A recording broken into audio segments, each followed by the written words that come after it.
Good morning. Let us pray. Father, we give you thanks and praise. We give you all the honor and glory for your goodness, your love, and your mercy towards us. We thank you, as the psalmist David said, this is the day that the Lord has made. We will rejoice and be glad in it. Father, we thank you for this opportunity that you have granted the members of this house once again. The speaker, as he presides over the house, we pray for the bills, Lord, that would be debated today. We pray that your peace would prevail. We ask of you to walk up and down within this house today, that as the discussion goes on, Heavenly Father, that it would be done in unity and in peace. We commit this house before you today, in the name of the Father, the Son, and of the Holy Spirit. Can we repeat the Lord's Prayer? The Lord, our Father, which art in heaven, hallowed be thy name. Thy kingdom come, thy will be done in earth as it is in heaven.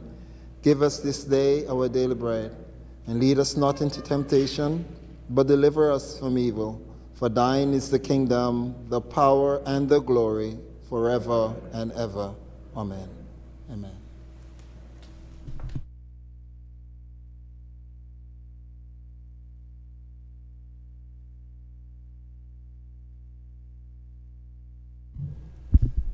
Thank you, Chaplain. Good morning, members. You may be seated.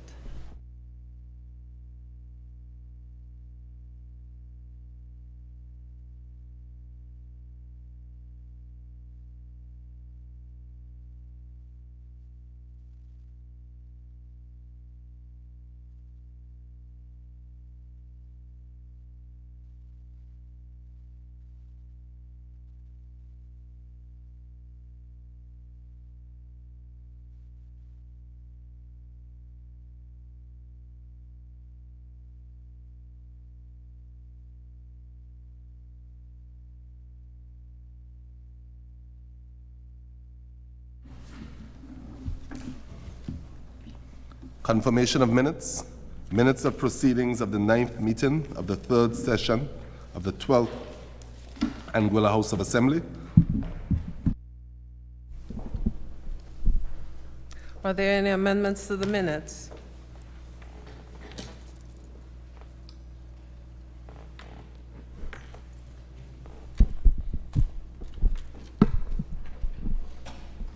If there are no amendments to the minutes, can someone move that the minutes be accepted as circulated, please? Madam Speaker, I rise to request that the minutes be accepted as circulated. Madam Speaker, I second.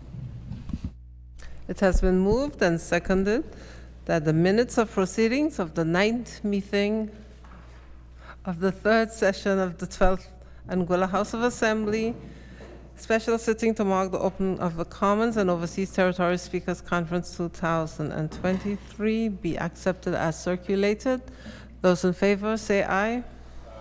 Those against say no. The ayes have it. Minutes of proceedings of the 9th meeting of the 3rd session of the 12th Anguilla House of Assembly accepted as circulated. Minutes of proceedings of the 10th meeting of the 3rd session of the 12th Anguilla House of Assembly.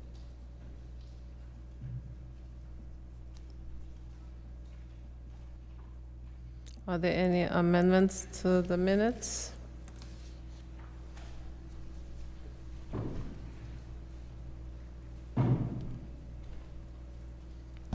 If there are no amendments, can someone move and second that the minutes be accepted as circulated, please?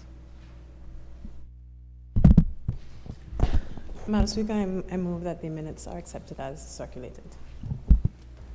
Madam Speaker, I second. It has been moved and seconded that the minutes of proceedings of the 10th meeting of the 3rd session of the 12th Anguilla House of Assembly be accepted as circulated. Those in favor say aye. Aye. Those against say no. The ayes have it. Minutes of proceedings of the 10th meeting of the 3rd session of the 12th Anguilla House of Assembly accepted as circulated. Oath of allegiance to new members. None. Announcements by the direction of the Speaker.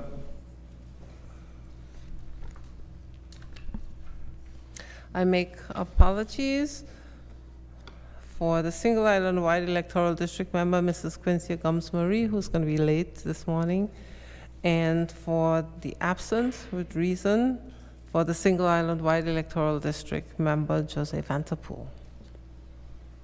Thank you, members. Questions? None. Government statements on recent developments? None. Papers? None. Reports from committees? None. Petitions? None. Government notices? None. Private members' notices? None. Motions? None. Personal explanations? None. Other business, government business? A bill for Cooperative Societies Act 2023, second reading.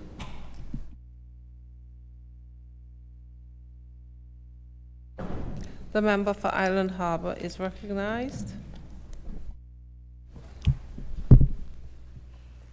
Thank you, Madam Speaker. Good morning to all, members of the House, staff, chaplain, Surgeon at Arms, those in the gallery, those listening and following on the social media platforms. Madam Speaker, I rise to beg that the bill shortly entitled A Bill for Cooperative Societies Act 2023 have a second reading. Madam Speaker, I rise. Second.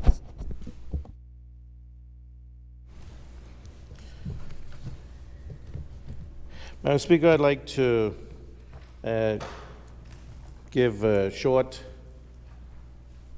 presentation on the objects and reasons for this act.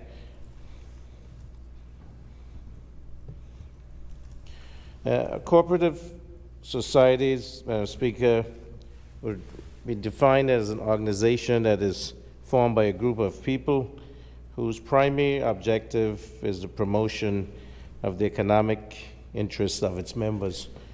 And examples of cooperative societies would include credit unions, some insurance companies, utility companies, retail outlets, etc.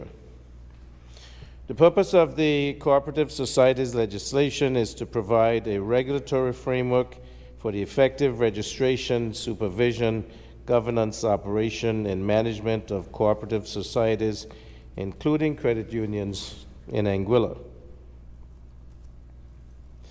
This cooperative societies legislation is based on the Eastern Caribbean Currency Union model. And this has had copious consultation, Madam Speaker.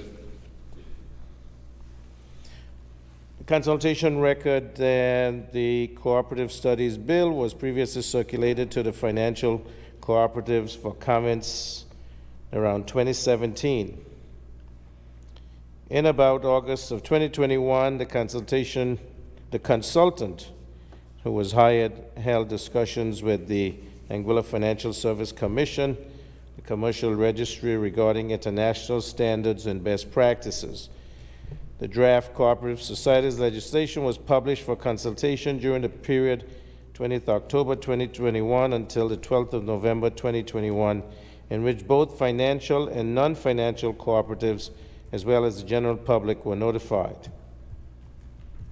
Comments were received from the industry, and virtual consultation sessions held on the 23rd and 24th of November 2021.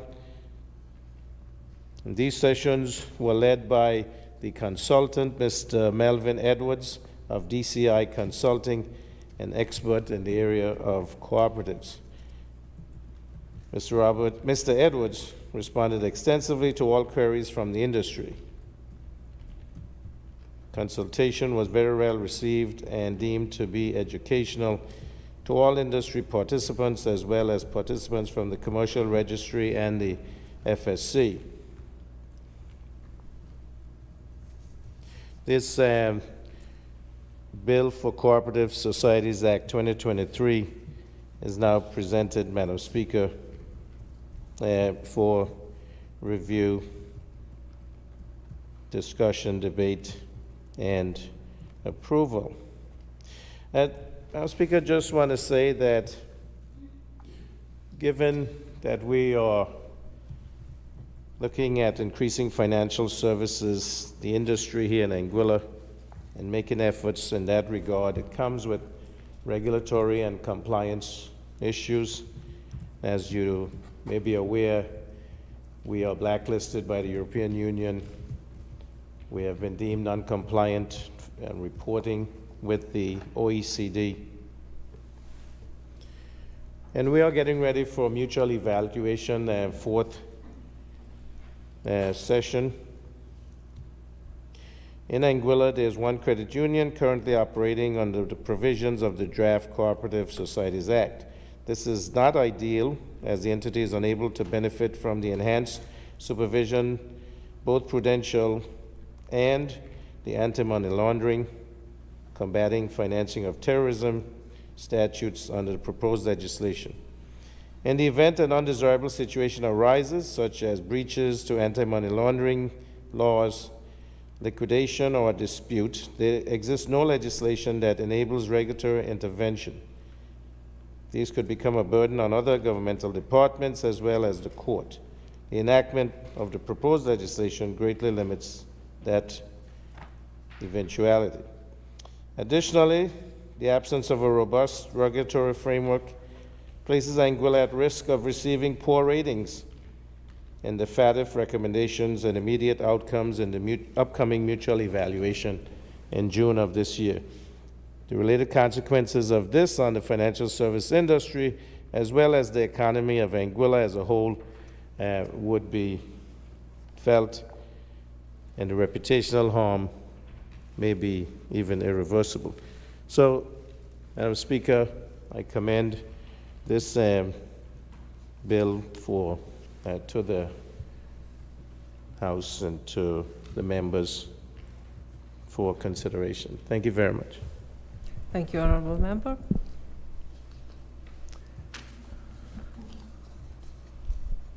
I now invite debate on the merits and principles of this bill. Floor is open for contributions.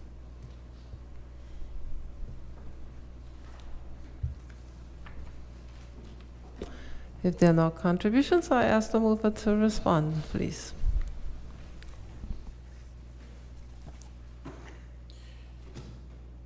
Thank you, Madam Speaker, and thank you, members. I think the word on this cooperative, I guess that's where the mood we're in today, so I appreciate that.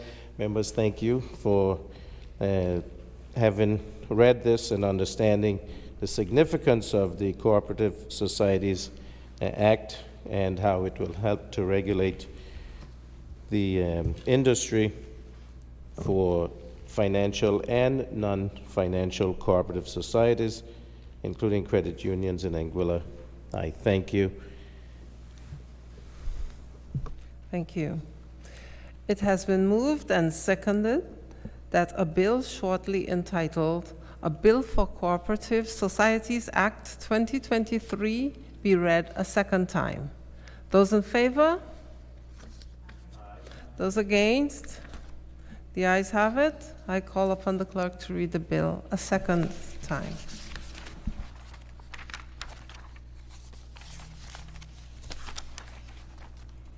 An act to make provision with respect to the registration, supervision, governance, operation, and management of cooperative societies, including credit unions, the members of which have a common philosophical bond and socio-economic objectives, and for incidental and related purposes.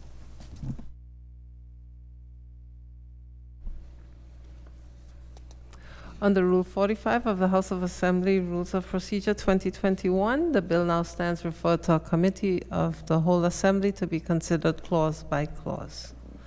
Assembly in committee. Clauses 1 through 260.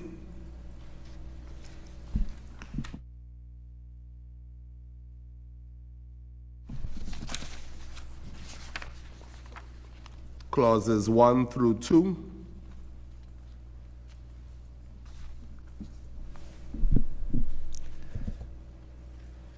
I put the question that clauses 1 through 2 do stand part of the bill. Those in favor say aye. Those against say no. The ayes have it.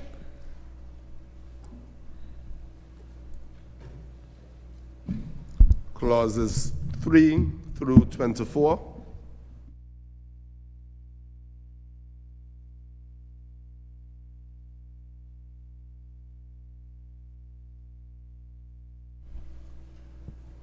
Put the question that clauses 3 through 24 do stand part of the bill. Those in favor say aye. Those against say no. The ayes have it. Clauses 25 through 51. I put the question that clauses 25 to 51 do stand part of the bill. Those in favor say aye. Those against say no. The ayes have it. Clauses 52 through 94.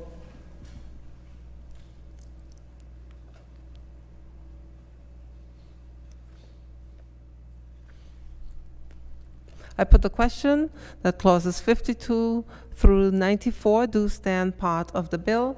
Those in favor say aye. Those against say no. The ayes have it. Clauses 95 through 105.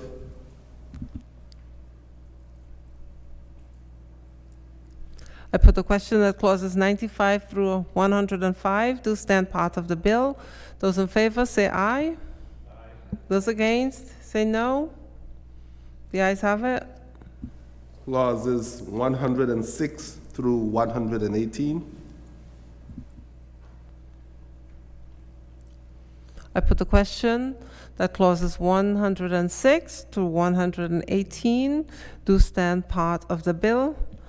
Those in favor say aye. Those against say no. The ayes have it. Clauses 119 through 128.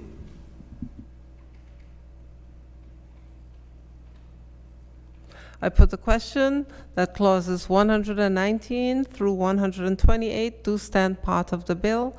Those in favor say aye. Those against say no.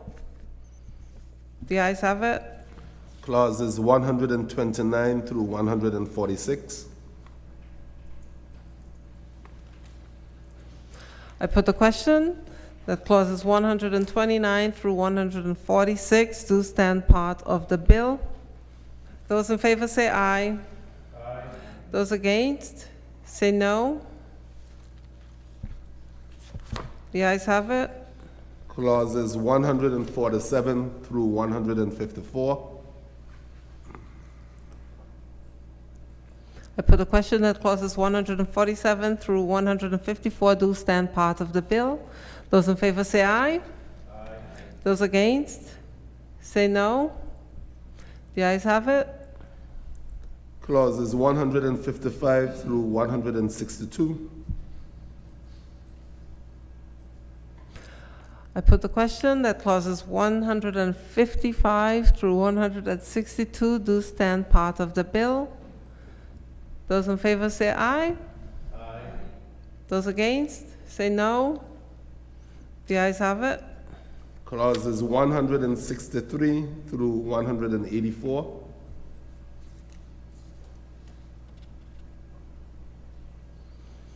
I put the question that clauses 163 through 184 do stand part of the bill. Those in favor say aye. Those against say no. The ayes have it. Clauses 185 through 196.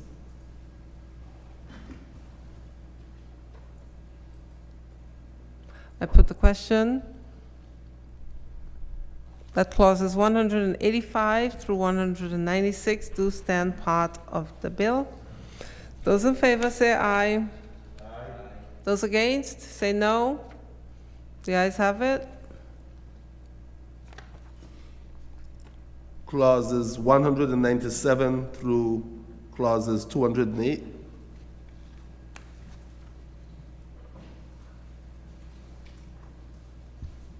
I put the question that clauses 197 through 208 do stand part of the bill.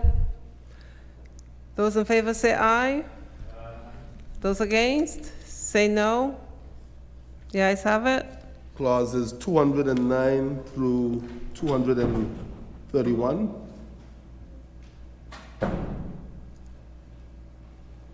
I put the question that clauses 209 through 231 do stand part of the bill. Those in favor say aye. Those against, say no. Clauses 232 to 235. The ayes have it. Oh.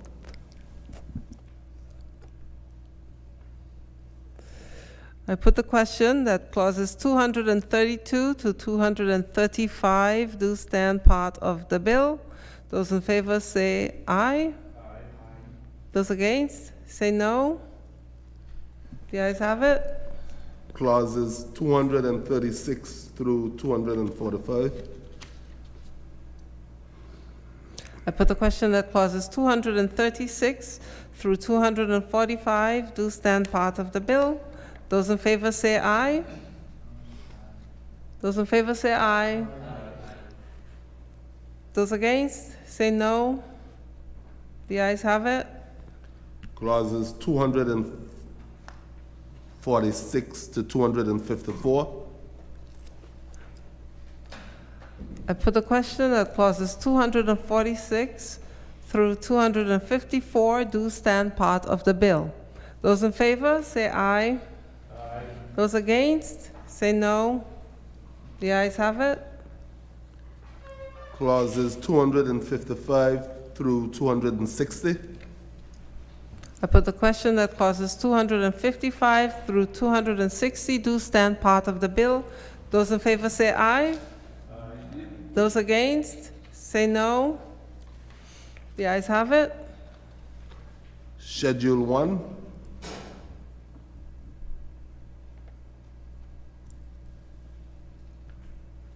I put the question that Schedule 1 do stand part of the bill. Those in favor say aye. Those against, say no. The ayes have it. Schedule 2. I put the question that Schedule 2 do stand part of the bill. Those in favor say aye. Those against, say no. The ayes have it. The title and the enacting clause.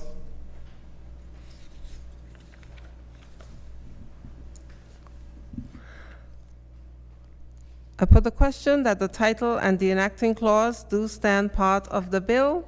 Those in favor say aye. Those against, say no. The ayes have it.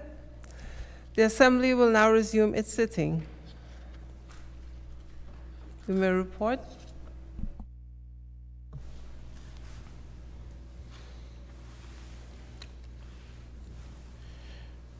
Madam Speaker, I rise to report that the bill entitled "A Bill for Cooperative Societies Act 2023" has passed through committee stage without amendment and is ready for its third reading. A Bill for Cooperative Societies Act 2023, third reading.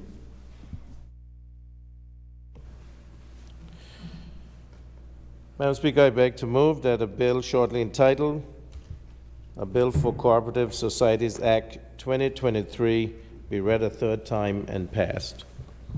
Madam Speaker, I rise to second. And seconded that a bill entitled "A Bill for Cooperative Societies Act 2023" be now read a third time and passed. Those in favor? Those against? The ayes have it. I call upon the clerk to read the bill a third time. An act to make provision with respect to the registration, supervision, governance, operation, and management of cooperative societies, including credit unions, the members of which have a common philosophical bond and socioeconomic objectives, and for incidental and related purposes. Bill read a third time and passed. A bill for Business Companies Amendment Act 2023, second reading.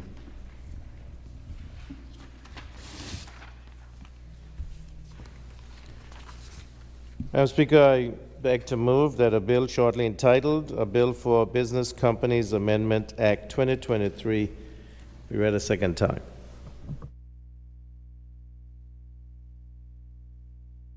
Madam Speaker, I rise. Second.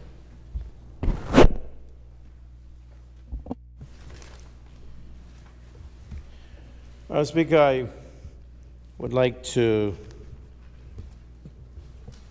just give short comments since your efficiency today is very noticeable. Madam Speaker, for the next, I would say, 3 bills, this discussion will relate, and so I promise that on the next 2 I will be even briefer than now. The concerns, Madam Speaker,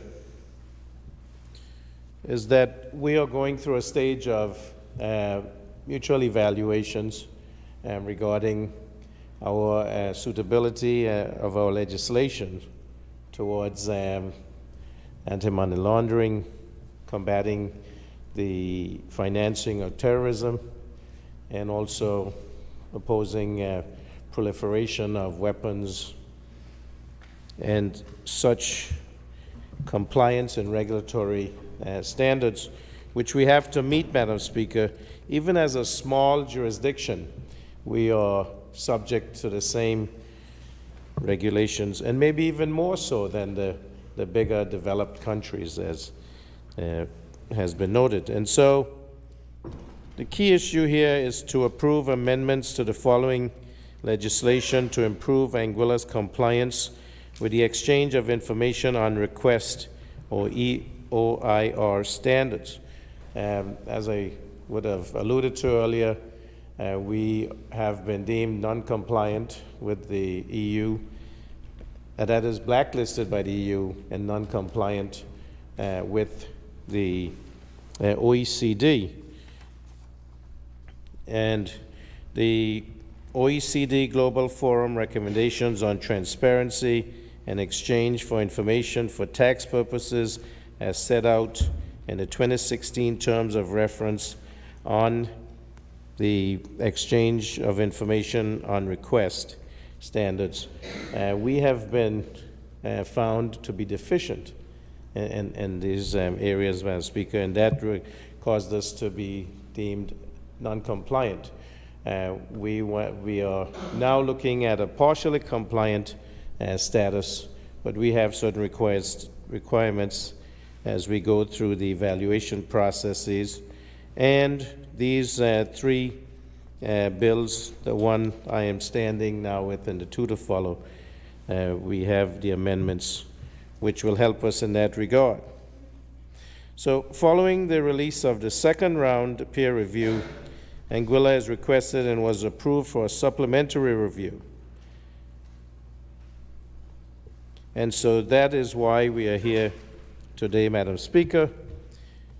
The deficiencies show that the legal framework for maintenance of beneficial ownership information for entities and arrangements, the legal framework for the availability of accounting information for struck-off entities or entities that keep their accounting records outside of Anguilla, the practical implementation of the laws to ensure adequate supervision and enforcement of the obligations so that accounting information is available in line with the standards for these entities, and operational challenges in the delegated competent authority. And so that's where we are today, to make these small amendments to help us as we go through this supplementary review, hoping that our little country, Anguilla, can be back on track with the regulatory and compliance obligations as we continue to push forward on the financial services industry and the reputation that Anguilla needs to uphold.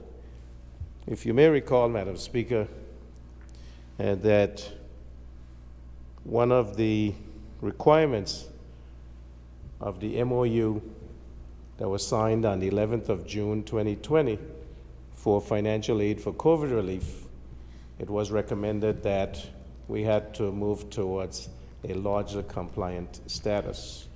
And that is why the Ministry of Finance has been working diligently.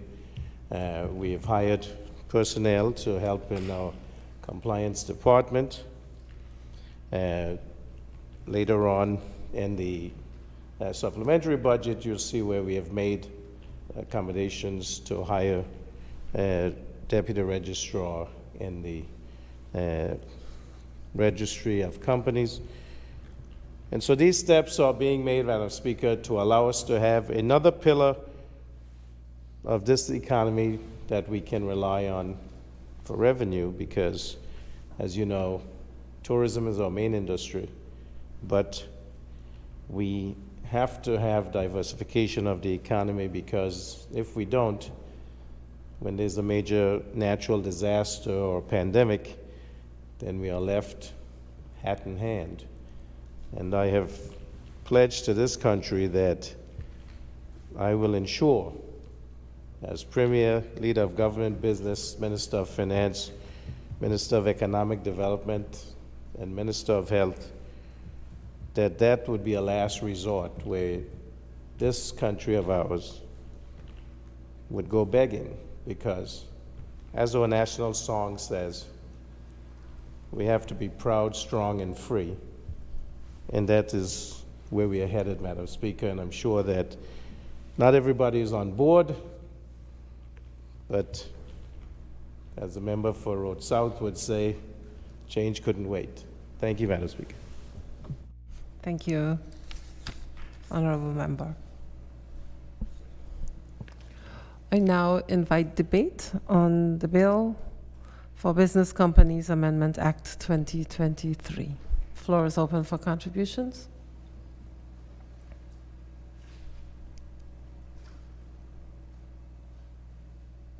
If there are no contributions, I ask the mover to respond, please. Thank you, Madam Speaker.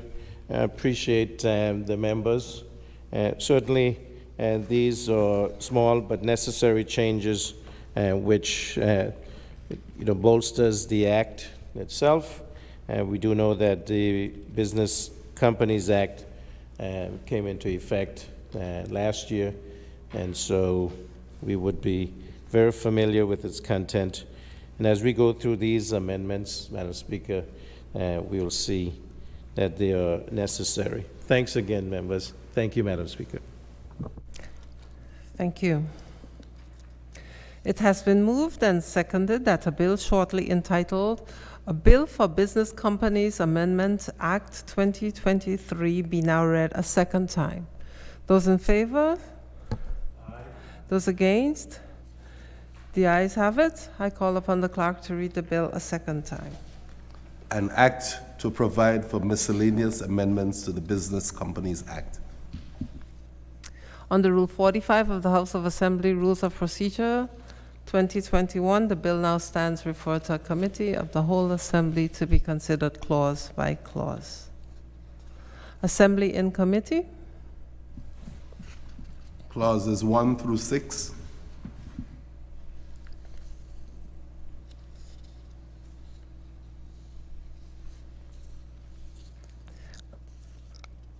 I put the question that clauses 1 through 6 do stand part of the bill. Those in favor say aye. Aye. Those against say no. The ayes have it. Clause 7. Madam Chairperson, I have an amendment. The amendment is in 7, that at 219A, that following number 41 as an addition, and a copy of that register shall be kept at the registered agent.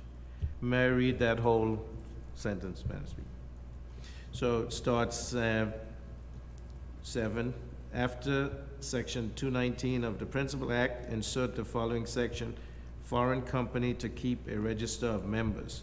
219A, a foreign company shall keep a register of members as appropriate for that foreign company as provided for in Section 41, and will add, and a copy of that register shall be kept at the registered agent.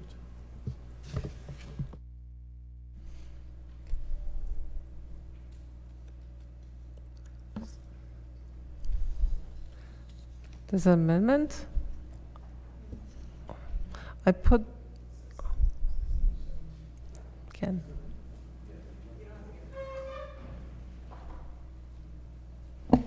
Madam Chair, I second.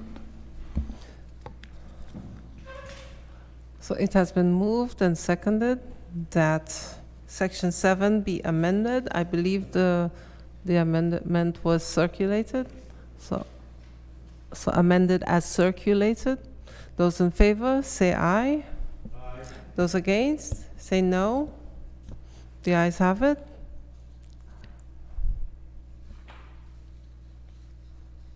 So Section 7 is amended. Clauses 8 through 9.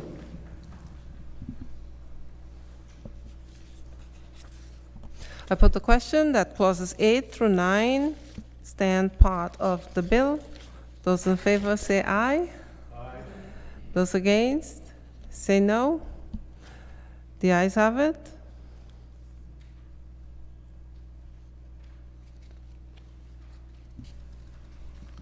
The title and the enacting clause. I put the question that the title and the enacting clause do stand part of the bill. Those in favor say aye. Aye. Those against say no. The ayes have it.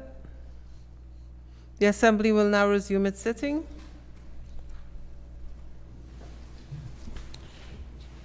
Members recognized. Thank you, Madam Speaker. Madam Speaker, I beg to report that the bill entitled "A Bill for Business Companies Amendment Act 2023" has passed through committee with amendment and is ready for its third reading. A Bill for Business Companies Amendment Act 2023, third reading.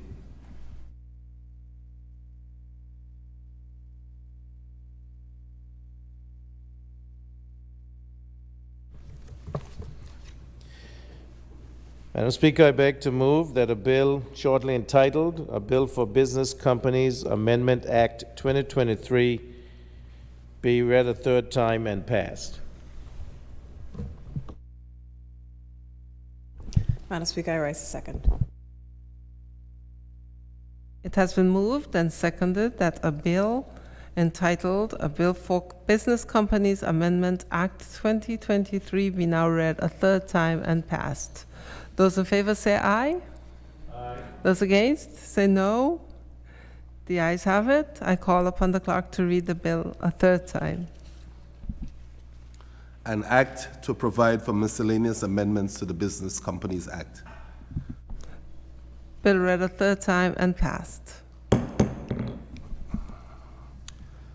A bill for Commercial Registry and Beneficial Ownership Registration System Amendment Act 2023, second reading.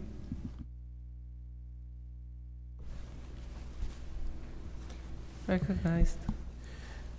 Madam Speaker, I beg to move that a bill for Commercial Registry and Beneficial Ownership Registration System Amendment Act 2023 be read a second time.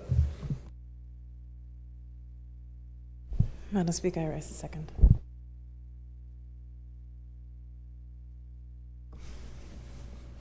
Thank you, Madam Speaker. And certainly, as I stated earlier, I will be very brief.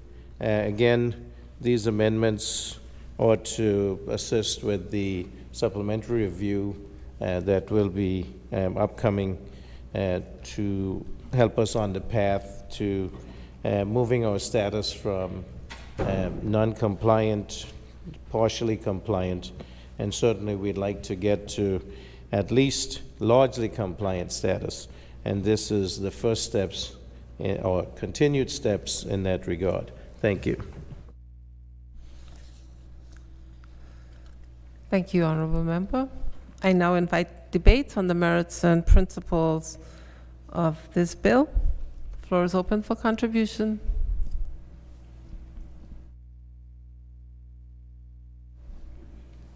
If there are no contributions, then I invite the mover to respond, please. Thank you, Madam Speaker.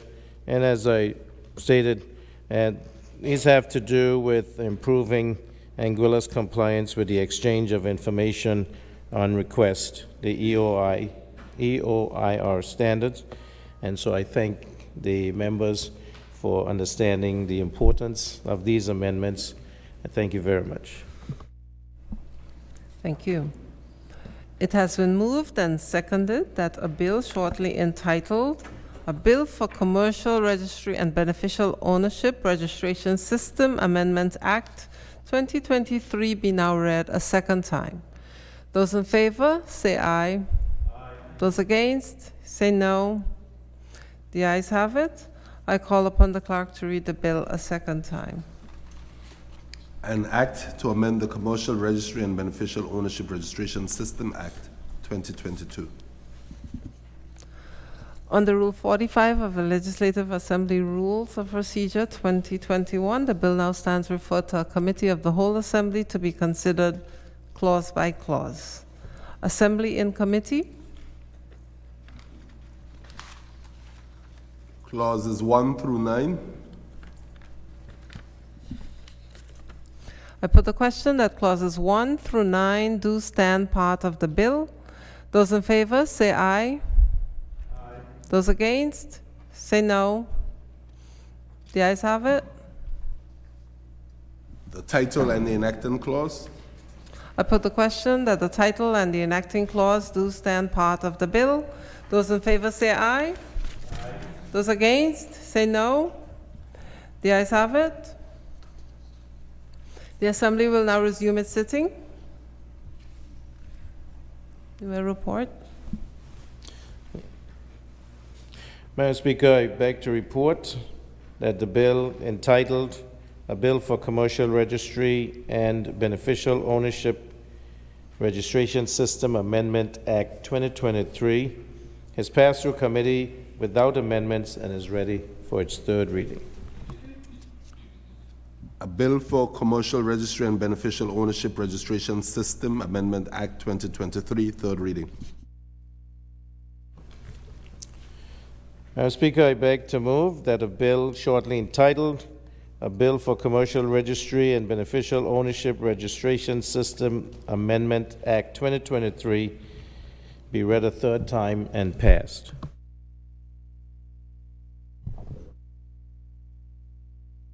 I rise to second. Seconded that a bill entitled "A Bill for Commercial Registry and Beneficial Ownership Registration System Amendment Act 2023 be now read a third time and passed. Those in favor say aye. Aye. Those against say no. The ayes have it. I call upon the clerk to read the bill a third time. An act to amend the Commercial Registry and Beneficial Ownership Registration System Act 2022.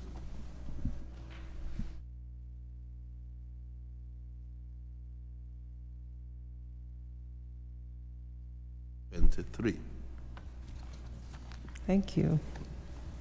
Bill read a third time and passed. A bill for Trust Companies and Offshore Banking Amendment Act 2023, second reading. The member is recognized. Thank you, Madam Speaker. Madam Speaker, I beg to move that a bill shortly entitled "A Bill for Trust Companies and Offshore Banking Amendment Act 2023 be read a second time. Madam Speaker, I rise to second. Thank you, member, and thank you, Madam Speaker. Madam Speaker, again, the amendments here are noteworthy to assist with the reporting. And I'd just like to read one section where it amends the Principal Act in Section 3.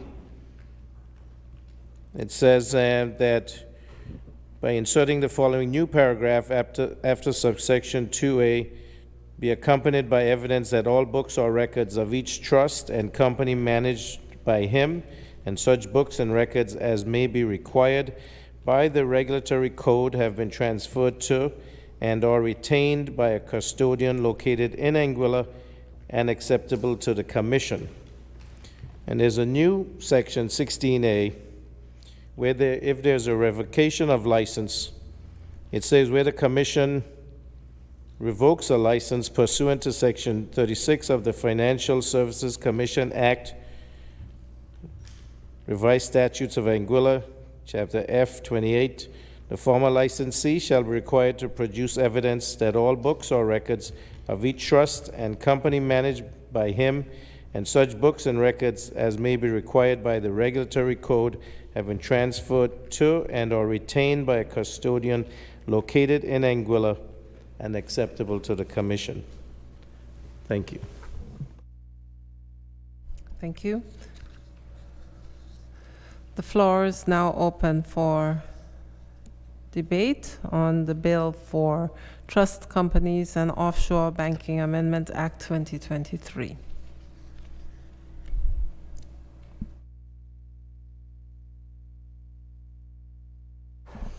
If there are no contributions, I invite the mover to respond, please. Thank you, Madam Speaker. And again, in spirit of cooperation, I thank the members for accepting these amendments as being essential as we move forward. And again, thank you all. Thank you. It has been moved and seconded that a bill shortly entitled A Bill for Trust Companies and Offshore Banking Amendment Act 2023 be now read a second time. Those in favor say aye. Aye. Those against say no. The ayes have it. I call upon the clerk to read the bill a second time. An act to amend the Trust Companies and Offshore Banking Act, Revised Statutes of Anguilla, Chapter T 60. Under Rule 45 of the Legislative Assembly Rules of Procedure, 2021, the bill now stands referred to a committee of the whole Assembly to be considered clause by clause. Assembly and committee. Clauses 1 through 4. I put the question that clauses 1 through 4 do stand part of the bill. Those in favor say aye. Aye. Those against say no. The ayes have it. The title and the enacting clause. I put the question that the title and the enacting clause do stand part of the bill. Those in favor say aye. Aye. Those against say no. The ayes have it. The Assembly will now resume its sitting.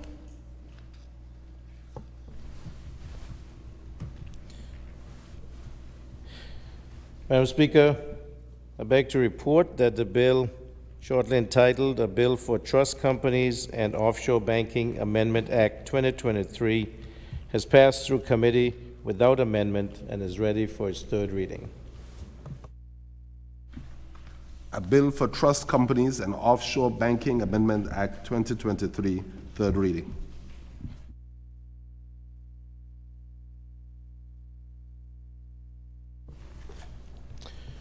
Madam Speaker, I beg to move that the bill shortly entitled A Bill for Trust Companies and Offshore Banking Amendment Act 2023 be read a third time and passed.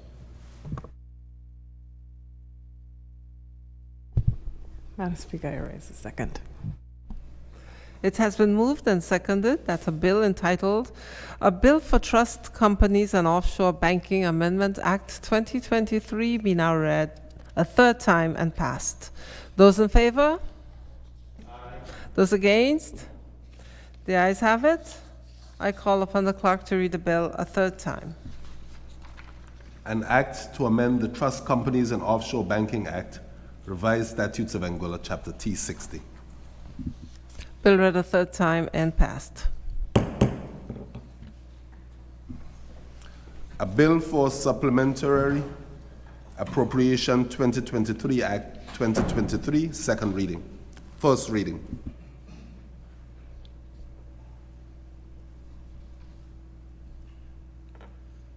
The member for Island Harbor is recognized. Thank you, Madam Speaker. Madam Speaker, I rise to beg that a bill shortly entitled A Bill for Supplementary Appropriation 2023, Act 2023, have its first reading.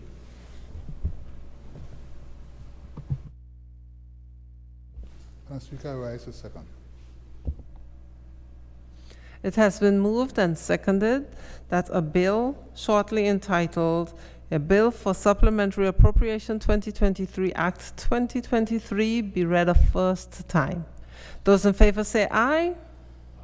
Those against say no. The ayes have it. I call upon the clerk to read the bill a first time. An act to authorize supplementary expenditure from the Consolidated Fund of Anguilla in excess of sums appropriated for the services of the Government of Anguilla for the 2023 financial year. Bill read a first time. A bill for supplementary appropriation 2023 Act 2023, second reading.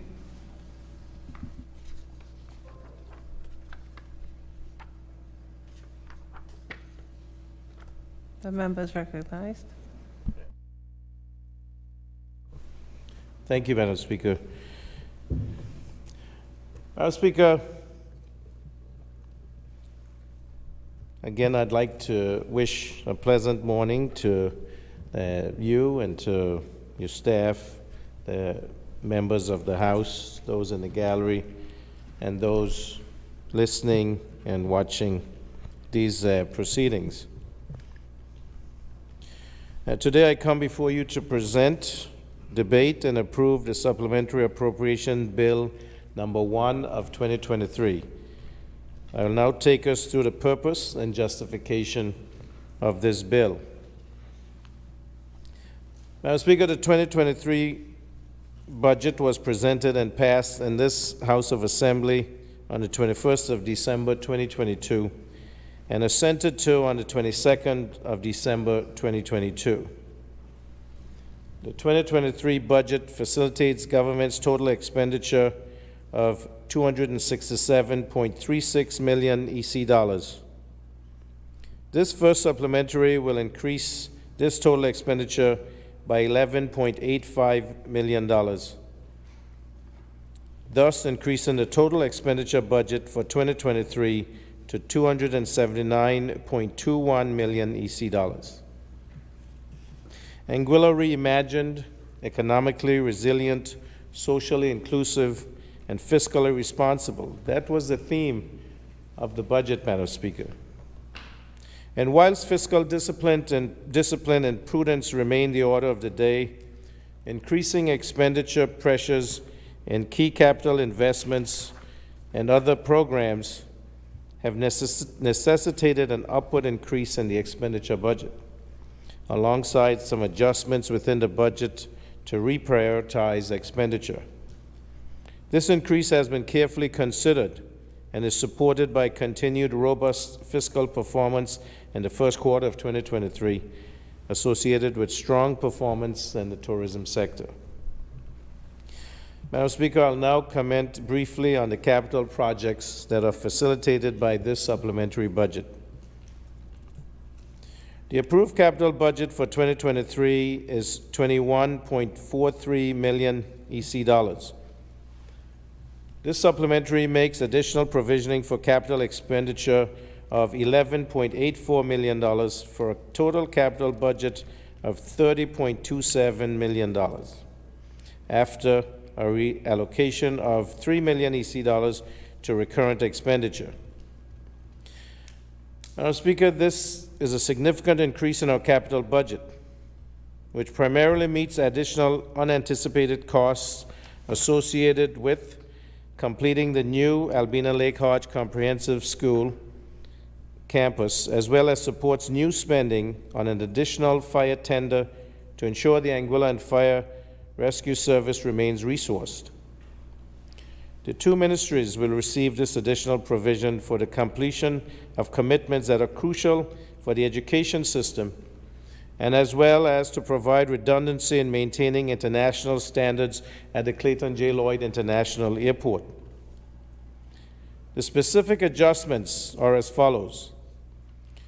The Ministry of Social Development and Education will be supplemented with a total of $9.04 million, which supports the completion of the remaining works and materials for the Albina Lake Hodge Comprehensive School campus. Madam Speaker, investing in our education system remains a budgetary priority with this administration, and as we continue to strive to improve educational outcomes. Whilst the SHIFT system has been a necessity, it remains far from an ideal system, and it has been there too long. We are working assiduously to ensure education remains adequately resourced to open the new high school campus to assist us with meeting our educational and development goals. Despite some setbacks, we are making every effort to open the school for the new school year in September. Madam Speaker, there is also a proposed reallocation of $950,000 EC dollars from the Ministry of Social Development, the Vivian Vanderpool Primary School Development Capital Account, to the Ministry of Finance for a contribution to the recently established Capital Development Fund. These funds will join a contribution of $200,000 US from Annie Private Resorts and will provide for expenditure related to a new classroom block and information technology lab at the Vivian Vanderpool Primary School. We once again thank Mr. Tim Reynolds and his staff of Annie Private Resorts for this generous contribution and their commitment to corporate social responsibility. A separate appropriation has been prepared for these funds from the Capital Development Fund in accordance with regulations, which will shortly be presented to this Honorable House. The Ministry of Social Development and Education total capital expenditure for 2023 will be increased to $15.58 million EC dollars. The Ministry of Infrastructure will be supplemented a total of $2.8 million EC dollars for the Anguilla Fire and Rescue Service to cover the purchase of an air crash tender or fire truck to ensure that the airport provides daily Category 6 and Category 7 coverage due to increased passenger movements. There's also a proposed reallocation of $3 million EC dollars from the capital account Water Development within the Ministry of Infrastructure that is currently budgeted at $5 million. These funds were placed, Madam Speaker, to assist with redevelopment, a partial redevelopment of the water network. But as you will see, it has been necessary to reallocate some of these funds back to the recurrent account to help with other needs of the Water Corporation. So Madam Speaker, while investing in the upgrade of our water distribution network remains a priority, it is necessary that these funds be redeployed to meet the increased recurrent needs of the Water Corporation to cover electricity costs associated with water production. The Ministry of Infrastructure total capital expenditure will be $8.32 million EC dollars with a total recurrent expenditure of $29.66 million. Madam Speaker, I will now comment briefly on the Ministry's adjustments in the recurrent expenditure budget schedule. In the recurrent budget, a supplementary amount of $1 is included under the Ministry of Finance in personal emoluments to make provision to create an additional deputy registrar within the Commercial Registry Department. This is necessary to provide additional crucial resources to the Commercial Registry to assist Anguilla with meeting evolving international standards on tax transparency, which, inter alia, calls for the active monitoring of entities registered in Anguilla. The additional funds required for the filling of the position will be met from existing allocations within the Ministry of Finance. A reallocation. As highlighted above, there is also an increase in the Ministry of Infrastructure recurrent expenditure of $3 million due to a reprioritization of planned capital expenditure. This will increase the subvention to Water Corporation to $7.5 million EC dollars to ensure that it can meet the electricity costs associated with water production. Madam Speaker, as I indicated before, these adjustments for expenditure within the 2023 year are unavoidable and necessary to ensure that government addresses these unexpected contingencies occurring within this year. With that said, I would therefore like to commend this supplementary appropriation bill number 1 to the members of this honorable House for consideration and approval. Madam Speaker, I beg to move that a bill for supplementary appropriation 2023 Act 2023 have its second reading.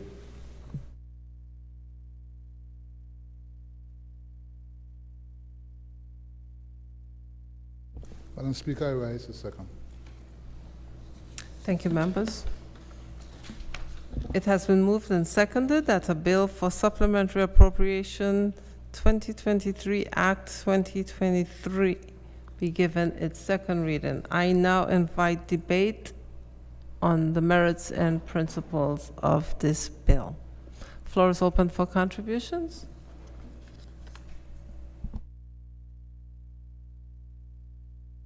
If there are no contributions, I ask the mover to respond, please. Once I call the mover, nobody else gets to speak. Members are aware of that, yes? The member for Road North is recognized. Thank you, Madam Speaker.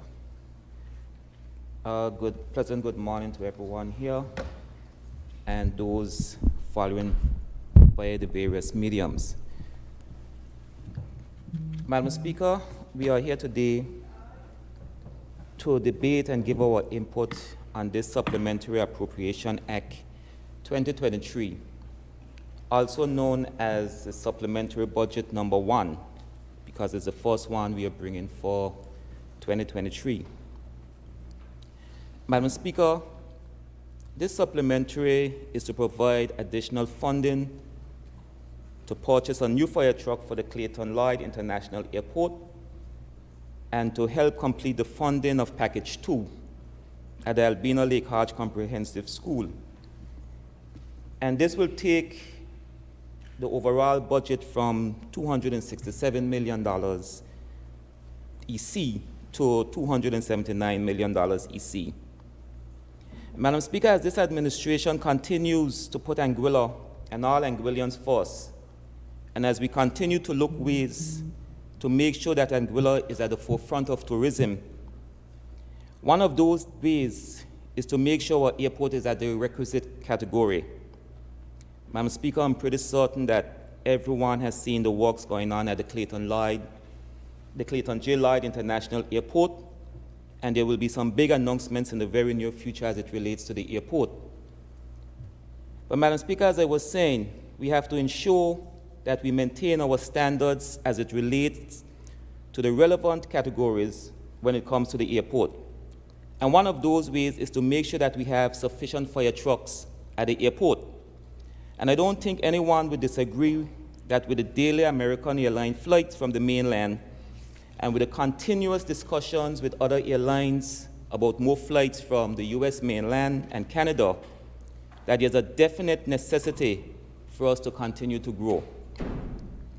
So, Madam Speaker, we are here in this honorable House to get approval as part of this supplementary budget to purchase a Rosenbach Panther air crash fire truck for EC $2.8 million. Madam Speaker, this is similar to the other trucks that we already have at the airport. So the ordering of parts, maintenance, and the general upkeep of these trucks will be a lot simpler. Madam Speaker, just a few short months ago, December last year to be exact, the appropriation bill came to this House. We debated, and the bill was passed. But here we are again in April, seeking an additional $9+ million, which is being funded by the people of Anguilla. Madam Speaker, the bad decision to first of all relocate the school from its current position here in the town to moving it to its new location is costing the taxpayers, the people of Anguilla, almost $10 million. The bad decision to move the school from right next to the library, from right next to the sports field, the bad decision to approve the school with no technical or vocational buildings is now costing the people of Anguilla an additional $10 million. The bad decision to move the school and start construction when the estimated cost to complete was US $51 million, but only $32 million was secured, is costing the people of Anguilla an additional $10 million. Madam Speaker, as a parent who have a child who have gone his entire school life on the shift system and who have a beautiful little daughter in grade 5, there's real fear and concern for a parent like myself that at some point in time, my last little daughter would go through the entire school life in the Albina Lake Hodge Comprehensive School under the shift system.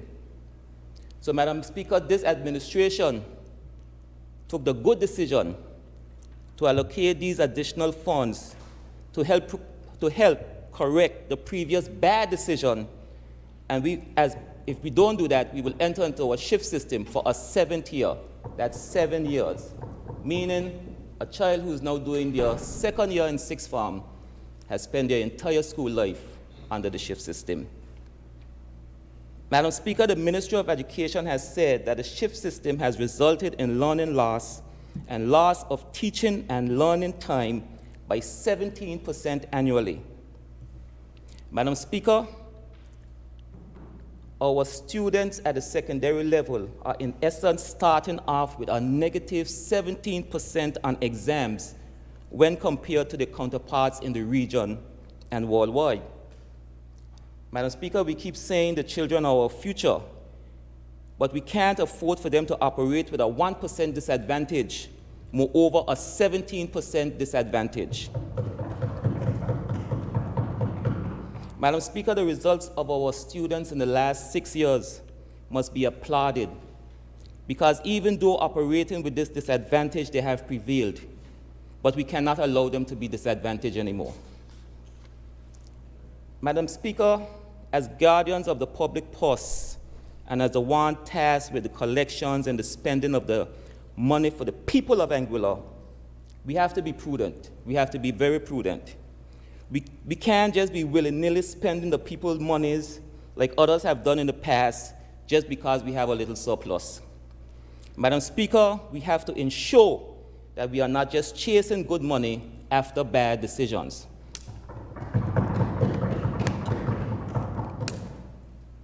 Madam Speaker, the hope is to have the school completed so students can start the use of the new campus for 2023.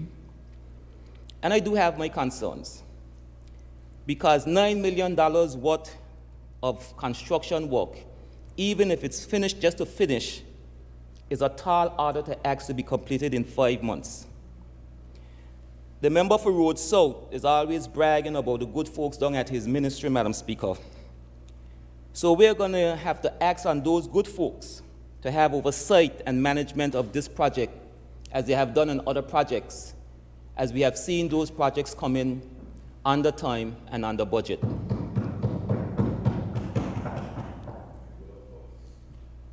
And we will be leaning heavily on their expertise to get us across the line, not just for the opening school year, but also to have it done in budget and on budget. This is needed just not for the students of Anguilla, Madam Speaker, but for the entire Anguilla. This is much needed. Madam Speaker, the time of government making bad decision after bad decision ended in June 2020. Because, Madam Speaker, this is a good decision to get our students back on a level playing field. No longer will they be operating at a 17% disadvantage. Madam Speaker, I want to applaud and thank the Honorable Minister for Education, her permanent secretary, and the rest of the staff at the ministry and the Department of Education for their tireless work and what they've been doing to get this thus far.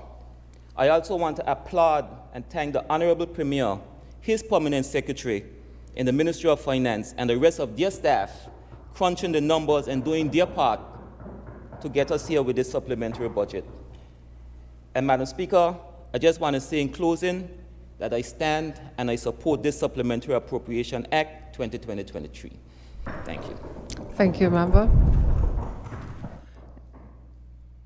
Any other contributions? The Single Island Wide Electoral District Member, Mr. Kenneth Hodge, is recognized.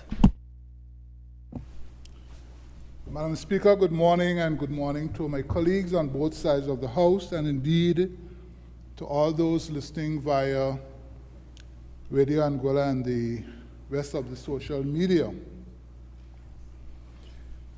Madam Speaker, in my brief comments today, I rise to support this supplementary budget, Madam Speaker, which comprises mainly two parts.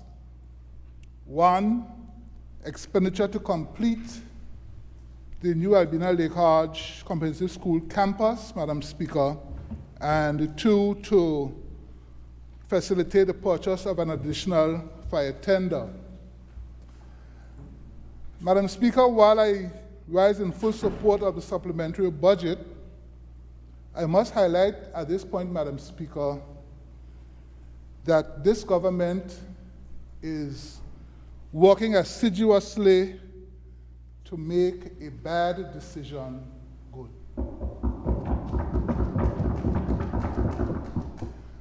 And Madam Speaker, the people of Anguilla are listening. We are living in a time now where everything is expensive, Madam Speaker. Costs are escalating all over the place, Madam Speaker.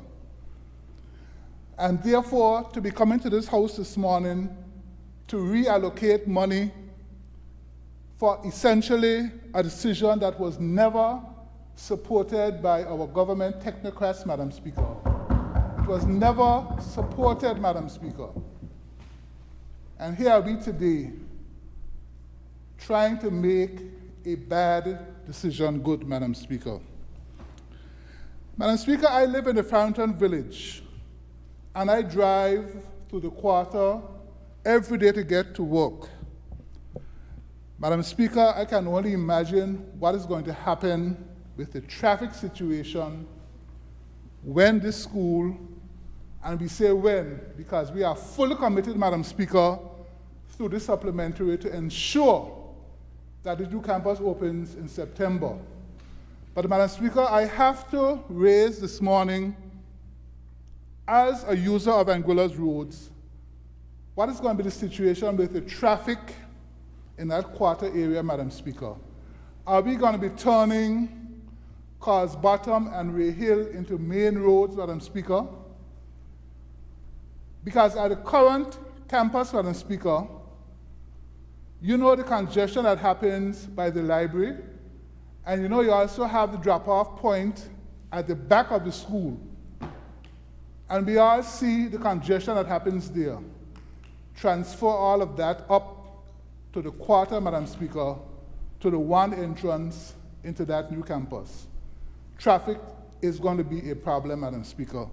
And I'm hoping that the police department will do its best to ensure that traffic is properly regulated, Madam Speaker, during the days of school there. Madam Speaker, it's very obvious. I have driven across to the new campus on many occasions. The campus is located quite a distance from the hospital, Madam Speaker, quite a distance. Madam Speaker, there are no library facilities located at the new campus.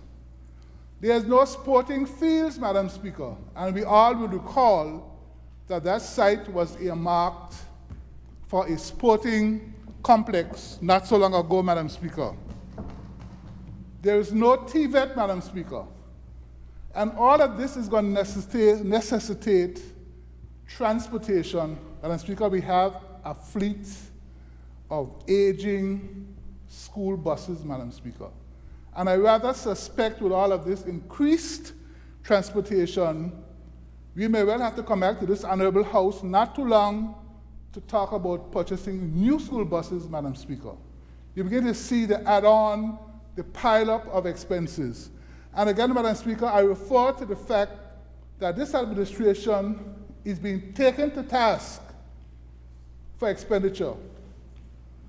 And I must say, Madam Speaker, at this point in time, we are able to utilize, we are able to see the benefits, Madam Speaker, of the dollars that are coming in from the GST that is going to assist us in facilitating these additional costs to meet this new construction.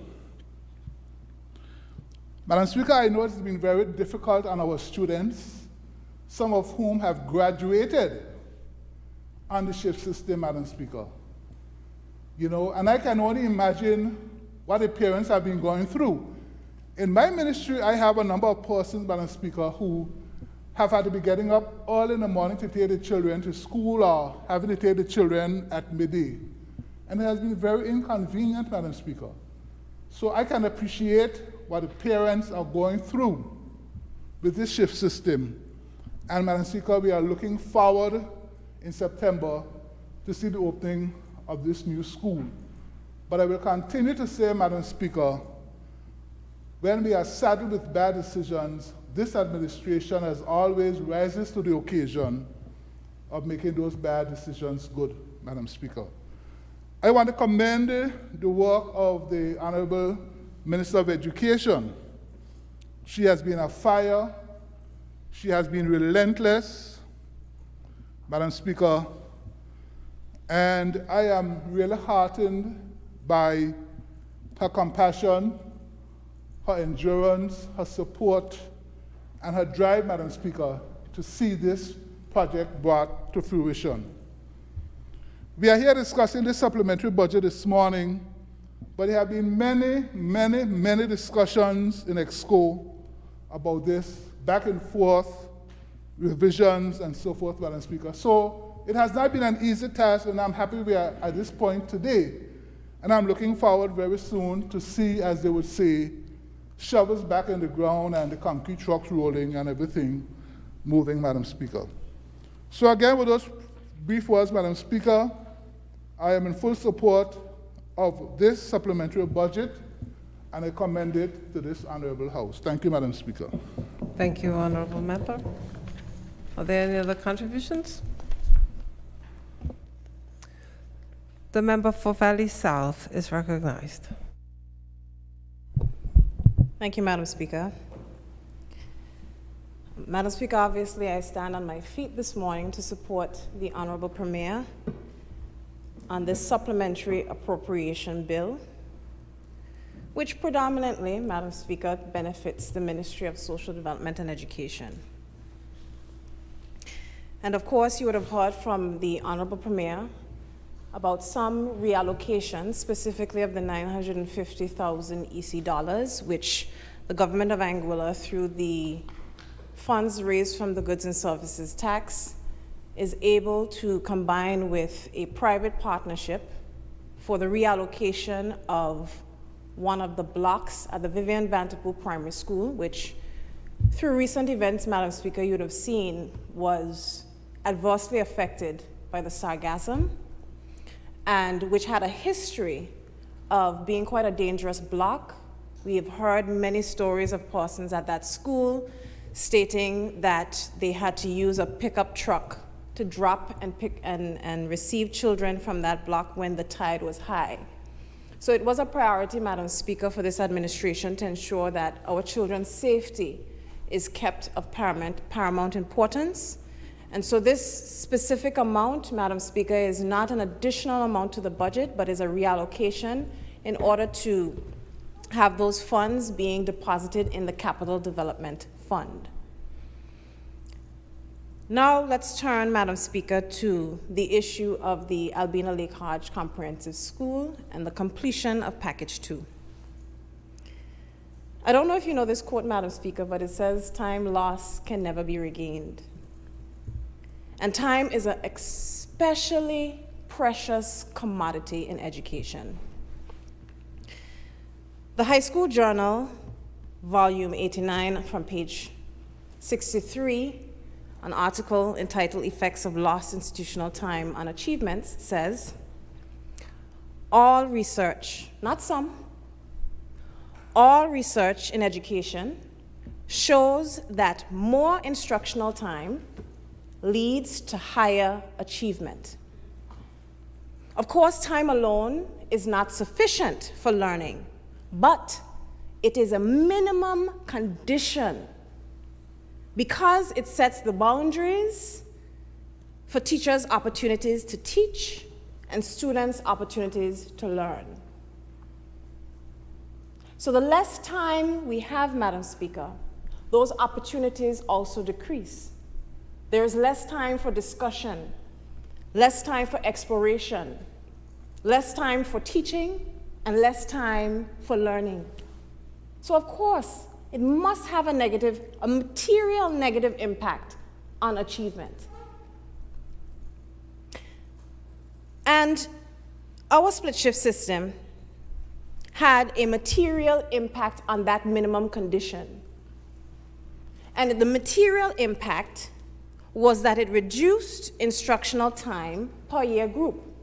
Now, we know that the split shift system was implemented in 2017 as a response to Hurricane Irma and the reduction in classroom spaces available at the Albina Lake Hodge Comprehensive School. And it's not new, it's something that both Anguilla, the British Virgin Islands, and St. Martin had to do in response to Hurricane Irma. So our class times reduced from 8 to 3 p.m., to 7 to 11, and 1 to 5, based on year group. That is 6 years, Madam Speaker, since 2017. What does that mean? And I know my colleagues have said it, but I'll repeat it for you. There are approximately 300 students who know nothing but a split shift system. Nothing.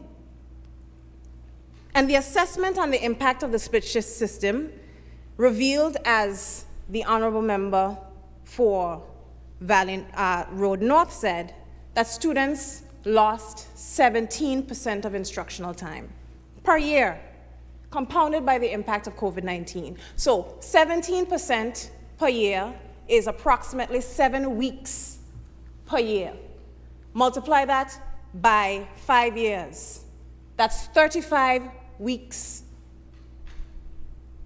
35 weeks. A regular school year is 39 weeks. So our students who lived through that split shift system lost approximately an entire year of schooling due to the split shift system. 20% of their high school experience was basically wiped off the mat. And even before this, Madam Speaker, CXC data revealed that Anguilla, prior to 2017, prior to Hurricane Irma, did not meet recommended instructional time targets each year, which means that it's more than 7 weeks. So our students were already at a disadvantage, and the disadvantage became entrenched when the split shift system was put in place in comparison to our Caribbean and our global counterparts within education. So why are we here, Madam Speaker? There was a decision made to move the Albina Lake Hodge Comprehensive School from its current location after Hurricane Irma.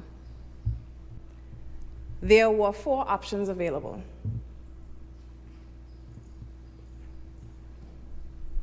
The 4 options cost different amounts and took very different time periods. Our goal, our singular goal, Madam Speaker, was to end the split shift system, get our students back into school, give our teachers the certainty of time, because our teachers are parents too.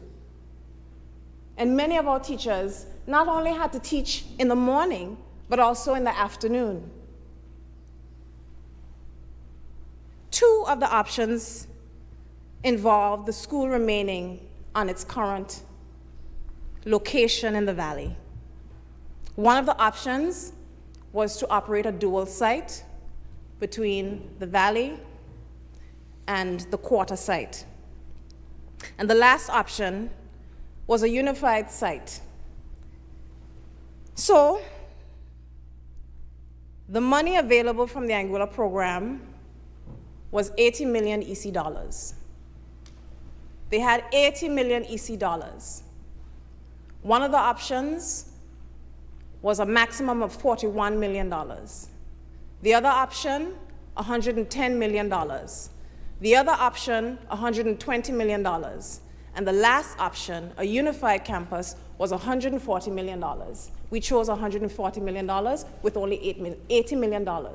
We only had access to $80 million, but we chose the option for $140 million. What is that analogous to, Madam Speaker? If I decide, right,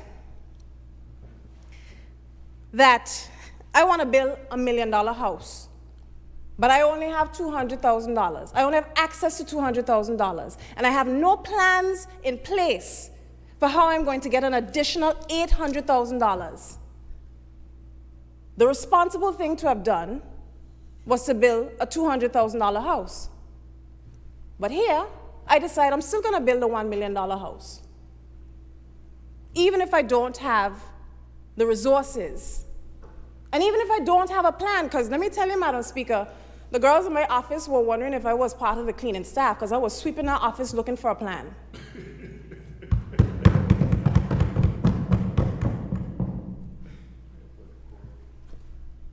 So there was not enough money to complete the project. And if that was a house plan, it means I would have had an incomplete house. So I guess the plan was to have an incomplete school.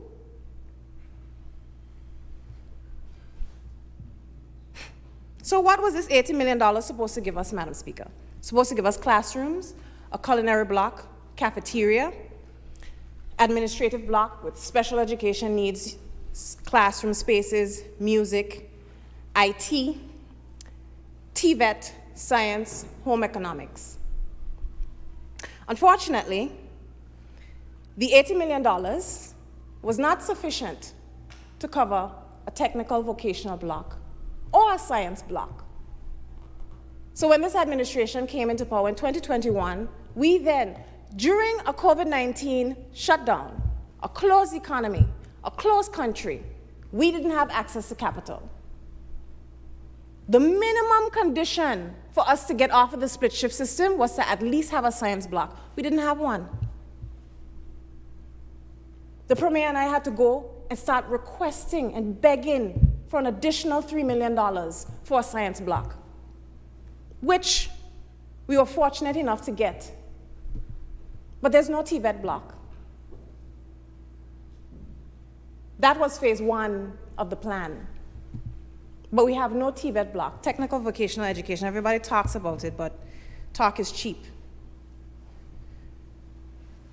So in effect, the monies given to facilitate a $140 million plan, probably one of the most expensive high schools in the Caribbean region, were not sufficient to take our children off the split shift system. So my question, Madam Speaker, was it worth it? Right? The real guiding principle here was, how quickly can we get our children off the split shift system? Now we know that COVID-19 resulted in lockdowns. That project was supposed to be delivered in 2021, was delivered in 2022. 2 of the packages were delivered in 2022.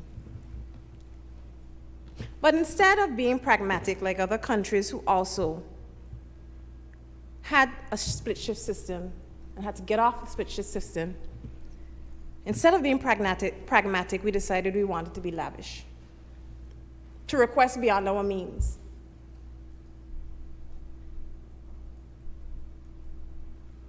So, the Anguilla United Front ineffectively made the choice that was the most burdensome to the children of Anguilla,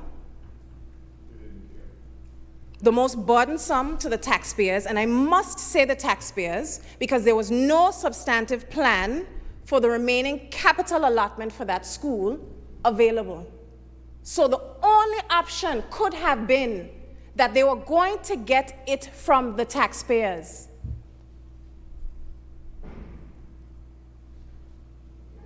And then, this was the option that was most burdensome for the government of Anguilla to make it a reality. So when you put all of these things together, Madam Speaker, to put it bluntly, it just results in irresponsibility.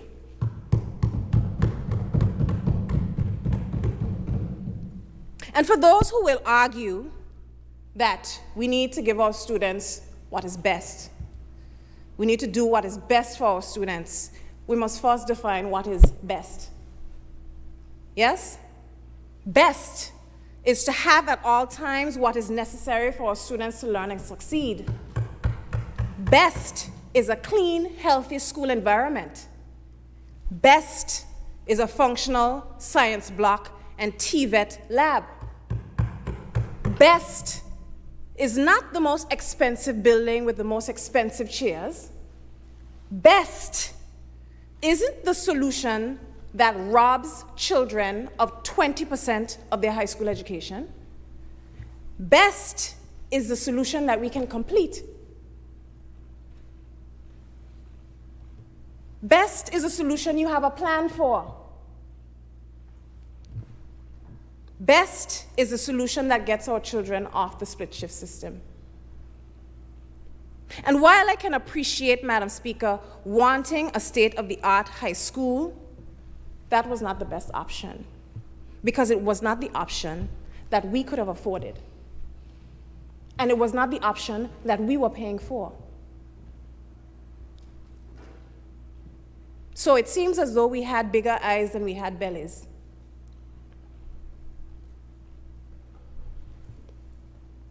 So the question here today, Madam Speaker, and I want to say for reference, because it's not just the capital costs, Madam Speaker, it is also the operational costs. Do you know how much money it's going to cost us to operate that new site? In addition to the campus that we have to operate, in addition to traveling expenditure for teachers alone is going to be an additional $45,000. $45,000. Utilities, an additional $20,000. You need a phone, don't you? You need to communicate, don't you? You need internet, don't you? Right?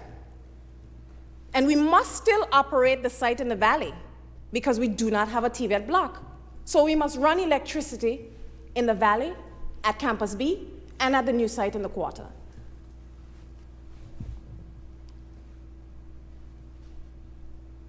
Our total operational expenditure increase is just short of $1 million for that site in the quarter.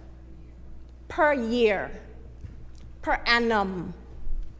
So my question again, where was the plan for the additional monies? I see the plan for the school. I saw the other options, but nowhere there do I see the plan for the monies to complete.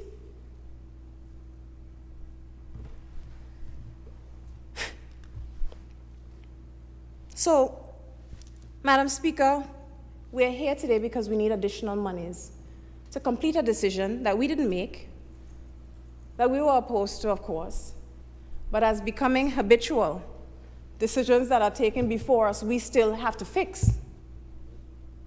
I don't have the liberty of saying, I don't want to move the children there anymore because it's too expensive.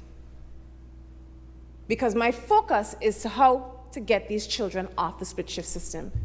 Because, Madam Speaker, all of this time we have to deal with space is time I wish I could have just been dealing with the system of education, with improving the system of education in this country.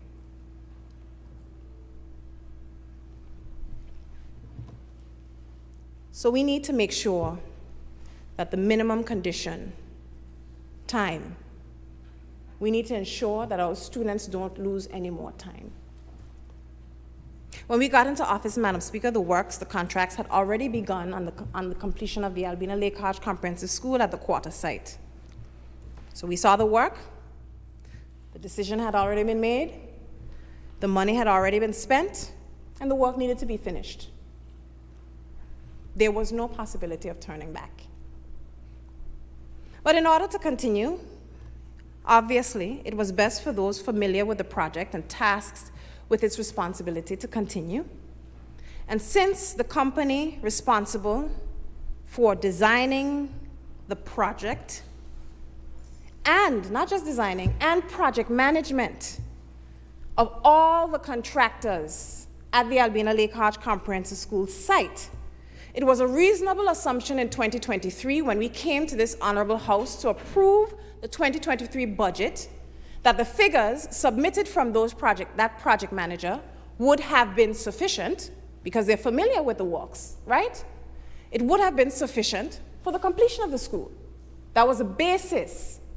That was the basis of the quote in the 2023 budget, right? It's a reasonable assumption. The figure was $3.1 million. Unfortunately, Madam Speaker, that was not so. It was insufficient. So here we are. After walkthroughs and assessments were made in January 2023, that the estimate provided by the company, who should have been able to give us accurate figures, was not, and the actual figure is over $9 million. 9 million EC dollars to complete the works. And Madam Speaker, I come back to it. Was it worth it? Was it worth it for our students to have lost a year of schooling? Was it worth it for us to have chosen the most expensive option without the money for it? You know how undignified it is, Madam Speaker, to not have the money to finish a school and have to beg somebody to give you additional money?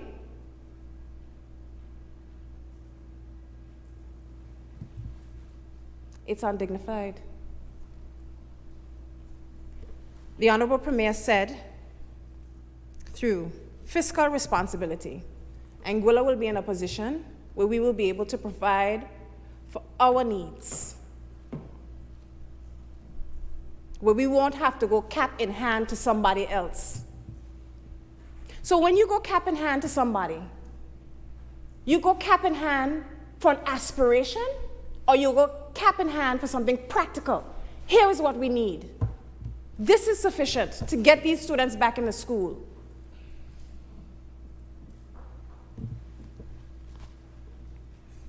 A year of learning for a project we didn't have the capital for.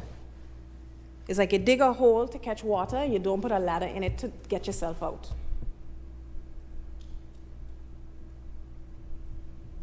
And Madam Speaker, I know at this point there is no turning back. I understand that. The decision was made. So when the people ask me, where are we on the completion of a new track and field facility? And I have to say, well, the original site earmarked for track and field, I can't use. I have to find an alternative site, which means more money. But there was an option to build a school at its current location. It's here in the business case. I can circulate it to the entire house.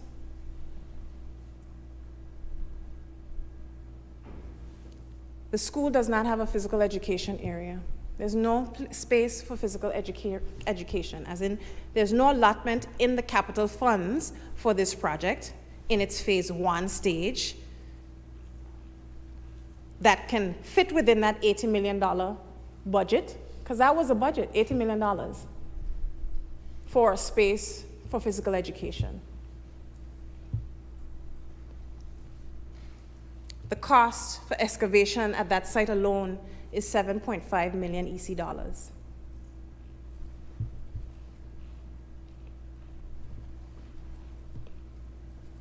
One step forward, 3 steps back. You know how many teachers, Madam Speaker,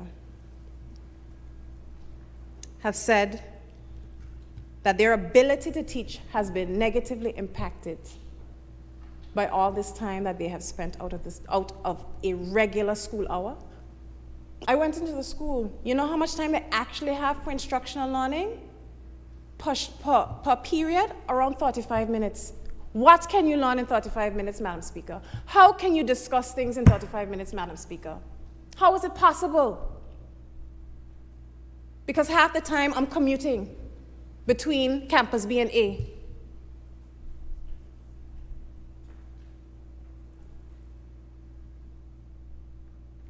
Madam Speaker, this is a very, very clear example of setting your wants higher than your ability to provide. You can't reach your wants. But the point is, who is suffering? It's not wrong to have high aspirations, but a goal without a plan is just a wish.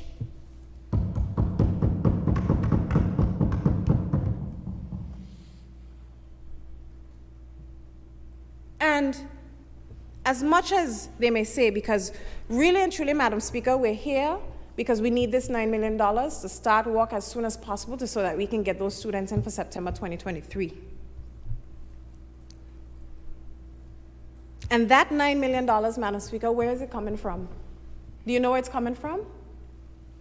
The people of Anguilla. Through what? The goods and services tax.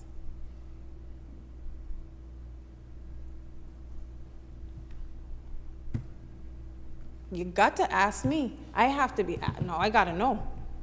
Because the Anguilla United Front administration signed the MOU for the implementation of GST after they started work on the Albina Lake Arch Comprehensive School. So that it stands to reason, Madam Speaker, that without a substantive plan for completion of the Albina Lake Arch Comprehensive School for monies, that their plan had to have been for it to come in through GST. You could afford it then at 17% with your operational expenditures.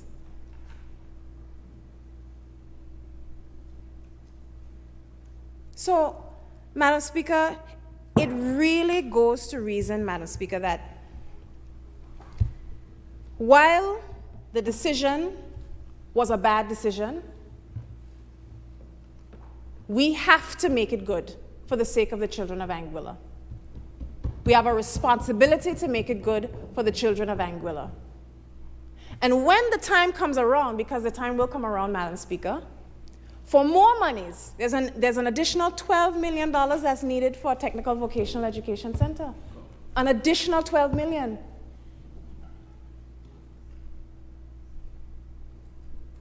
Everybody talks about TVET, Madam Speaker, but nobody puts their money where their mouth is. Except for this administration. So, Madam Speaker, I must thank the hard-working civil servants, the hard-working members of the Ministry of Finance, for understanding the urgency of the position we're in. The Honorable Premier, the Permanent Secretary in Education, for pushing hard to see to it that we are here to get these monies to finish the job, to make good a bad decision. Because the children of Anguilla deserve better. Thank you.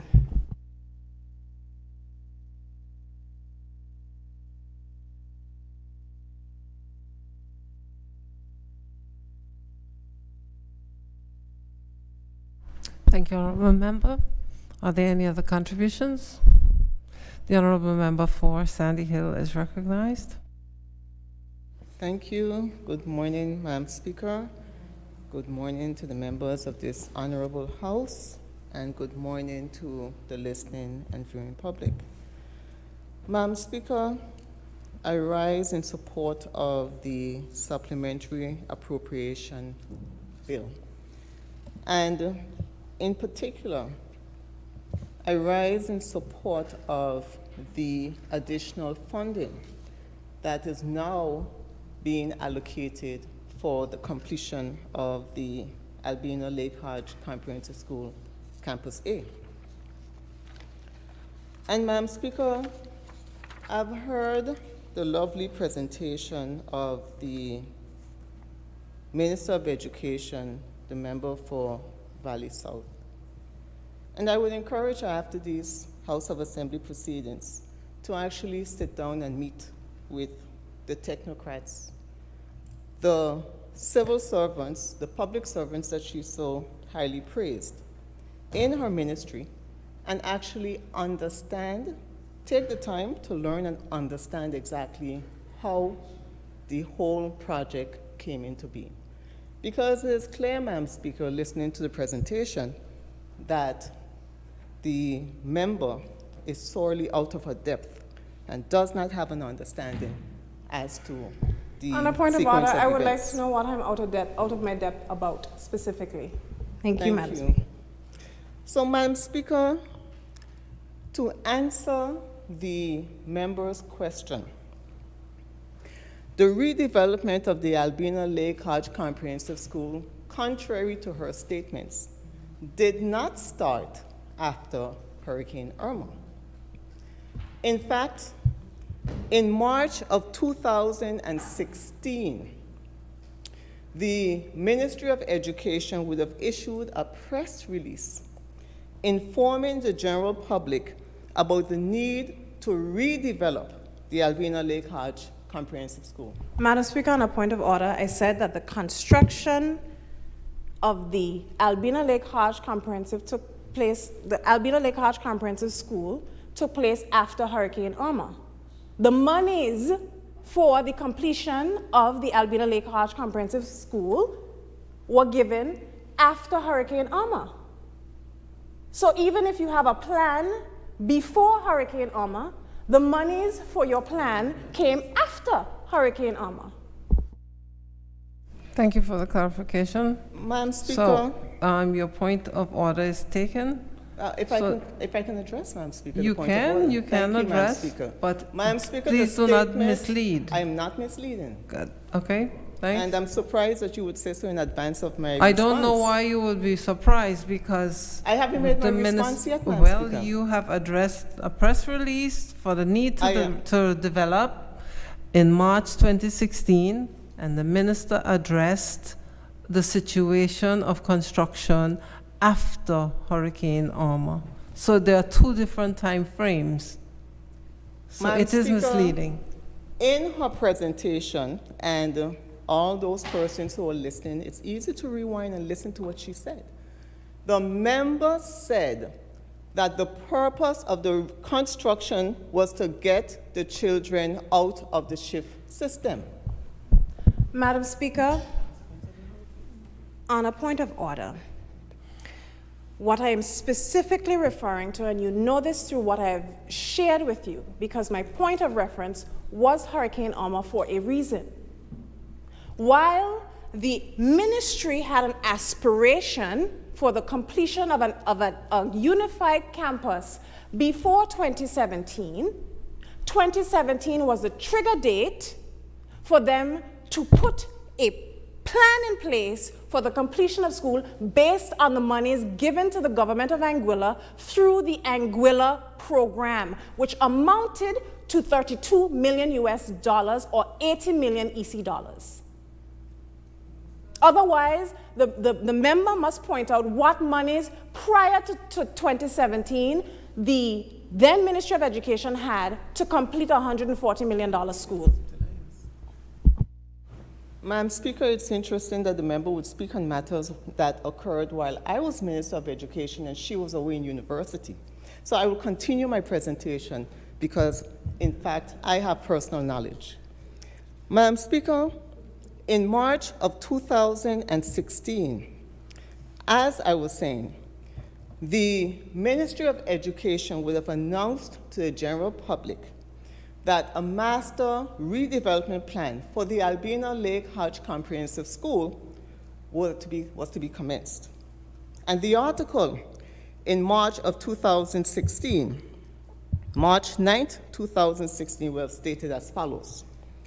A most successful school in Anguilla in terms of academic and professional achievement for its students, serving originally from 1953 as the Valley Secondary School, and in more recent years from the mid-1980s as the Albina Lake Hodge Comprehensive School, is now to be redeveloped along the lines of a carefully conceived master plan.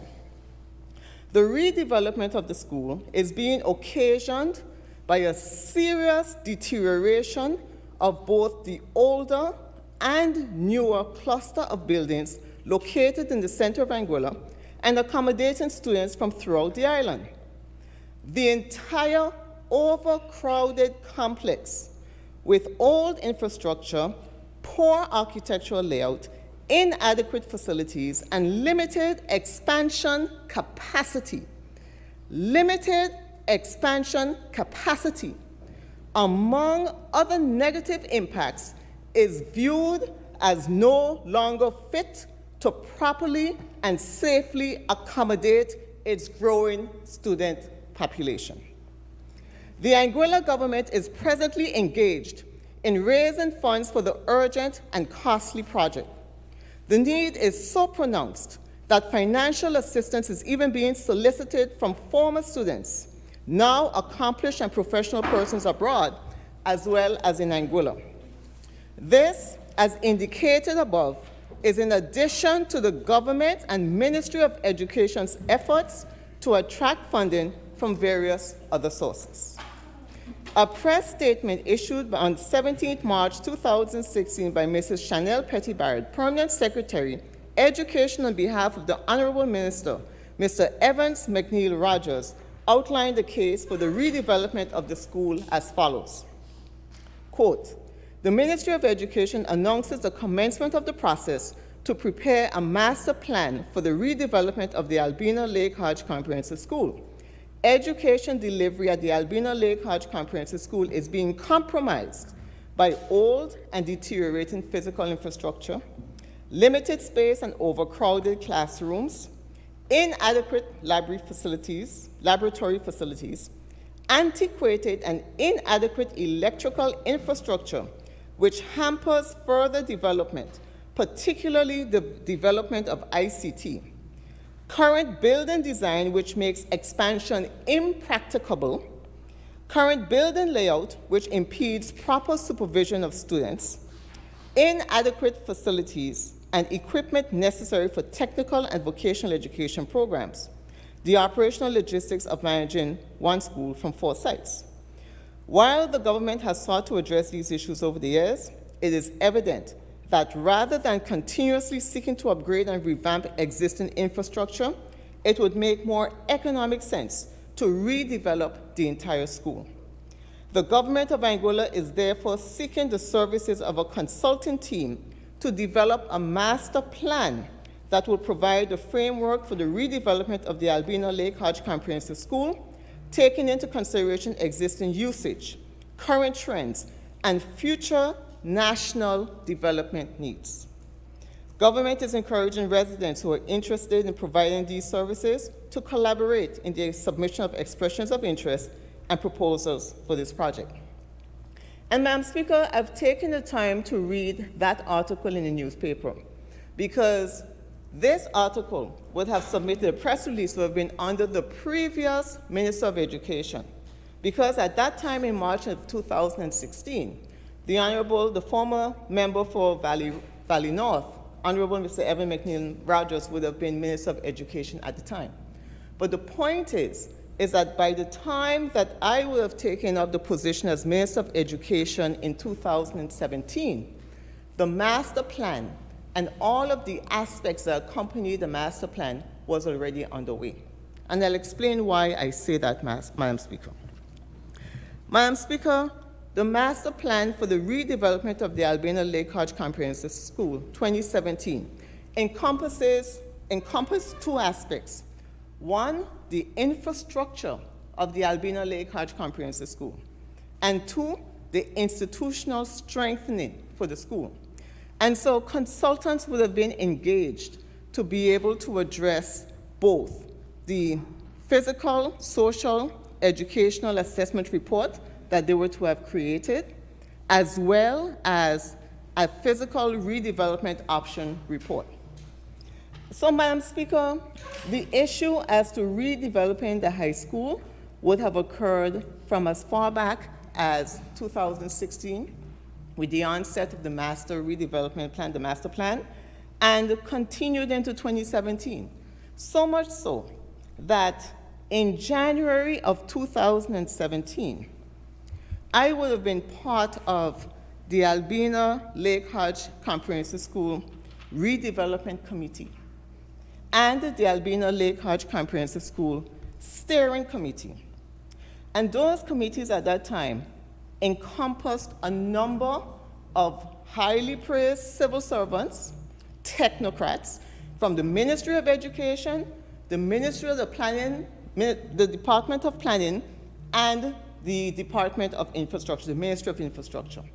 In addition to that, Madam Speaker, we had teachers, the principal of the Albina Lake Hodge Comprehensive School, and other members of the public who were present. The permanent secretary was part of that committee. And so it was a holistic committee that was created to establish a way to be able to move forward, recognizing the fact that our children were in dilapidated conditions. Our teachers were in dilapidated conditions, and there was an urgent need to redevelop the high school. This wasn't something that popped up after Hurricane Irma.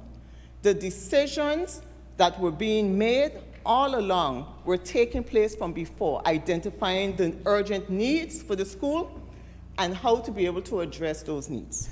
On a very simple point of order, Madam Speaker, and I must say it every time the member gets on her feet to say that this took place before Hurricane Irma. I made it very clear in my presentation that I'm speaking to the monies that were available to complete the redevelopment. The business case for the redevelopment of the Albina Lake Hodge Comprehensive School were presented in August of 2019, subsequent to the passage of Hurricane Irma. There were 6 options within this document that included remaining at the current site. So irrespective of the Education Sector Redevelopment Committee having holistic plans for the redevelopment of the school, the business case was made to consider not simply the holistic plan, but also the options available given the money that came from the Anguilla program. Because before it, there was no plan or monies available, and I will not say that having alumni give money for the completion of a $140 million project is practical, Madam Speaker, because it's not. Madam Speaker, while I'm flattered that the member would think I'm talking about her, I'm actually making my presentation. And my presentation includes a historical context as to the redevelopment of the Albina Lake Lodge Comprehensive School. So if I may continue, Madam Speaker. We do understand the historical complex. I'm making my presentation, Madam Speaker. It doesn't matter. I have the power of the chair member. Read your rules. To do what, Madam Speaker? I have to rule on a point of order. Oh, her point of order. Oh, sorry. Oh, my Go ahead. goodness. Okay. Like I was saying, obviously you're arguing or debating two different time periods with two different meanings.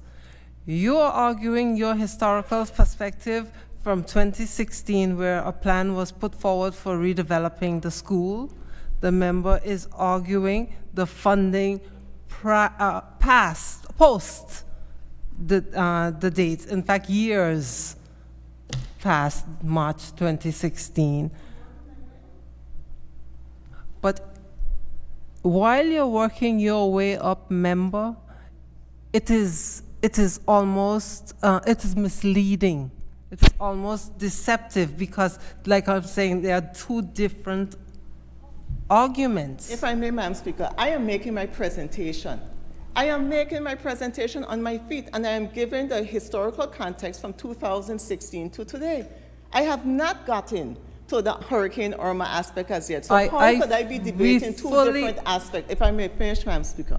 How could I be debating two different aspects when I am making my presentation and the member's presentation was solely focused after Hurricane Irma? My presentation is But that is much exactly wider. the point. But she cannot object to my presentation because I am taking a historical context from backward and forward. Member, you are being misleading, and I want the record to show that you are being misleading. Madam Speaker, I object to your You may statement object. that I am being misleading You because may it is object. inaccurate. All It is of not. Anguilla listening Member, today will please understand take what I your am seat saying. while and I am speak. making my presentation, Madam Speaker, and it's unfair Please to say resume that your I'm being seat while misleading. I speak. The member I has know your spoken her plan. I am going to statements. speak to you no longer. Please resume your seat while I speak. We're going to practice respect in this honorable house while I sit in this chair. Thank you. Are there any other contributions?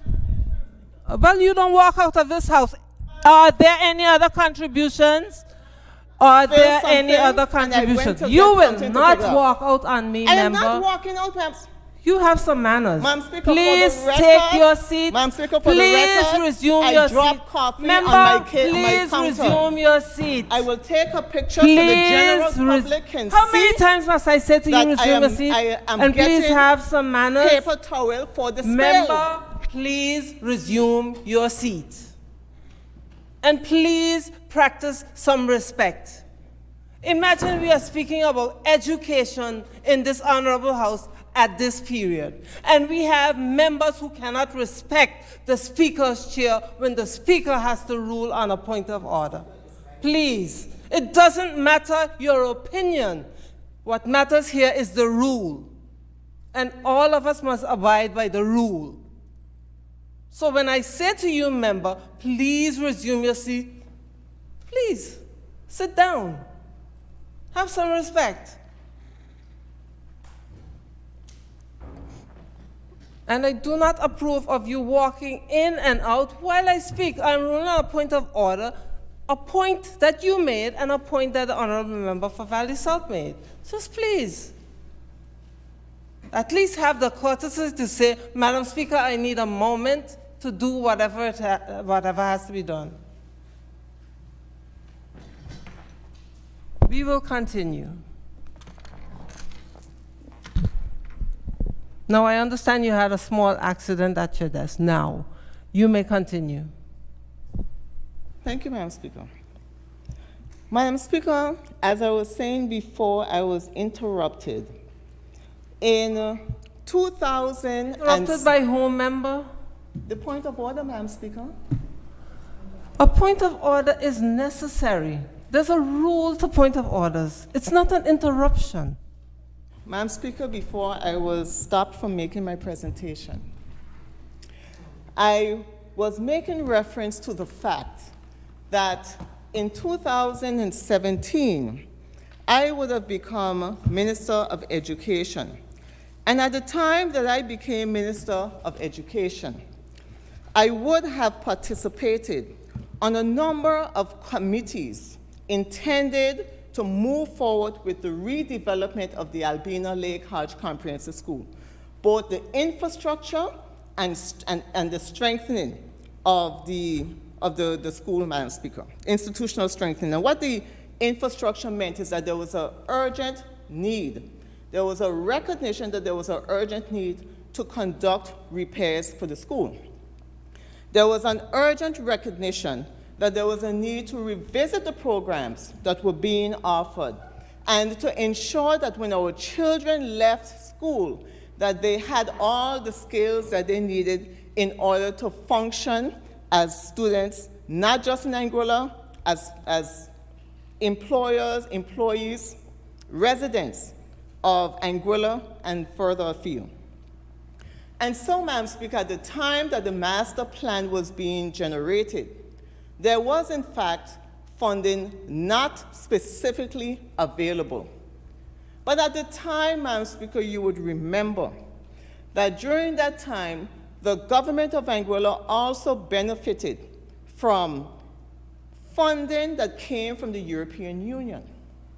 And during that time, European Union funding had been given to the government of Anguilla with respect to education. And in fact, the funding was on one of the bases on which the master plan for the redevelopment of the Albina Lake Hodge Comprehensive School was able to take place. And so, Madam Speaker, the idea was to take it in stages. The first thing that you had to do was to recognize that there was an urgent need to reform education in Anguilla. That was done. The second thing was that it was important to understand what were the needs that needed to have taken place to be able to reform education, infrastructure, and institutional strengthening. And the third step, Madam Speaker, was once those factors were identified, to obtain the funding to be able to redevelop.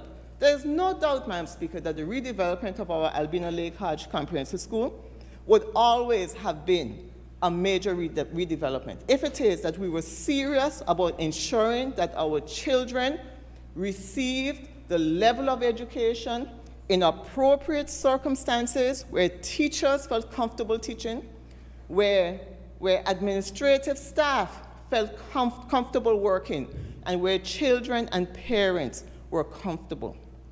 And so that was the vision, Madam Speaker. And you have to start, before you embark on a road, you have to have a vision as to where this road goes.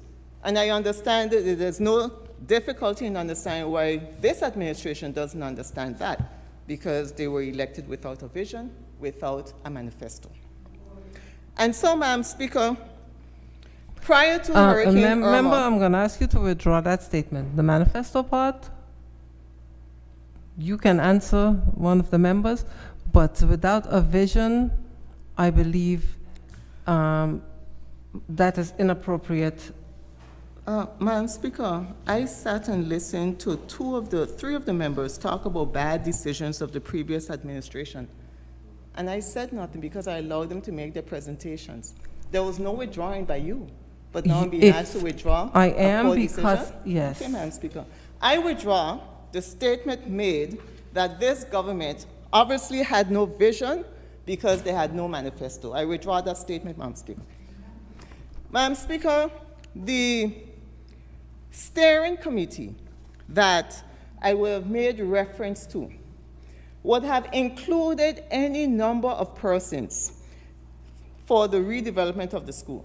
The terms of reference for the master plan was, one, to conduct a situational analysis of the Albina Lake Hodge Comprehensive School, and it included carrying out an inventory and a condition survey of existing facilities and a review of relevant documentation. The master plan survey was intended to assess the education, social, and overall development needs of the student population. to evaluate the sustainable development needs of Anguilla and make the necessary projections to inform the development direction of the Albina Lake Hodge Comprehensive School, to submit reports of its findings to the Ministry of Education based on the tasks carried out above, and to hold stakeholder consultations in collaboration with the Ministry of Education to discuss findings and inform the redevelopment program. And so, Madam Speaker, the master plan that the government of Anguilla at the time, under the AUF administration, had been engaged in was already deep into the assessing and ascertaining the needs to redevelop our educational structure. And so when Hurricane Irma hit, Madam Speaker, in September of 2017, the redevelopment committee had already been well on its way. In fact, in January of 2017, under my leadership, the redevelopment committee, steering committee, was charged with assisting in ascertaining whether or not the existing site was fit for purpose. And I've heard, Madam Speaker, in different venues, a lot of discussion by members of this government claiming that the existing site was fit for purpose, or certainly that the reconstruction should have taken place at the existing site. And Madam Speaker, every decision that was made under the previous Anguilla United Front administration in the Ministry of Education was not done as a fly-by-night. Everything is supported by documentation, deliberation, and assessment. It wasn't as although there may be some members of this House have the mistaken impression that the minister will sit and say, oh, we'll go to a new school and jump up. That's not how decisions are made, Madam Speaker. That maybe it is, and I don't know if it is in this administration. On a point of order, Madam Speaker, at no point in time did any member of this side of the House give the impression in this debate that the minister, on her own accord, made this decision. At no time. So as a point of clarity, Madam Speaker. Thank you for that clarification, Madam Speaker, because when the statements were made that there were poor decisions made under the Anguilla United Front, and one would have considered that the general public may well have formed the view that the Minister of Education at the time made the poor decision to build a new school. And so if that is not the impression that this administration is trying to give to the general public, I appreciate that clarification very much.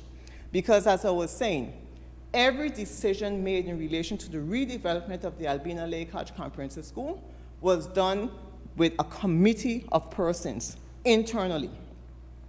Ultimate decisions were made with the involvement of the Foreign and Commonwealth Office, the Governor's Office, the Ministry of Department of Education, the Planning Department, Madam Speaker. And there were members of the Ministry of Infrastructure who were members of every committee dealing with the master plan for the redevelopment of the Albina Lake Hodge Comprehensive School, as well, and even more so, after Hurricane Irma, when it came to the redevelopment of the Albina Lake Hodge Comprehensive School. And I'll talk about that a little bit more in just a second. And so, Madam Speaker, in January of 2017, the discussion that took place at the level of the steering committee was to explore whether or not it was fit for the Albina Lake Hodge Comprehensive School to be rebuilt. Remember, this is before Hurricane Irma. But the whole idea of the master plan is that we needed a new high school. And so the discussion in January of 2017 was whether or not the high school should be rebuilt in its existing property, the existing land, or whether new land should be identified, called a greenfield site. And so the committee, not me, I would have been the chair of the committee as Minister of Education, and I charged the committee, since there were varying views at that point in time, as to whether or not it could or should be rebuilt in the existing site, or whether or not it should go to a greenfield site.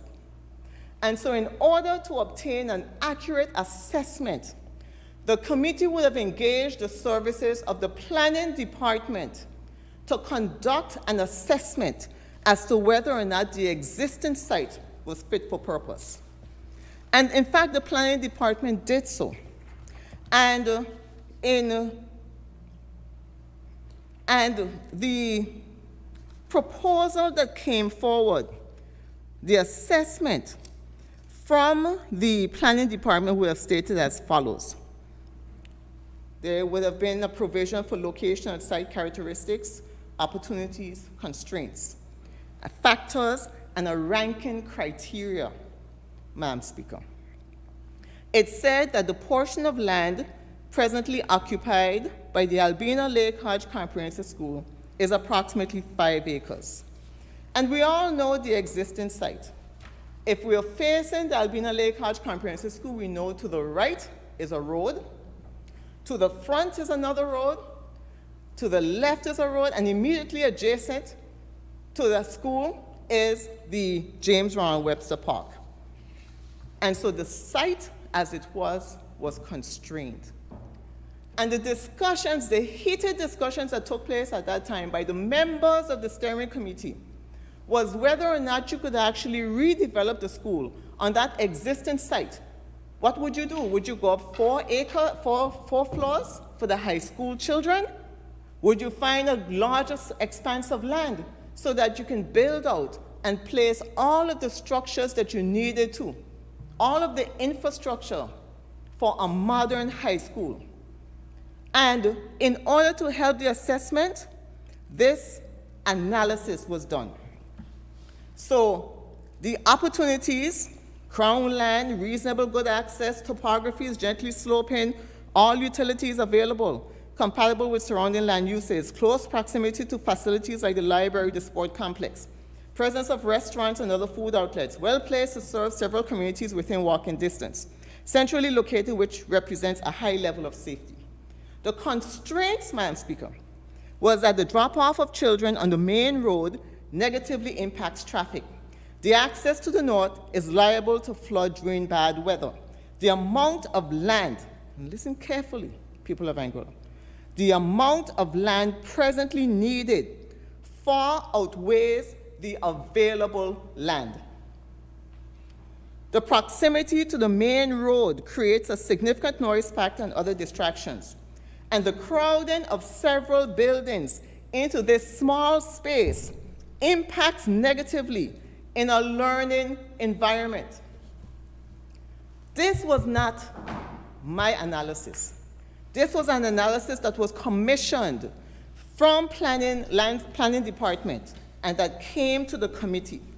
And so when it came to the ranking criteria from 0 to 5, the location was ranked number 4 as convenient, but the size was ranked as 0, as insufficient.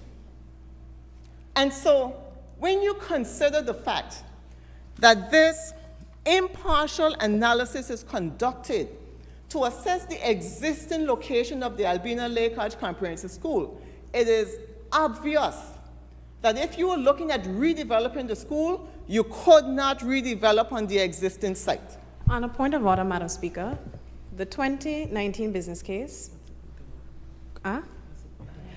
sorry, on a point of order, Madam Speaker, the member just said that you could not redevelop on the current site. I would like the member to know that the 2019 report states of the 4 options available, 2 of them were redevelopment at the current site. Again, Madam Speaker, I am back in 2017. I haven't gotten to 2019 as yet, but thank the member for paying so much attention. Madam Speaker, the report that came to the redevelopment... On a point of order, Madam Speaker. the point of order being misrepresentation. It is my opinion that the members misleading the House, because when you focus on prior to 2016, you focus on a different context which led to the development of the site as it is. Today, we are looking at a supplementary that is looking at the cost of redevelopment as a result of Irma, and to present to the House that there are multiple options and focusing on a context, primarily thus far, that is prior to what triggered the action that is leading us here to this point, in my opinion, is very misleading, because it does not define the context under which this decision was made. Appreciate Madam it. Speaker, Continue. yes, thank you, Madam Speaker, because as Minister of Education at the time, I would know the context in which this arose, and that is why I'm giving the historical context, Madam Speaker. Again, Yeah, but again, Madam Speaker. Member, let me just speak to you for one moment. I fully support what the Single Island Wide Electoral District member said. I know you wish to put forward the historical side of this issue. At the same time, when I said earlier that you were misleading, I was solely based on one point, and that was based on the appropriations bill that is before us today. The member for Valley North mentioned, in simple words, we had access to $80 million, and we chose $140 million option. That was, and I feel that that is the context that this appropriations bill is brought forward to the House today. And based on that, I said basically that it is misleading. But since you wish to put forward the historical perspective where you sat under, I have allowed that. Thank you, Madam Speaker. Madam Speaker, as I was saying, the analysis that came forward, and is not, Madam Speaker, I am actually referring to actual documentation that the committee at the time would have considered. And I am making my presentation, Madam Speaker, and that is why I thank you for allowing me the opportunity to expand and to deliver my presentation. And so, Madam Speaker, the proposal, the analysis would have stated that the size for the redevelopment was insufficient, and the ranking criteria that was given by the planning department was 0. And so, Hurricane Irma, Madam Speaker, would have hit in September of 2017, and those of us, especially those of us who are in government, understand and remember the difficulties and the difficult situations that we were faced in, especially when it came to education, where we were faced with significant damage to our Albina Lake Hodge Comprehensive School, significant damage to Morris Vanderpool Primary School, and significant damage to all of the primary schools, so much so that they had to be redeveloped. And when we drive across the length and breadth of Anguilla today, we can see the redevelopment. Again, that redevelopment was started,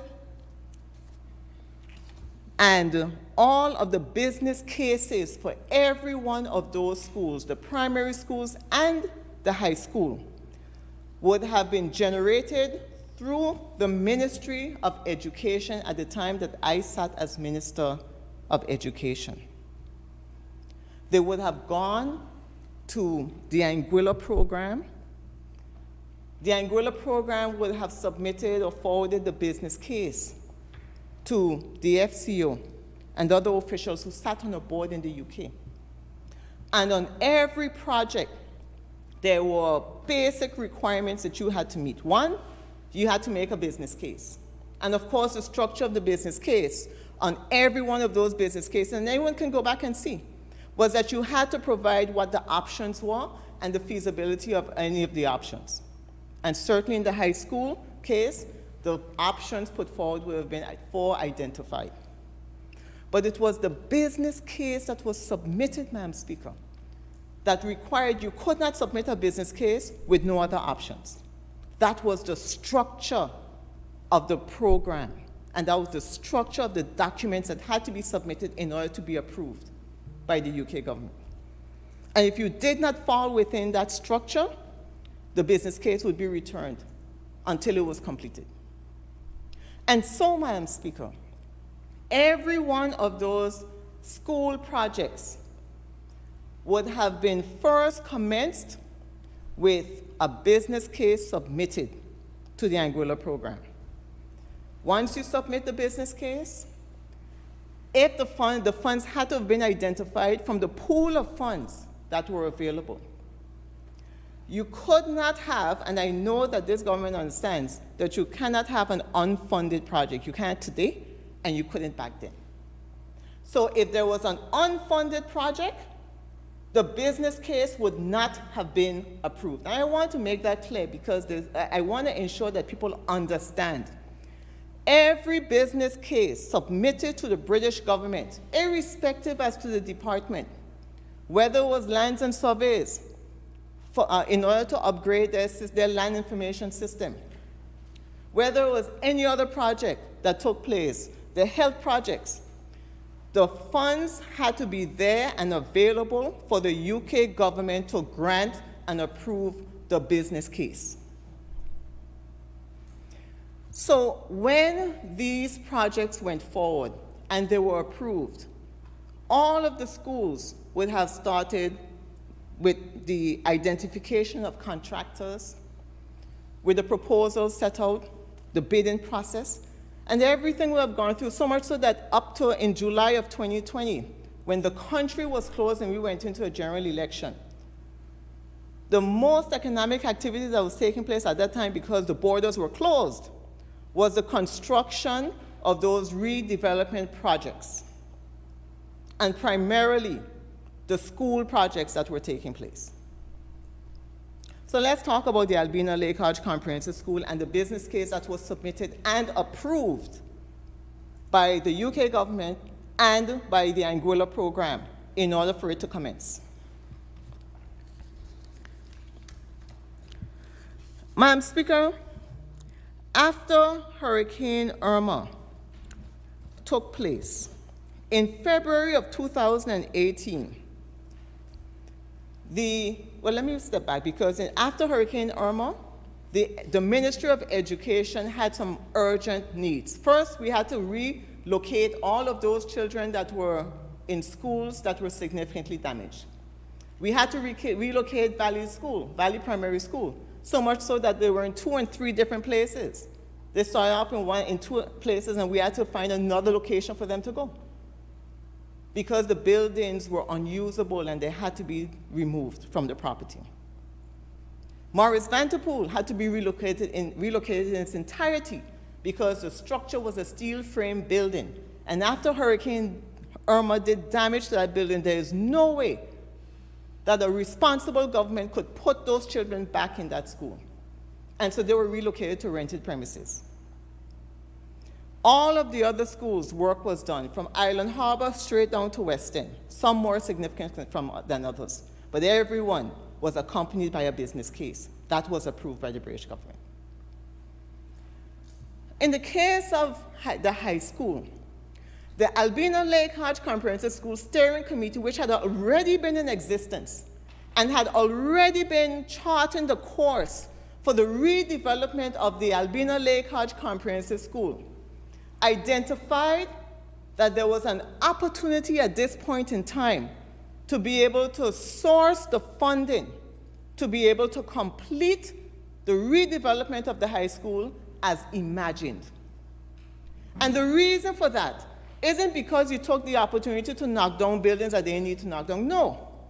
An assessment was conducted by members of the Ministry of Infrastructure, our technocrats who would have gone through and identified the safety of each of those buildings before placing an X to determine whether or not it should be removed.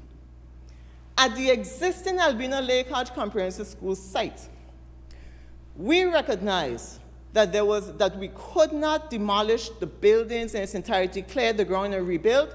Why? Because we needed those buildings. The first step that we tried to do after Hurricane Irma was see if we could find a location that could house all of the children so that they could continue along with school in the best way, although that we could, although in a different location. The shift system was not the ideal situation. The shift system was not the first option. But when you are faced with persons who, when you go and you have discussions with them, and what they were seeking to charge the Ministry of Education in times of need in order to be able to properly relocate their children, those options fell through. And the only option remaining was to go onto the shift system to allow our children to continue their schooling. And after Hurricane Irma would have damaged not just Anguilla, but a number of the other territories, including BVI, was severely damaged. And I think Hurricane Maria as well. 1 month later, or was it 6 weeks? God, I can't remember. Within 6 weeks, I think by October, some date in October, our children were able to be the first to get back to school, albeit on the shift system. And so they lost minimal time. Our teachers came out, and they themselves have children. They themselves had damage to their homes. I remember that the chief education officer had suffered significant damage at her house, and she was out there. We were at the site, at the existing site that had been damaged, looking to see how we could get our children back in as quickly as possible. Those were the type of sacrifices that our civil servants, our teachers, our educators, the technocrats made to be able to accomplish that. So we can stand here in the House of Assembly today and criticize things that took place in the past, but we weren't there, and unless you're not there, if you're not in the kitchen, you do not feel the heat. I was there, Madam Speaker, and I can tell you what we went through. On a point of clarity, Madam Speaker, I at no point indicated that the then government was not in a difficult situation with the split shift system. It is a system that all countries that face Hurricane Irma and other hurricanes had to live through. And I also, just to be clear, because I don't want the leader of the opposition to give the general public the perception that that is what this administration is saying, because that is exactly the impression that she gave just now. Again, Madam Speaker, I'm flattered that the member would think I'm talking about her.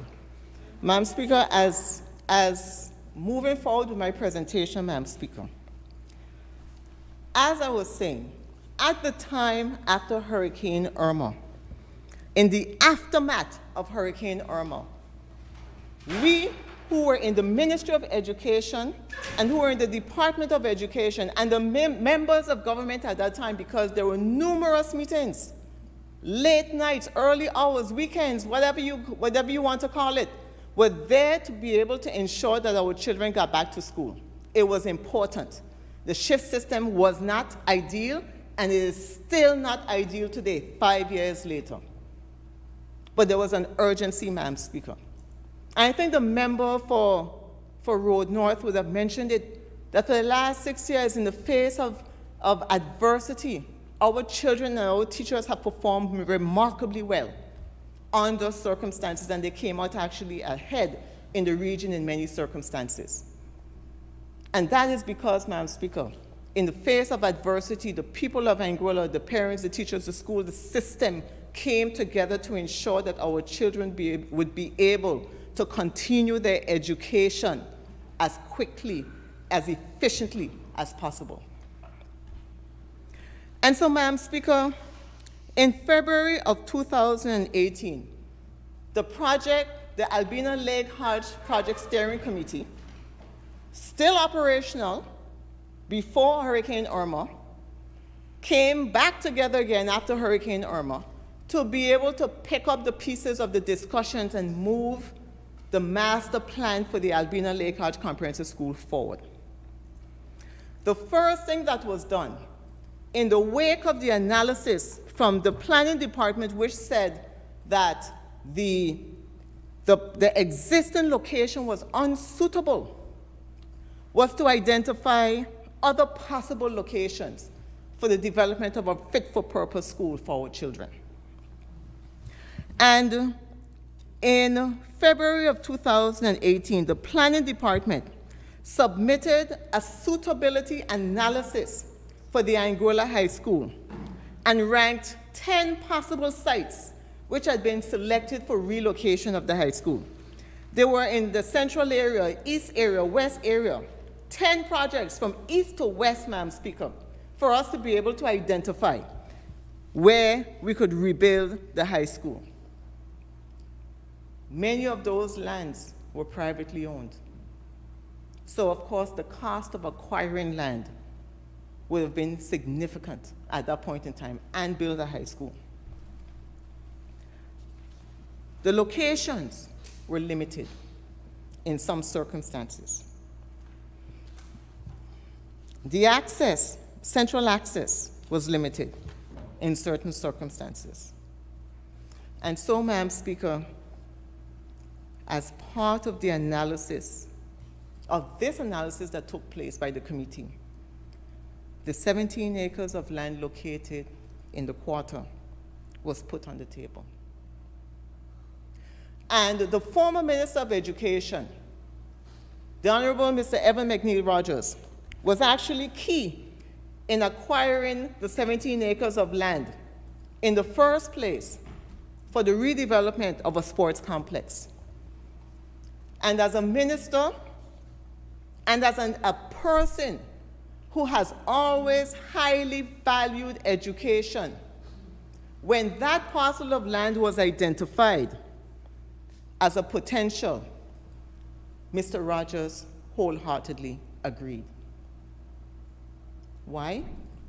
Because there was an urgent need for our children.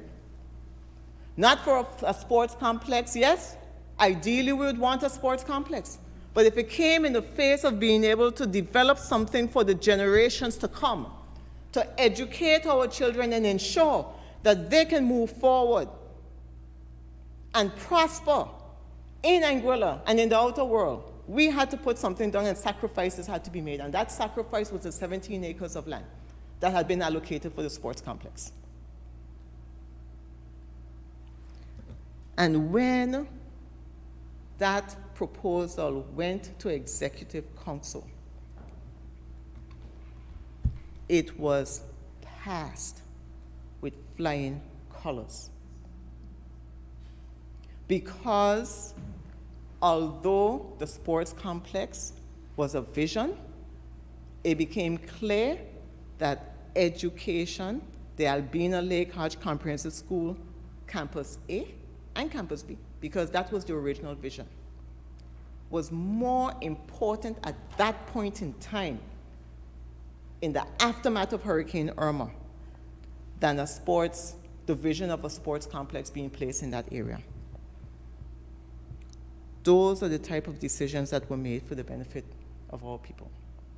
And I must say, Madam Speaker, that the Anguilla program, by and large, the majority of the funds were invested in health and education.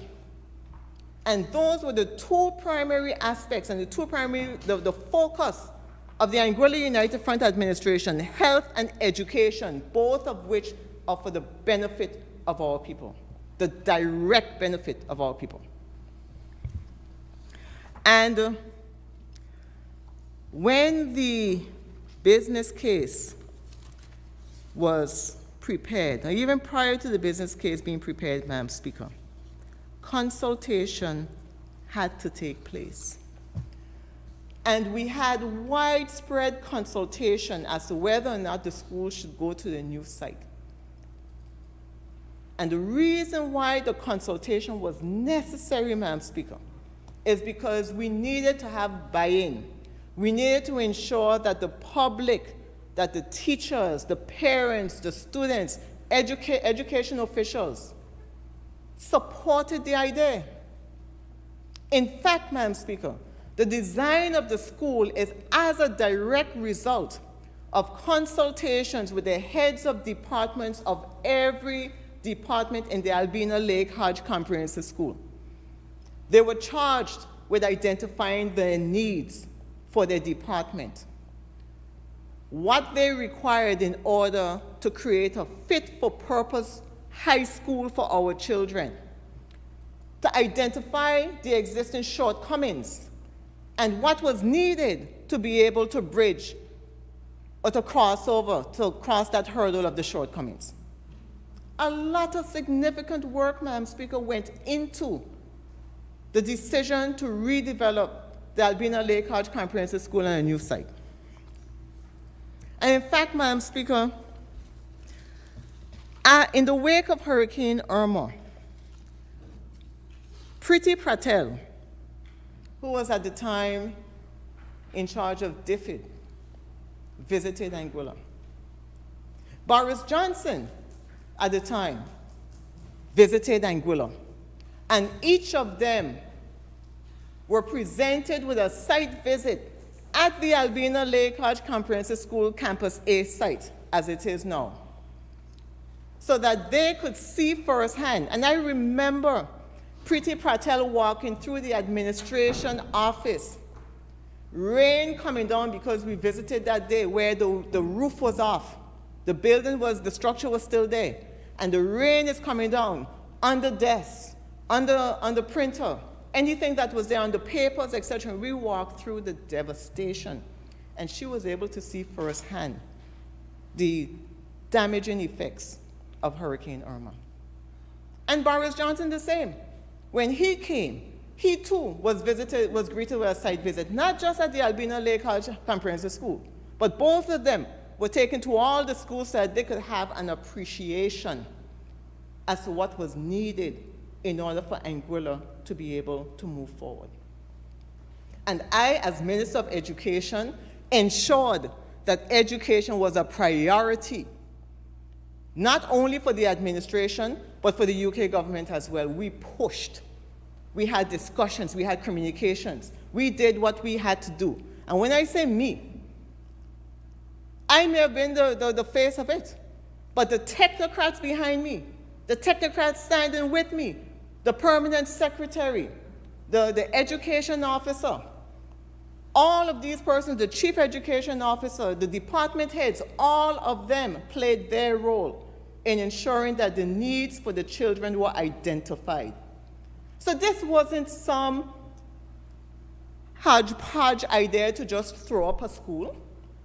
This was a combination of the members in the education ministry coming together and members of other departments coming together to ensure that our needs, our education needs were looked after. And so, Madam Speaker, we would have received communication from the FCO on the 26th of May 2019, Robert Wilkinson, speaking about the conversation we had had that morning and summarizing and indicating that it would be helpful to write to the governor setting out the case for rebuilding the school. And he said, this needs to make a more emotional and human case for the option. And some of the factors that could be included the importance of education for the future of the island and its citizens' employability. Despite its cost implications, the opportunity that rebuilding the Albina Lake Hodge Comprehensive School represents to solve secondary education for Anguilla for the future. The difficult and disruption of the shift system and agreeing the draft business case. And the suggestion was that we should write to the governor setting out these factors. And so, the following day, on the 27th of May, 2019, a letter was penned to go to Governor Tim Foy. And remember, Governor Foy was with us. He had arrived to Anguilla 2 weeks before Hurricane Irma. So if there was a governor that could understand what the country went through, Governor Foy could. And the letter stated in part, "Dear Governor Foy, Albina Lake Hodge Comprehensive School Redevelopment Project.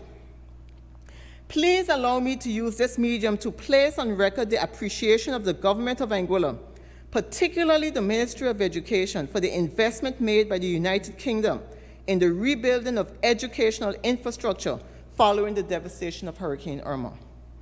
We are confident that this investment will positively impact the lives of Anguilla's children for many years to come. As you are aware, one of the most important projects being funded by the grant from the UK government is the Albina Lake Hodge Comprehensive School. As Anguilla's only secondary school, this school will play a critical role in development of all of our children as we seek to prepare them for life globally and locally, with the hope that they will make a meaningful contribution to Anguilla's development as well to the advancement of humanity. We therefore endorse the business case, which will be presented to the UK government for funding of this project. Our history tells us that those who came before us were committed to the education of their children. Local historian Mr. Carville Petty, OBE, in his book, Bless Our Forebears, relates that in the immediate post-slavery era, the Anguillan people were willing and able to make a meaningful contribution to the education of their children. By 1845, Anguilla had 7 schools, 2 of which belonged to the Wesleyan Society and the others to the Church of England. It is recorded that the then Lieutenant Governor of Anguilla, Cunningham, remarked, quote, "I think the increased number and present condition of the schools afford encouraging proof of the anxiety of the laboring class to have their children educated." End quote. This desire has not waned. The Albina Lake Hodge Comprehensive School, whose motto is Decus est servi, means it is an honor to serve, has been serving our country since 1953, when it was then the Valley Secondary School. It is the alma mater of almost every Anguillian, including past chief ministers and the present premier. Of course, this was in 2019, Madam Speaker. It is this school that prepares our people for further education and in many cases for the world of work. Students must therefore exit with the skills necessary to take advantage of opportunities for higher education and to be contributing members of the labor force with the aptitude and attitude needed for further advancement on their chosen path. Unfortunately, the Albina Lake Hodge Comprehensive School was decimated by Hurricane Irma, resulting in a shift system being implemented because there were insufficient spaces left to accommodate all students, approximately 1,200, during a regular school day. The first shift of students attend from 7 a.m. to 11:30, and the second shift from 12:30 to 5:10 p.m. This system is taking a toll on the morale, enthusiasm, and productivity of the staff, many of whom have to work on both shifts. Additionally, class times have had to be reduced. Thus, by the end of the school year, would have lost several hours of instruction for each subject area. The negative implications of this are far-reaching. And I stop here to note that the member for Valley South, the Minister of Education, identified the similar issues that were put forward to the governor in this letter in May of 2019. Fortuitously, prior to Hurricane Irma, our ministry had engaged a team of consultants to develop a master plan for the redevelopment of the Albina Lake Hodge Comprehensive School, because the physical development of the school has not been able to keep pace with the changing educational landscape. Technological integration, expanded curriculum offerings, and efforts to cater to an increasingly diverse student body with a wide range of needs, interests, and abilities. The result had been an ad hoc construction of buildings and rental of facilities which are not fit for purpose in a desperate attempt to meet student needs. With growing numbers, overcrowding was a major issue, and aging infrastructure began to pose health and safety concerns. These issues have only been compounded by the impact of Hurricane Irma. However, we also now have the opportunity to make it right. It is our responsibility as elected representatives of our people to ensure that we improve on the legacy of our forebears. Just as they strive to ensure that educational opportunities were available to us, we must do the same for our children and future generations. Every effort must be made to ensure that they are on an equal playing field in terms of their level of preparedness for thriving in a global space. We have to do this in an atmosphere that embraces diversity, promotes inclusion, fosters creativity, leverages technology, and is environmentally friendly. We are building a school for the future that will likely serve our country for several generations. The children of Anguilla deserve a school that is modern and fit for purpose, which will prepare them to contribute meaningfully to the development of Anguilla and be competitive, tolerant, and collaborative global citizens. We believe it is our duty to fulfill this pressing need at a time such as this, when Anguilla is at a crossroads in its development, 52 years post-revolution, and 2 years since the most devastating hurricane in history. Our decisions at this juncture will determine the educational opportunities we are able to offer to the children of Anguilla and their ability to improve their quality of life and that of their communities. We implore you to assist us to realize this vision, which we have for our children and our country. The revolutionary song, quote, "We are out to build a new Anguilla," resonates as much today as it did in the 1960s. On this occasion, we hope to work in partnership with the UK government to build an Anguilla that is more resilient, resourceful, and economically robust. We can only do this through the education of our people. As such, we look forward to working with you and the UK government to deliver the full redevelopment of the Albina Lake Hodge Comprehensive School for the betterment of our people. Yours sincerely, Cora Richardson Hodge, Honorable Minister of Affairs, Home Affairs and Education. And so, Madam Speaker, these communications will have set the tone for the submission of the business case to the UK government. And in the interim, while submitting the business case, a lot of work was done with respect to ensuring that there was widespread consultation across Anguilla in relation to this matter. In April of 2019, we would have commenced with consultations across the length and breadth of Anguilla. We had meetings, numerous meetings, to ensure that we considered all of the views. I recall we had meetings at Campus B, where I had to make a presentation as Minister of Education, opening, talking, laying the groundwork for the purpose of the Master Redevelopment Plan, the redevelopment of the Albina Lake Hodge Comprehensive School, the needs that had to be met, the shortcomings that we had experienced, the impact of Hurricane Irma, and the vision for where we decided to take our country for the future. There were a number of persons there. And I don't think, Madam Speaker, that I saw any member of the government at those consultations. 2019, Madam Speaker, April of 2019, when we commenced those consultations. And we were able to garner the views of the general public. Yes, of course, not everyone is going to agree that maybe you should stay. Maybe you're back out in the bush, whether you're next to the school. But what we did, Madam Speaker, the complaint that it's across from the public library, a library was outfitted at the existing site. The complaint about having sporting facilities was identified. And let me stop here and say this. These discussions and the plans for the redevelopment of the Albina Lake Hodge Comprehensive School was supported and were undertaken by and large by a company out of Barbados by the name of Design Collaborative. That was the company which was charged with developing the master plan.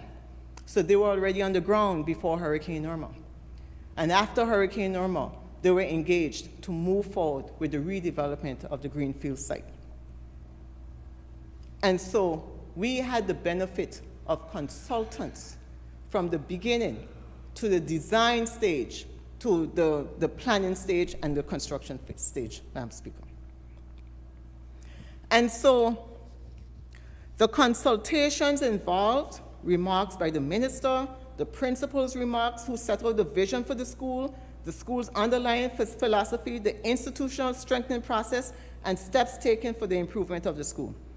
The presentation of the master plan was done by the permanent secretary at the time, who explained the background of the plan, the redevelopment considerations, the strategic vision and goals, curriculum offerings, future-proofing, inclusive education, process for making key decisions, and a visual presentation and explanation of the plans. And Madam Speaker, that design did not just crop up out of nowhere. It was present at those consultations, and people, the general public, parents, teachers, students, it was open for anyone to attend, were present, and they had the opportunity to ask questions to ensure that it was something that they were in support of. And if they had concerns, it was the opportunity for them to express their concerns, to ensure that whatever major concerns were addressed. And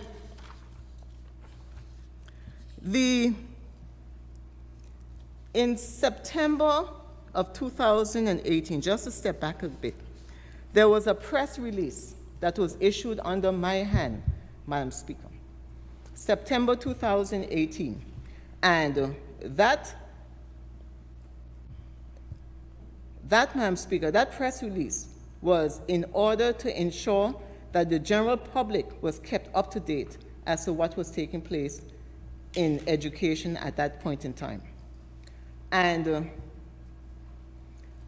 it was on the 3rd of September 2018, which said, the Ministry of Education is pleased to share the following information with the general public regarding the redevelopment of the Albina Lake Hodge Comprehensive School. Before the passage of Hurricane Irma, the Ministry of Education embarked on a project in relation to the redevelopment of the Albina Lake Hodge Comprehensive School. The impact of Hurricane Irma on the operation of the school hastened the efforts of the ministry to provide suitable, purpose-built-like facilities for students and staff. To guide the process and provide constructive feedback, the ministry formed the Albina Lake Hodge Project Steering Committee, a large group of stakeholders. Over the past months, the ministry has been engaged in a series of meetings and discussions with this committee, the project consultants, and others in relation to the project. The ministry would have previously advised the public of the intended relocation of the Albina Lake Hodge Comprehensive School on a site in the quarter.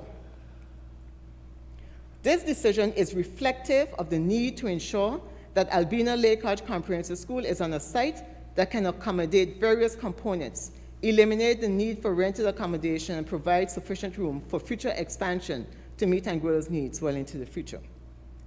The ministry has decided that Campus B will remain at its current location until we are in a financial position to construct it at the new location.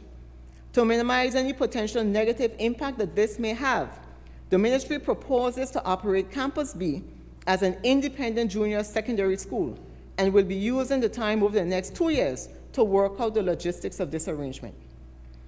On August 17 and 18, 2018, Mr. Robert O'Neill of Design Collaborative, the architectural consultant for the Albina Lake Hodge Comprehensive School project, held a series of meetings with stakeholder groups, including the Albina Lake Hodge Comprehensive School senior management team, the Albina Lake Hodge Comprehensive School Steering Committee, representatives of various government departments, ministers of government, and others to present the layout and concept plans for the school. Mr. O'Neill brings a wealth of experience in the design of secondary schools, colleges, and other training institutions across the region and beyond. The plans were thoughtfully crafted and reflective of the type of school which caters to the needs of a diverse student population and will serve them well for many years to come. While there are a few adjustments to be made, the feedback on the plans was very positive, and the consultants will be working feverishly to have all design plans and tender documents completed by year end. Construction is anticipated to commence in the first quarter of 2019 and be completed by May 2020. We know we're far off from that, Madam Speaker. It therefore means that the shift system will continue until completion of the new Campus A.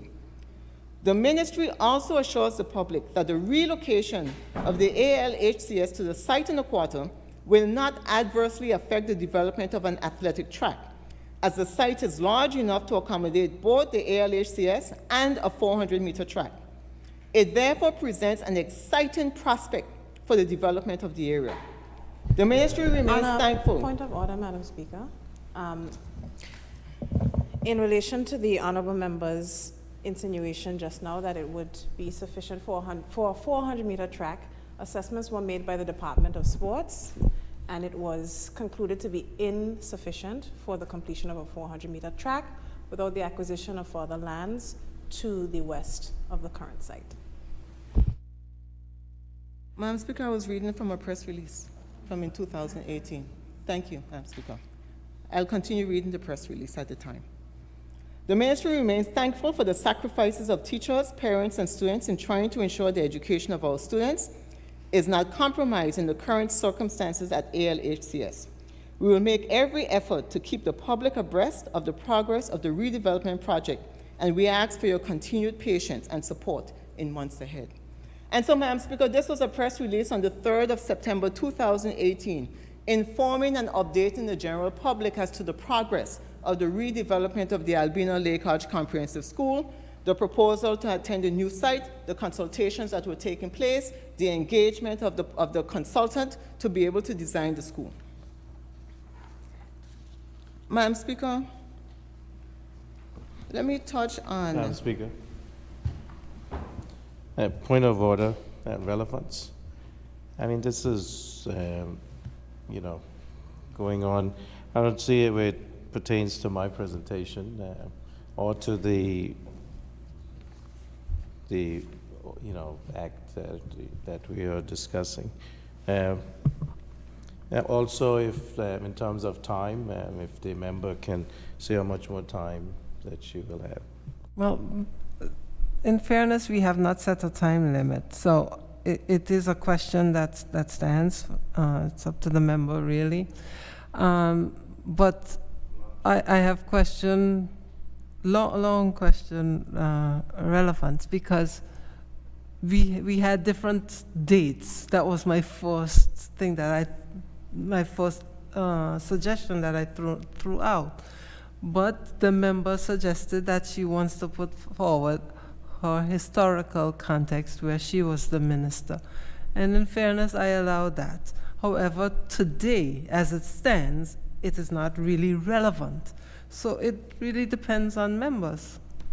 Everybody will be given an opportunity to speak, and you can always put forward your... So right after the member finishes, we will break for lunch. No problem. You may continue. Thank you, Madam Speaker. Madam Speaker, three of the government ministers, when they made their presentation on the government side, would have spoken about the poor decisions that were made under the previous Anguilla United Front administration. And I think it's not only fair, but necessary that as former Minister of Education, that I not let this opportunity go by without addressing the allegations that have been raised in this honorable House, without putting for the record the true facts of events as it's supported by the documentation, the recorded documentation in front of me, as to what took place and how we arrived at the decisions that were made. And I'm not finished yet, Madam Speaker, because in terms of the money, I still have to get to that. Thank you, Madam Speaker. So, Madam Speaker, I want to touch on the track, because the Minister for Education would have touched on it during her presentation, and again would have raised it on a point of order while I was reading the press release that had been printed in the Anguilla newspaper in September of 2018. Madam Speaker, at the time, as I mentioned, we have engaged the services of Design Collaborative.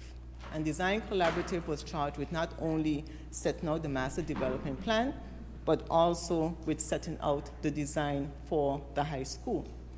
And the design that came forward, and there were a lot of discussions and a lot of communications because it was necessary, in fact critical, that if you were going to be building a new high school in another location, you must provide a location for physical activity.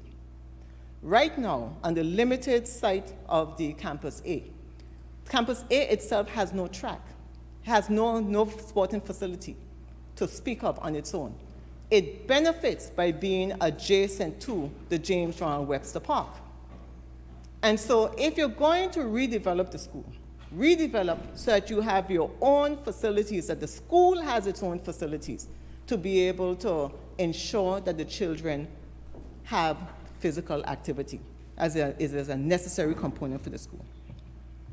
So, Madam Speaker, on the Design Collaborative and subsequent to the consultations that took place, and in fact, when I saw the design, I was quite impressed because one of the critical things that we wanted to ensure was that there was sufficient space to house a track on that park. Similar, so that if it is that you're moving away from James Brown Webster Park, that you had a similar facility of sorts to be able to have the children enjoy physical activity. And so that was one of the key concerns that we had. And the design that came forward from Design Collaborative included the design plan for a 400-meter track on the new site. And the plans would have gone not only to consultation, but it also went to the planning department. And there were some concerns, and of course at the time I would have been Minister of Education, but not Minister of Sports. The Minister of Sports at the time would have been the Honorable Mr. Evan McNeil Rogers. And so, in consultation with the Ministry of Sports, headed by the minister at the time, we would have submitted the outline, the design drawings, design plans to the planning department. On the 6th of June 2019, the planning department would have penned an email with regard to the very same planning application to the Permanent Secretary of Education at the time, from the hand of Sharon Roberts Joseph, who sits on the Land Development Control Committee, copied Mr. Maureen Foster Rogers, Vincent Proctor, Bancroft Batik, Leslie Hodge, Melissa Mead, Malcolm Webster. And it was a communication regarding the planning application. And it says, "Dear Mrs. Petty Barrett, the Land Development Control Committee met today to further review the planning application for the development of the Albina Lake Hodge Comprehensive School. The communication received from you dated the 5th of June 2019 regarding the athletics facility/stadium shown on the site plan was also discussed during presentation of the application. The committee feels that the area in question would be suitable for a playing field catering to the Albina Lake Hodge Comprehensive School, as it could utilize the proposed supporting amenities and school facilities shown on the master plan." Just to emphasize, Madam Speaker, the committee feels, this is the planning committee, feels that the area in question would be suitable for a playing field catering to the Albina Lake Hodge Comprehensive School, as it could utilize the proposed supporting amenities and school facilities shown on the master plan. On a point of clarity, Madam Speaker, can I ask the member to distinguish between the playing field that she says is able to be accommodated at that site and her previous statement that a 400-meter track is going to be able to be accommodated at that field? I'd like some clarity on that statement. Madam Speaker, I am reading from statements, emails, documentation.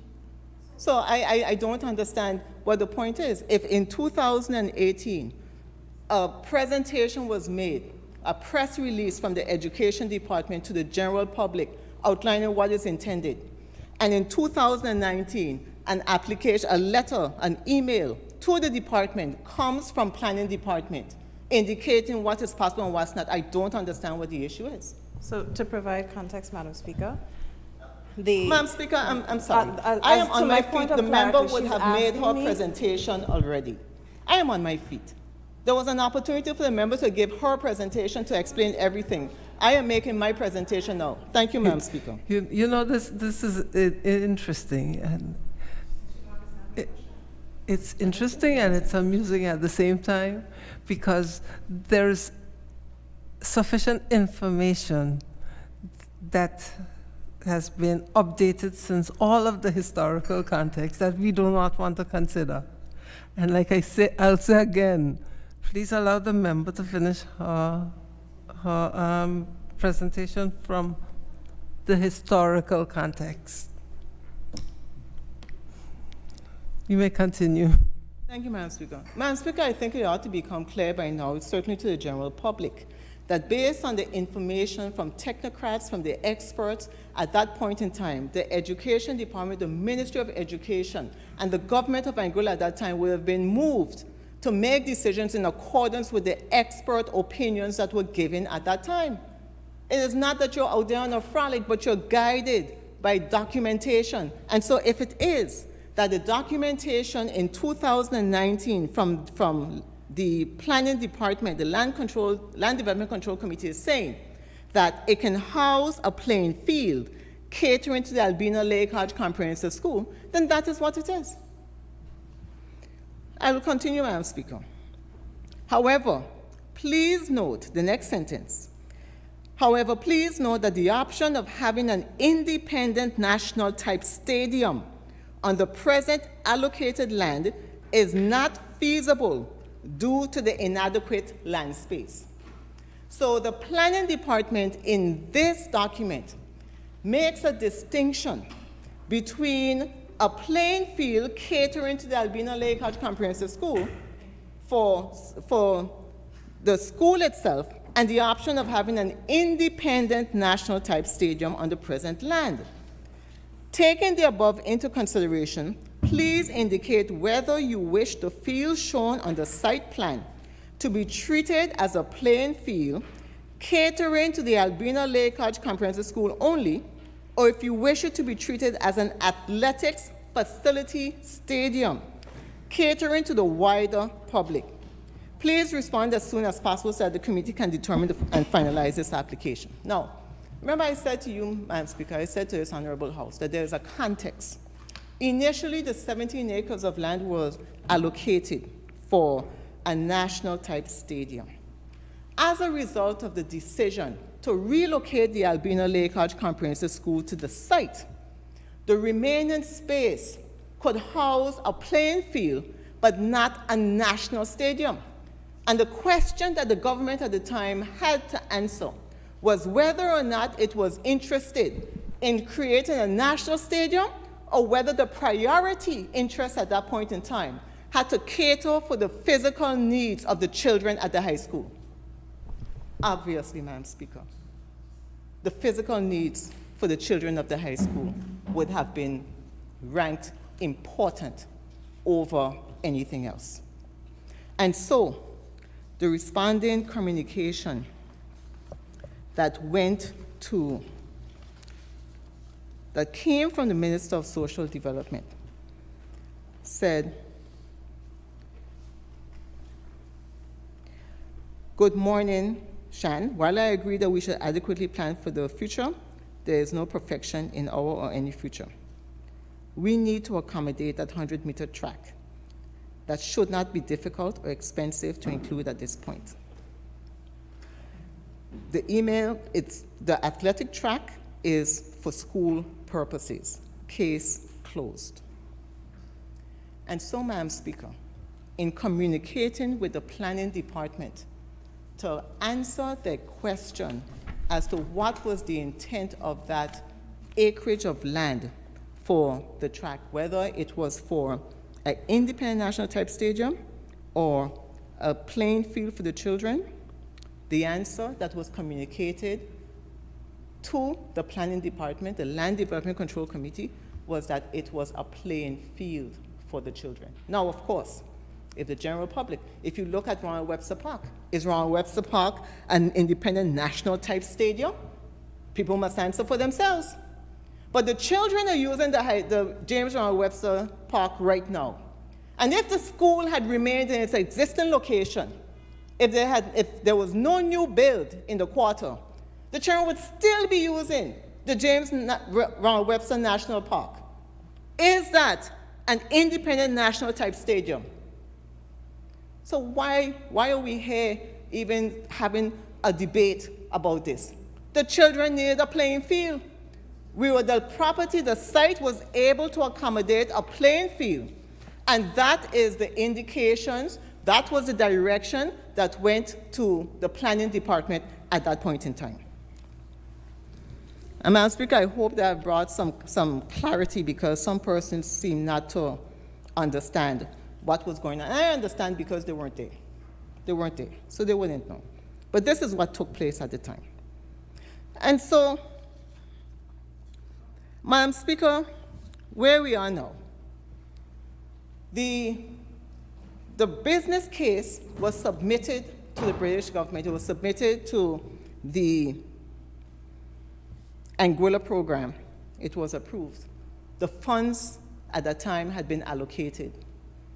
The identification of the cost to build matched at that point in time the funds that were available for the build of the Albina Lake College Comprehensive School, Campus A, phases 1, 2, 3, and 4. So when the business case, and that's why I say it's important to go talk to people before coming to the House, talk to people. So when the project commenced for the phase 1, phase 2, the funds had been allocated and were available. But the difficulty— On a point of order, Madam Speaker, I would need the member of opposition on this particular point to tell me, based on the business case, because now she's talking about where we are now, where the monies were available for phase 1 and phase 2. Because according to the business case, the only monies that were available were for phase 1. Thank you. Madam Speaker, I invite the minister to go talk to her department. Madam Speaker, it doesn't matter about my department. If this is what the business case that the contracts with the contractors were signed on were based on page 36 of it, which says, in view of the current AP funding envelope for the ALHCS Package 1 project, will be tendered in 4 packages. Package 1, Package 2, 3, 4, and 5, which is phase 1. Yes, Thank you. agreed. Madam Speaker, as I said, the member has the opportunity to speak to all the technocrats that were there at the time. And I want her to Madam come Speaker, to if clarity isn't given on what was requested as a stand on the point of order, because as a member of this House, I am being misled. Yes. Madam Speaker, the members are in government. It's laughable. But the member is providing you with clarity on the based on the statement you made. Thank you. Therefore, please just acknowledge that the member has clarified that situation. Madam Speaker, it's a point of order. I understand. And it has provided, the point of order It was has not a point of clarification, it was a point of order asking a question. Well, it's a clarification based on a misleading statement that you've made. What was the misleading statement? The misleading statement, Madam Speaker, is that the member said that the amount of monies available were enough for phases 1 and phases 2 at the time when they began. That is an incorrect and misleading statement because it is not factually supported either by the documents the member is referring to, the contracts that were signed, or the situation upon which we have at the Albina Lake College Comprehensive School. And how technocrats at that time would be able to substantiate that statement. Thank you. Madam Speaker, I take on board the point. I now understand what the member is seeking to say. The phase 1, when I mentioned phase 1 and phase 2, I was talking about package 1 and package 2. So it was a slip of the tongue, Madam Speaker, because phase 1 would have been campus A and phase 2 would have been campus B. There's no reason to argue about this, Madam Speaker. The point is that there were 4 packages and the information would have gone out. Sorry, on a point of clarification, were there 4 or 5 packages? Madam Speaker, unfortunately, as I say, I'm not sitting in the government right now. I'm not sitting in the ministry. The member has all of the documents to her credit. So when she's making her presentations and she presents the facts, then so be it. But when she doesn't present the facts, then I am presenting the facts as they exist, as existed at the time while I was minister. And what has happened between 2020 and 2000 and today, it's certainly a matter for the minister to explain to the public why it's taking so long. And I believe the minister did that in her presentation. It is you that took us back to the historical context, but the present situation has changed that historical context. Madam Speaker. And that is what I need you to accept. Oh, Madam Speaker, if that is the point that we have arrived at, I wholeheartedly accept that the members of this House, that the general public understand that the facts as they existed before 2020, between 2017 and 2020, as we were redeveloping the high school, have changed 3 years later. I wholeheartedly accept that, Madam Speaker. So Madam Speaker, that conclusion is extremely misleading. Sorry, on a point of order, misleading the House of Assembly. That's extremely misleading. If you began a project that was underfunded, and 6 years later we are here to find funds to complete the project, it means that there has been no contextual change. The reality of a project that began, that was underfunded, is being remedied today as a project that is still underfunded, and the consequences of which we have spoken about by the previous speakers. That is the context. There's no change in reality from 2023, from 2020 Understood. to 2023. Yes. Madam Speaker, I would encourage that member to go sit with education so she can understand. Member, At the time, let us not impute Madam improper Speaker, motive, on a point please. of order. I'm Let us inviting her not- to meet with Ministry of Education because, Madam Speaker, at the time the project The was approved. the Minister of Education has presented that case today. Madam Speaker, what I am saying is that at the time the project was approved in 2019, the business case, the funds for the development of the entire school was available. On a point of order, Madam Speaker, I would like to provide direct context from 2019 when the Speaker was sitting in the office in the chair of Minister of Education. It says here, and I want to go to the beginning of the project Sorry, title. Madam Speaker. Madam Member, Speaker, because I am because not of the point. finished with my Member, presentation. Madam Member, Speaker, because members. the member said. Unbelievable. Members, please. You know what? Maybe you should extend an invitation to the Leader of the Opposition to sit with the Minister of Education at this present time, and both of you, and you enlighten the member for Sandy Hill with what's current. And maybe that will change, maybe that will change the perspective, because I do not understand. You have presented what is now, and I think that is what is relevant. What is now is what is relevant.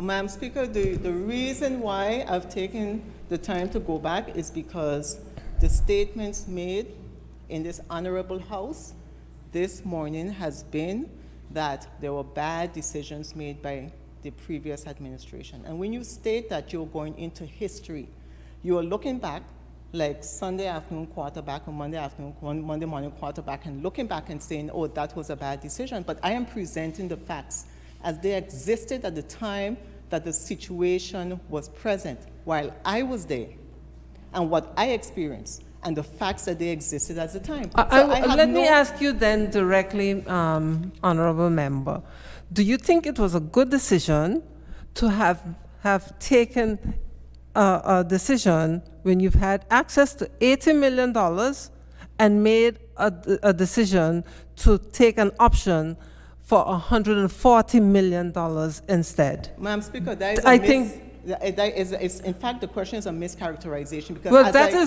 is what was presented this morning, and I think that is exactly, and that is what is I have is said, important at this point and relevant at this point. As I have said, Madam Speaker, in order for the business case to have been approved, the funding had to be available. Madam Speaker, that's a misrepresentation. I was there. You weren't Madam there. You were in Speaker, school. Madam Speaker, It doesn't matter where you I was are. in school. I'm an Anguillian. It doesn't matter where you wasn't are. here. You do not I'm need to sitting be in the physically present to understand the situation No. or to make a decision about a situation. Let us deal with what is relevant. And what is relevant at this time is what is current. Please, members, let's just move ahead, move forward. Madam Thank Speaker, you, Madam I Speaker. still Madam rise on a Speaker, point if of I may order. Yes, what as is your there point a of order? misrepresentation. That was the point that I stood on. Madam Speaker, it was said twice in the Speaker's debate that a business case cannot occur unless it is funded. A business case is the social... On a point of order, Madam Speaker, I am speaking complete? in terms of what took Can I place, what complete? pertained at the Anguilla program. You weren't there, Susan. Anguilla program. Those were the circumstances. Can I complete my point of order? You can make a general statement, but it's not applicable to this case, to what I'm speaking about. Can I complete? Thank you. The member did say a few hours, I guess, by now ago, that it holds true today and it holds true then that a business case cannot occur unless it is funded. And that is not true.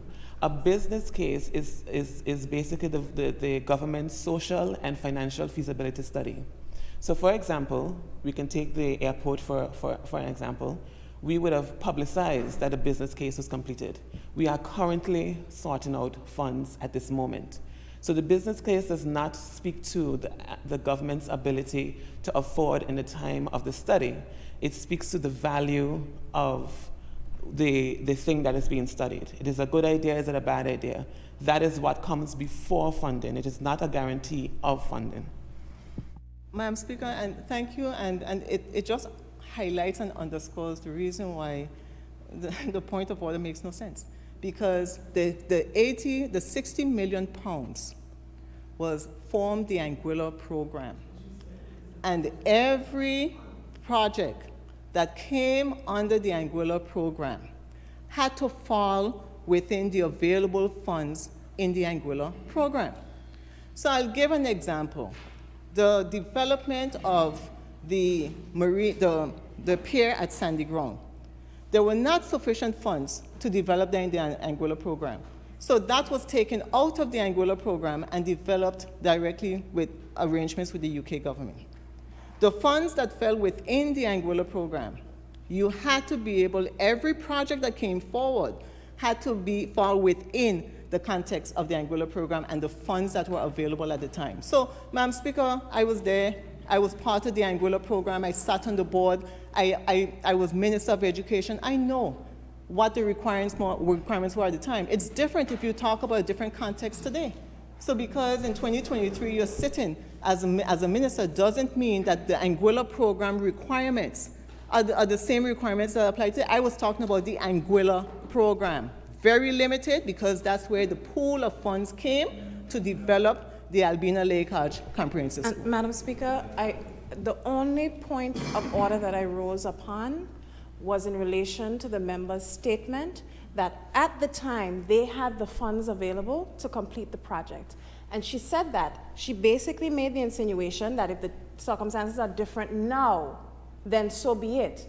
But these circumstances are what obtained in 2019.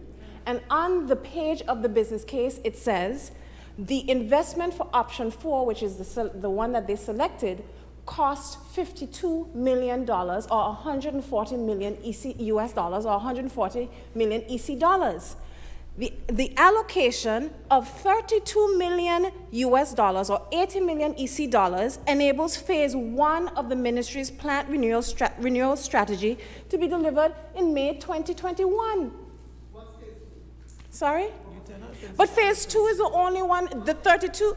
Phase 2 is bringing in the first and second formers over to the new site, but they did not have the funds for that phase. So, but you're not making that point, Madam member. Speaker, Madam Speaker, 20 minutes ago, Madam Speaker, 20 minutes ago, I said I accepted the minister's point about phase 1 and phase 2, and I used the word phase, but I meant not the phase, but the packages 1, 2, 3, and 4. That's what I said 20 minutes ago. If we go back and listen to the recordings, I'm sure it's there. So we're repeating and reiterating for no reason, Madam Speaker. We're on the same page that phase one, the funds were available for phase one in order for it to be approved. It is true that phase two, which was the extension of Campus B, was not included because at the time, the assessment was $10 million. And the determination, the vision for education was to have an education campus, which would have entailed having phase one, Albina Lake Hodge Comprehensive School Campus A and Campus B next to each other, and in fact having the Ministry of Education and the Department of Education housed on the same property. Can I finish, Madam Speaker, because I'm explaining what took place and the thinking that took place at the time. What we're talking about today has nothing to do with what my explanation as to where we were back then. So I'm not sure, Madam Speaker, why we're even arguing. Let me give my presentation because that is my presentation. It is the sequence of events that occurred while I was there. Madam Speaker, on a point of order, misleading. I don't want to impute, but I think it's intentional. Madam Speaker, as Minister of Finance, I don't want to educate the former Minister of Education, but on day one, when we came to administration, we were told that package 4, which is part of phase 1, 4A, which was the science block, and 4B, which is the TVET center, were not funded. And they still were not funded. We actually, in our administration, Governor Foy had to find the money for us to get 4A done, the science block, which is part of phase 1.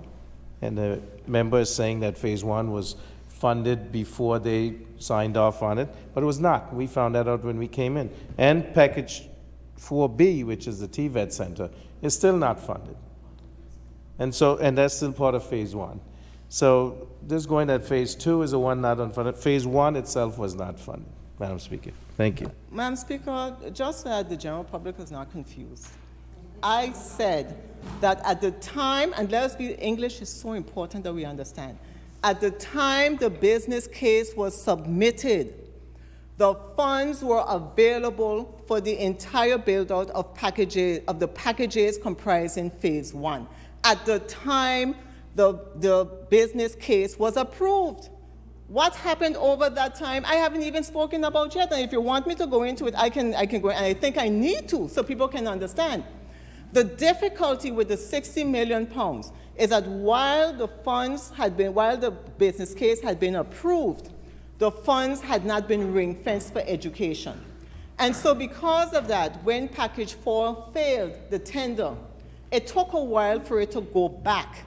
And by the time it went back, the packages that had not been tendered, that had not been under contract, was not funded at that point in time.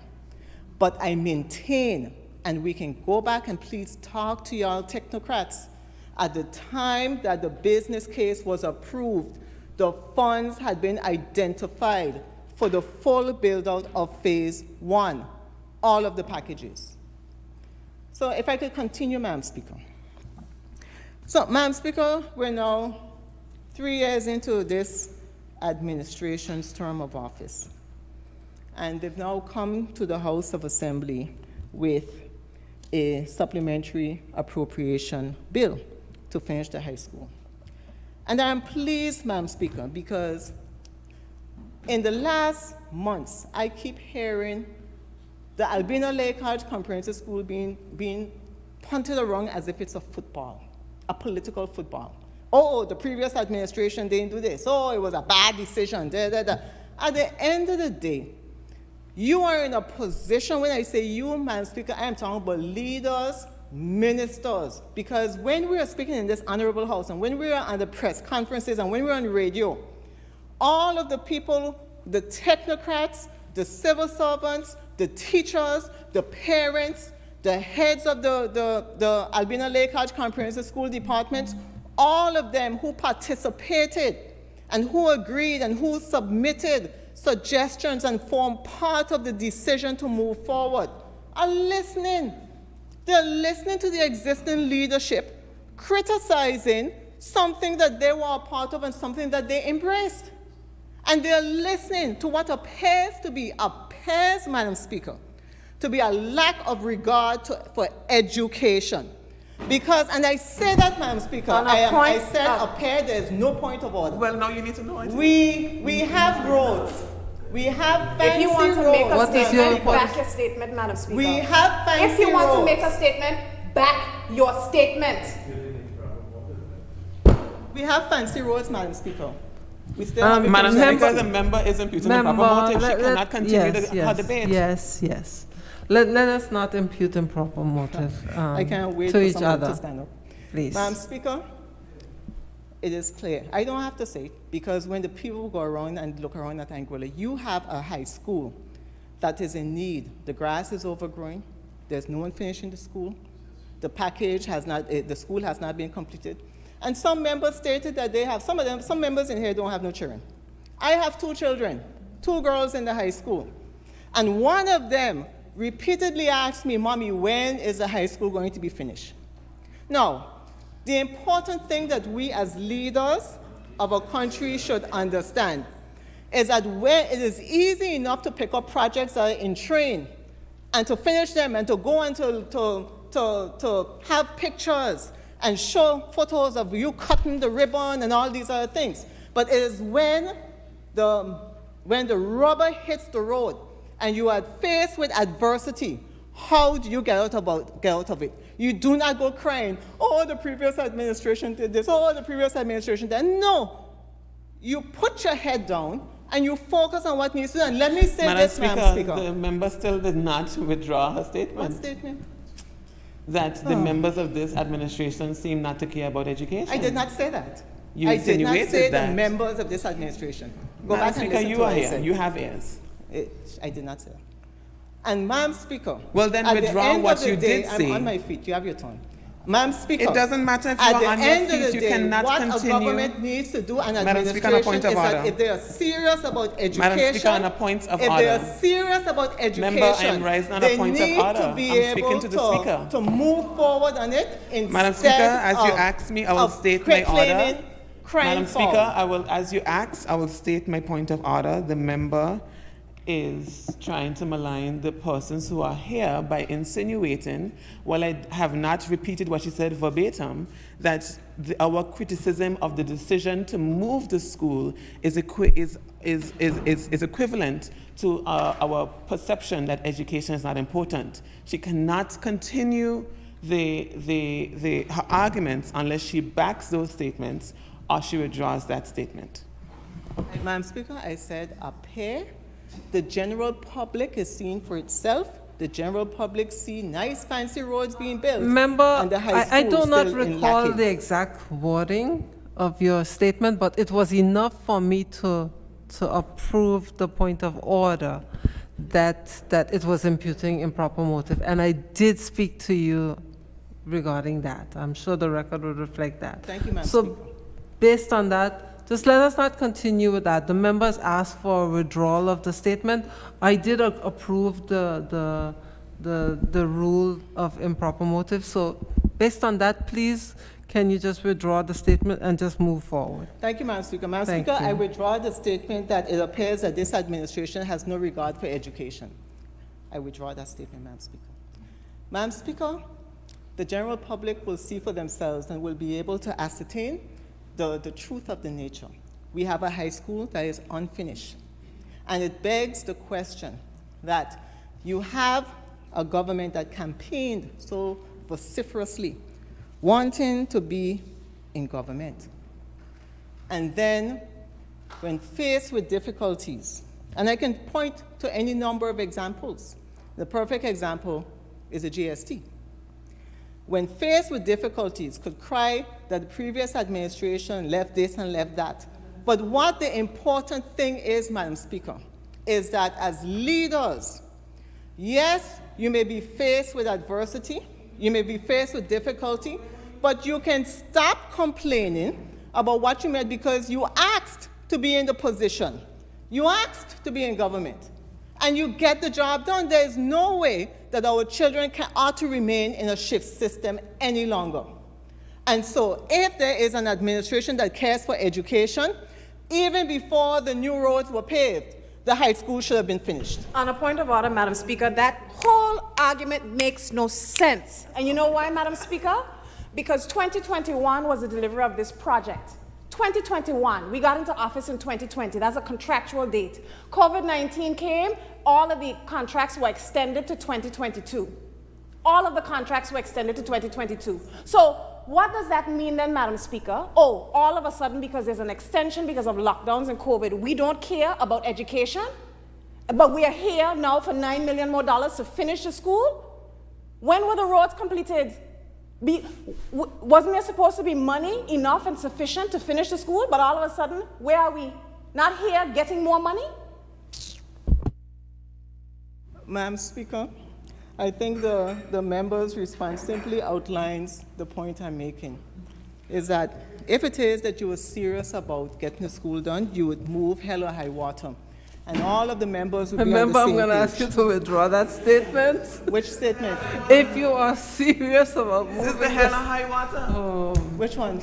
Moving hell You're or high not- water? Oh, yeah. sorry, ma'am. So it's You're probably serious about moving Yes. the school. Thank you, Yes. Madam Speaker. Can I you will- please withdraw I that will, statement? I will withdraw that statement, Madam Speaker, and I will say that our children are eagerly awaiting going into this school. We have asked to be in this position in the House. And when we ask to be in this position in the House, we do what needs to be done as quickly and as urgently as possible when we identify that there are urgent needs. Our children are our leaders of the future. They are our employees and employers of our future. And we need to establish the foundation for them. And if it is that this funding that's going to be granted today is going to be able to move the children urgently, ultimately into the new developed high school, and I can tell you they are eagerly awaiting. The teachers are eagerly awaiting. It is time that the shift system comes to an end. It is time that we stop playing using the Albina Lake Hodge Comprehensive School as a political football, and it is time that we get the job done. And so, Madam Speaker, with that, I just want to make sure that I covered everything that I had to say. We would have had the member for the Single Island Wide member, Mr. Ken Hodge, would have made a statement to say that the decision was never supported by our technocrats, and that's untrue.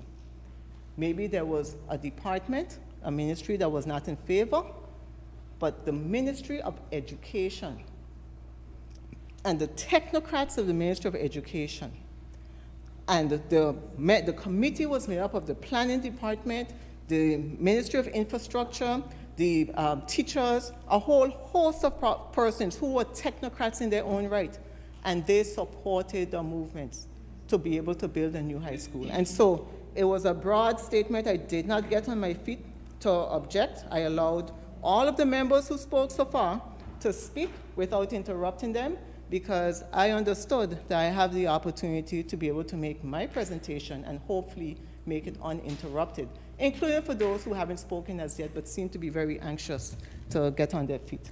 And so with that, Madam Speaker, I support the supplementary appropriation bill, and I definitely support the finishing of the Albina Lake Hodge Comprehensive School, utilizing the funds of the people of Anguilla, if that is what it is, because the people will not object to paying tax to get their children in a proper school. The people will not object for monies coming from the government treasury to be able to educate and further our children's cause. The people will not object, Madam Speaker, and so that is not, and it should never be, a reason to delay on finishing the high school. Thank you, Madam Speaker.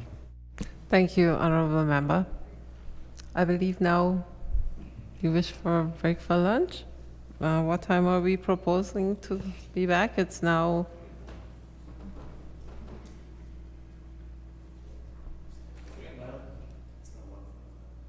So what time are we proposing to be back? At 2:45? An hour is enough? 3? 3 o'clock. Okay. So this Honorable House stands in recess until 3 p.m. Thank you, members.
Uh, The Assembly now will resume its sitting.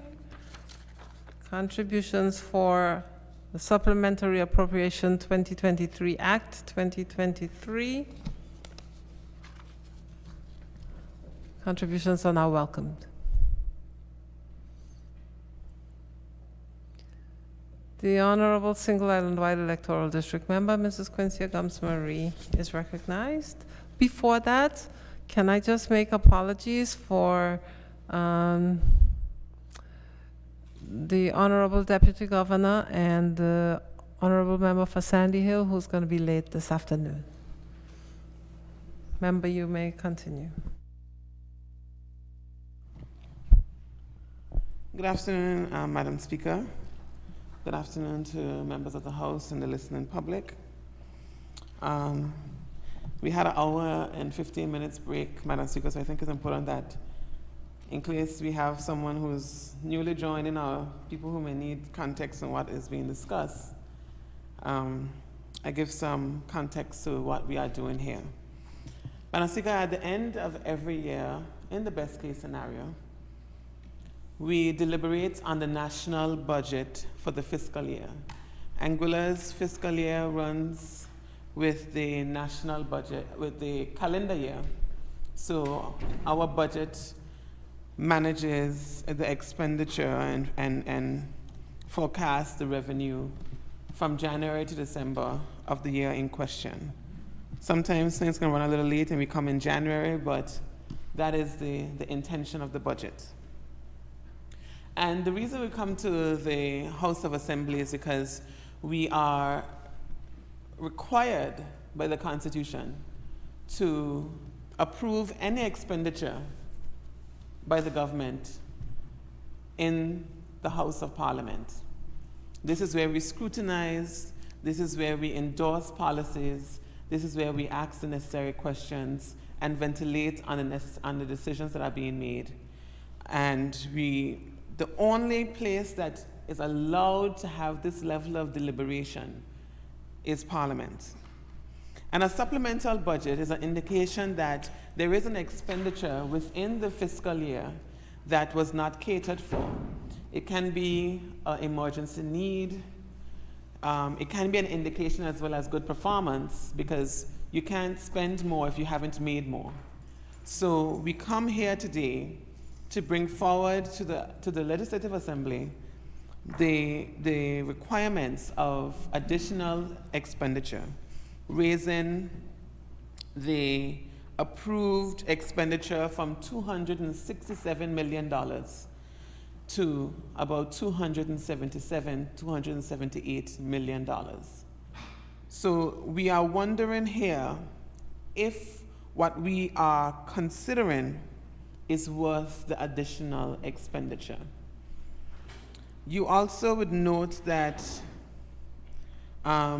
we are a bit early in the year for a supplementary. If you've been following our behavior from since 2020 and the parliamentary behavior in history, you usually would find supplementary budgets being brought forward a bit later in the year, unless there's a case of an emergency. So what we unofficially govern ourselves by is it an emergency, as in is there an urgent need or something that was not expected, for example, a global pandemic, perhaps there may be a historic flooding, a school that needs to be funded. That would be an emergency. And otherwise, we usually wait until after hurricane season, because we find that hurricane season is one of the cyclical events that can have a great impression on the budget. So if you pass through the peak of hurricane season, you usually say to yourself, okay, and going into the fourth quarter, coming to the end of the third, we may decide to increase our expenditure because the chances of a catastrophic event affecting us at that time, we minimize because there are about 3 months left in the year. And that's a calculated risk. So there's a lot of things to consider why we are here at this moment and what we are doing. And the other elements of a supplementary budget gives us an opportunity to ask, is there additional funds to increase the expenditure ceiling? and how are we doing as a country. So us doing this supplementary budget at this point in time, although it is not the most ideal situation, it's still a good indication that government is operating above its expectations, and there is fiscal space to make up for any need that may come to the fore, such as an emergency need to increase additional expenditure so that we do not delay the operating vision to have the school operationalized by September 2023. And in this moment, Madam Speaker, the answer is yes, this is an emergency. Yes, this is a priority. Yes, we have the funds. So all in all, our position here at this very moment is really a good indication of where government is and how we are doing as a nation. In principle, Madam Speaker, I doubt that there will be any opposition to the request for additional funding, and that is a supplementary budget. With the lion's share of the supplementary budget going to education, I think it can be a message that this Legislative Assembly sends to the nation that we all prioritize education and we all see the value in increasing expenditure at a time where we are still being fiscally cautious, but increasing expenditure so that we can meet the education needs. That is not being called into question.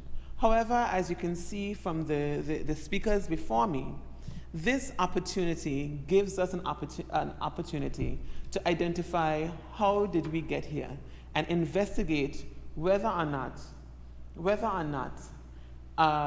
this decision is not just worth it, but how did we get to this point, and how can we fix decisions like that into the future.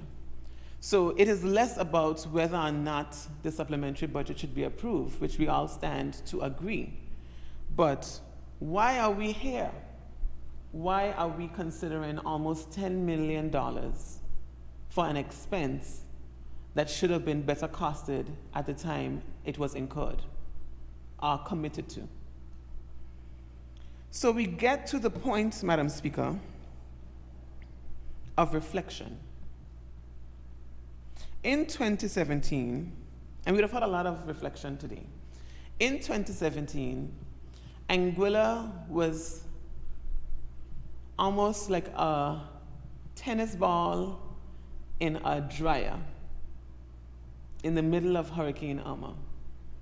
Our small little 35 square mile island was a victim of one of the strongest storms in Atlantic history. And you can imagine in the wake of that storm, a lot of destruction and a lot of decisions on what you can rehabilitate and replace had to have been made. At the time of that decision making, we faced the reality as well that the context in which government found itself was not ideal. We had no fiscal reserves at the time of Hurricane Irma. We had a banking resolution that took our national debt to almost $500 million. We had borrowing restrictions. We had failing institutions. And we also had this compounded by a climatic catastrophe. So in the wake of that, our administering power, the United Kingdom, would have decided to support Anguilla's resilience by making investments in our critical infrastructure.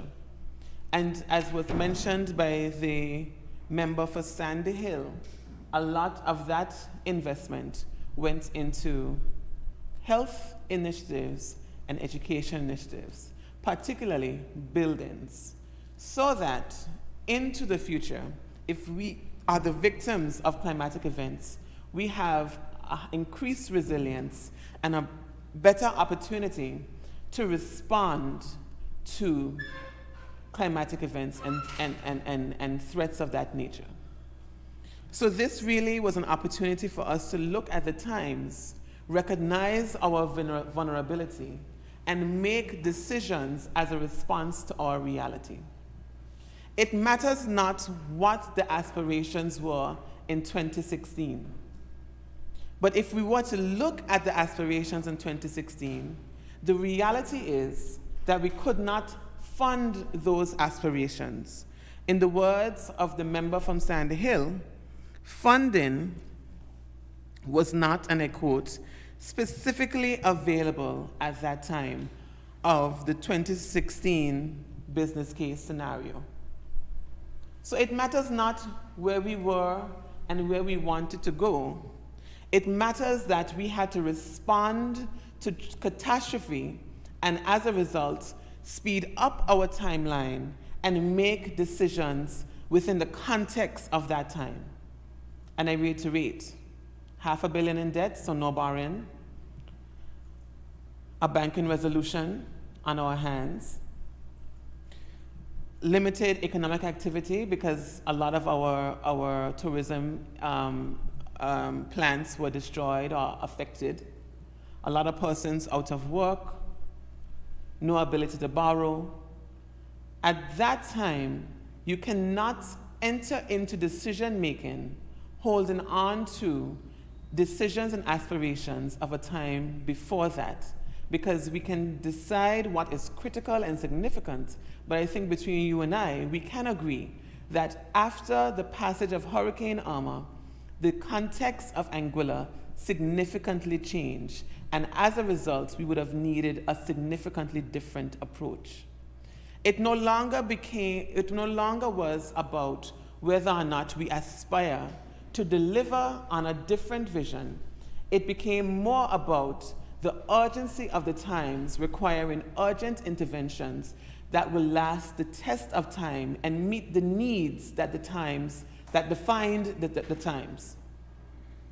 That is what we are here to discuss.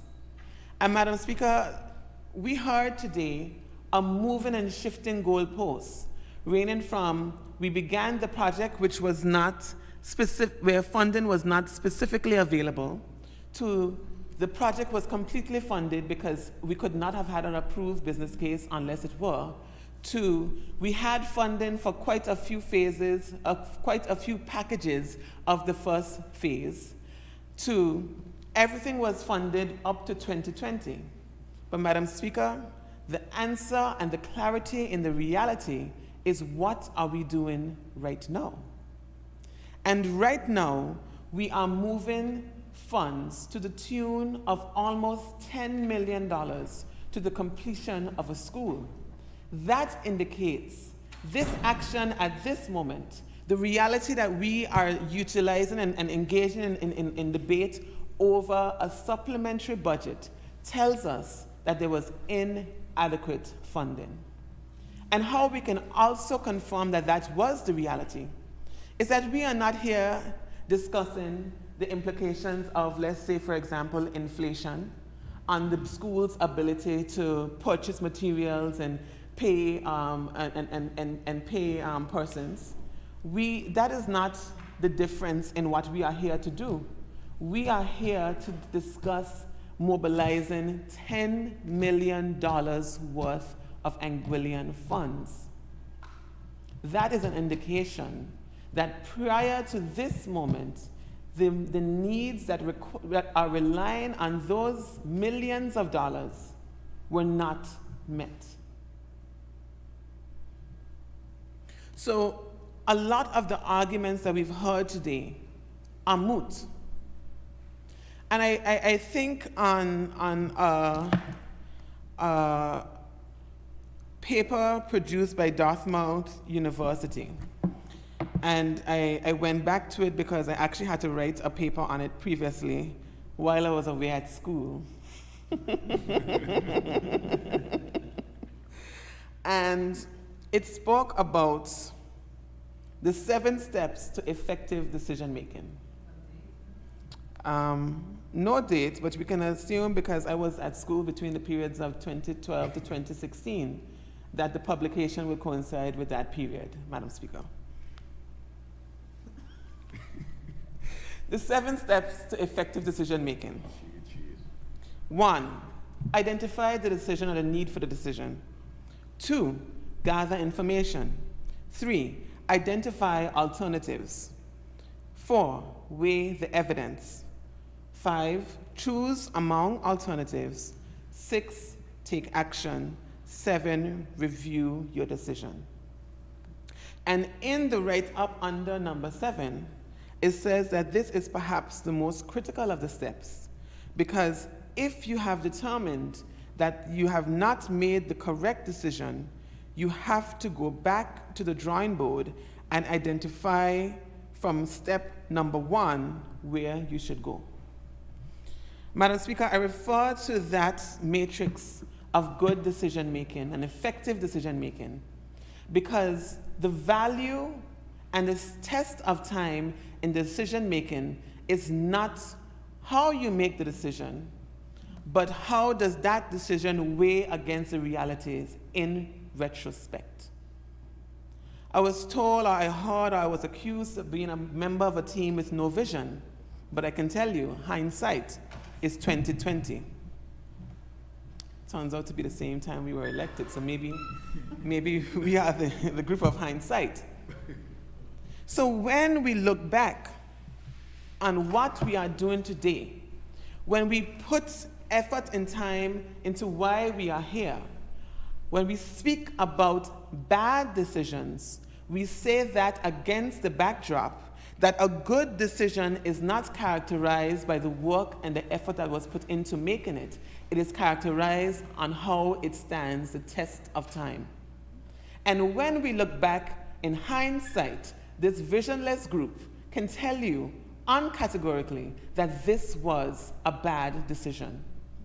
And recognition of a bad decision is not necessarily a reflection on the decision makers. It does not call into question the value, the resume, the experience, the worth of those who put long hours into making the decision. What it does say, when we look at where we are and from whence we came, the decision was not fit for purpose. The decision did not add value to the reality. The decision did not stand the test of time. It's not meant to be taken personally, but I can tell you, in looking at the decision, in spite of the fact that there were very qualified people at the table, I say it was not the best decision. Because while in 2016 we had a vision of where we would like to go and what we would like to do and where we would like to see the country, and that's all fair and well, because as leaders we must be visionary. But we cannot be so committed to our vision that we commit our country and the people in whom we serve to bad decisions. That is not effective leadership. If you start out a project that from its inception was underfunded and you have no plans but for to ask alumni of the school for money, I have to question, was that the best decision? And as a leader, as a member of this legislative assembly whose responsibility it is to scrutinize and analyze whether or not funds are being put to use in the most appropriate way, that is my job. And that is the job of those who have called into question the decision around moving the school. Like I said earlier, Madam Speaker, we are not speaking about the principle of providing a better suited location for our students. Because before I went off to university, I was a member of the Anguilla, the Albina Lake Hodge Comprehensive School student body. I did my entire secondary education there. And while Campus B was not the best place, Campus A was difficult. You're in the hole, it's hot, limited bathroom opportunities, bathroom spaces where the infrastructure and the fixtures weren't functional, As a sixth form student, sometimes your class would be underneath a tree. I would never say that it was ideal. I would never say that the vision to have a better school in a different location prior to Armour was a frivolous idea. But you cannot be so committed to the vision you had prior to Armour that in the wake of Armour, where there was an urgency because of the fact that our students had nowhere else to go and we had to resort to a shift system, that you hold on to these bad decisions. And I'll reiterate what was said twice before, although there's a rule against repetition. But because we took a break, I think is important. The shift system resulted in learning loss and loss of teaching of 17%. And that reality is compounded by the fact that prior to Hurricane Irma, the CXC, which is the Caribbean Examination Council of the region, have already identified that the Albina Lake Hodge Comprehensive School did not meet the recommended instructional time as it were. So we were disadvantaged prior to the passage of Hurricane Irma. And then that was further exacerbated after Hurricane Irma. And so urgency had to play a role because it was important, even though our previous reality by the admission of the CXC was not ideal, that we do not erode and undermine the students' learning because of our aspirations. This is what we are speaking about, Madam Speaker, when we say bad decisions. And I think about what would be the plan, Madam Speaker, to bridge that gap, particularly when the option analysis would have shown that remaining where we were would have come under the budgeted amount allocated for the school, which means that we could have even provided more for our students.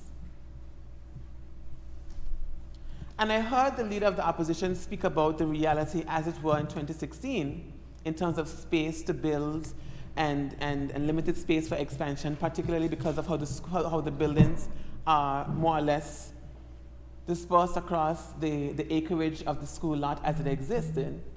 After Hurricane Irma, there was a demolition of buildings, which means that you had space to erect buildings. So like I said, when the times changed, there was an opportunity to pivot to something that was better for the people of Anguilla and in particular, the students of Anguilla. This is all we are reflecting on at this very moment. There was a comment about roads and people spending money on roads. That has no bearings on the reality of the school. Because if the school was funded from its inception, we wouldn't have been here. Everything that has been presented over the past 2 hours, in my opinion, is moot. We have to look at the times that surrounded the decision making, and then is how we ask ourselves if the decisions were adequate. I also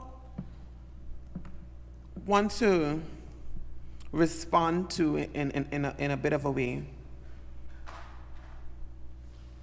the thought that any government had to fill the gap. Because as we know that there was a gap and there was no plan. But Madam Speaker, I stand here resolute on the truth that it is particularly the actions of this administration that has led us to the point of being able to achieve the $9 million plus investment that is necessary today. And I will elaborate by expounding on 3 points to further support that point. First, when this government came into office, the fiscal situation was less than ideal. And we would have had to make difficult and harsh decisions even against our own will in some instances, because it was necessary to keep Anguilla alive and afloat. And when I use that language, everyone can already turn their mind to GST. It was this administration, was it not, that implemented GST at the time at which it did. And it was a difficult decision. It was the AUF speaking point that they were not going to implement GST the time in which we did, talking about 2023, ignoring the fact that the lion's share of the GST that they were speaking about would have come into play in 2021. But if we were to buy into the false delusion that that split plan was somehow only coming into play in 2023, it would mean then that we wouldn't be here in 2023 relying on an economy that has produced enough to meet the needs of this $9 million hole. So then, in 2025, if things were different, the AUF administration will be campaigning that we will soon be able to remove the students from the shift system 9 years later.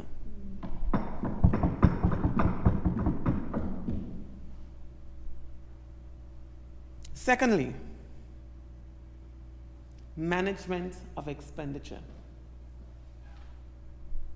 We have made difficult decisions to cut expenditure and also difficult decisions to reject injections. In the 2022 budget speech, can't recall the page, the Premier would have said that we will not engage the CDB in an additional loan of $20 million, which was not, might I add, earmarked for the school. That commitment to that additional loan was a commitment from the previous administration at the time. Our decision to not engage in that loan at that time because of the seriousness of our reality and the fact that our books weren't balanced and robust as they are now have led us to be in a position that we don't have increased expenditure to repay a loan. Because what we would have had is an injection of, I think it was $13 million or $20 million loan from the CDB. $13 million loan that would have not gone to education and still a $9 million gap. So we would have had to increase our interest rates and our, probably at that time we would not have been paying interest. Probably there would have been a grace period, but we'd have to definitely pay back the loan at some point. That would have increased our debt to revenue ratio and undermined our ability to expend more money from our surpluses, because the question would have been, you've increased your debt and now you want to increase your revenue, and then going back to point one, you have not increased your revenue streams because you have not put in GST. Where would we have filled that gap? Oh yes, donations of the Alumni Association. And as an alumni who was in school at the time, nobody sent no contribution form to me. And thirdly, Madam Speaker, I speak to the reality of our fiscal reserves that was called into question by both the allegedly independent member of opposition and the member of opposition that is aligned with the Anguilla United Front. Both of them said, not verbatim, but basically, why does government have reserves? Why does government have reserves? Government is boasting about 96 days worth of reserves, and if people don't have 96 days worth of reserves, so government should not have reserves. Madam Speaker, if an individual family is failing, a reality that we do not want to see, government can swoop in. And if you look at the track record of this administration, you would see that not only will we, but we have $1,000 worth of electricity credit support in a time of need. Over 70 food vouchers in a time of need. Not once, but twice. Increased expenditure to overseas medical support. A lunch for every student in the primary schools. And it's 4 of the 6, but we are still growing. And to come as well, free health care for every Anguillian over the age of 70.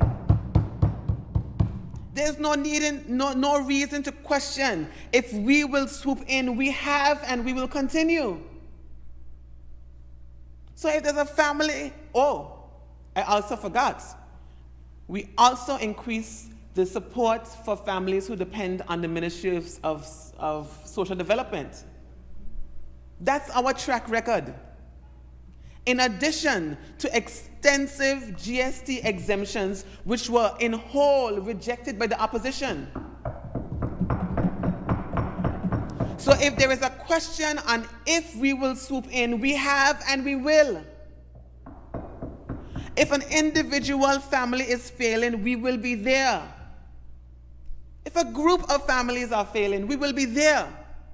But who will be there when the government of Anguilla fails? And that is an answer that the member Kyle Hodge and the member Joseph Vanterpool in particular has to respond to, because they were the ones critical of the fact that government has reserves. But the point of reserves in general, Madam Speaker, is that if we didn't have this surplus and the need arose to fund the school, we had the wherewithal to swoop in. So it is not a matter of the school needs to be finished and any government will finish it. It is a direct result of the interventions and the boldness of this government that has allowed us to be at this place where students can look forward and honest about going back to regular shifts on on September 2023. It's not by chance. It is deliberate decision-making that has led us to this point. Decision-making, the record shows, was often and continuously called into question by members of the opposition.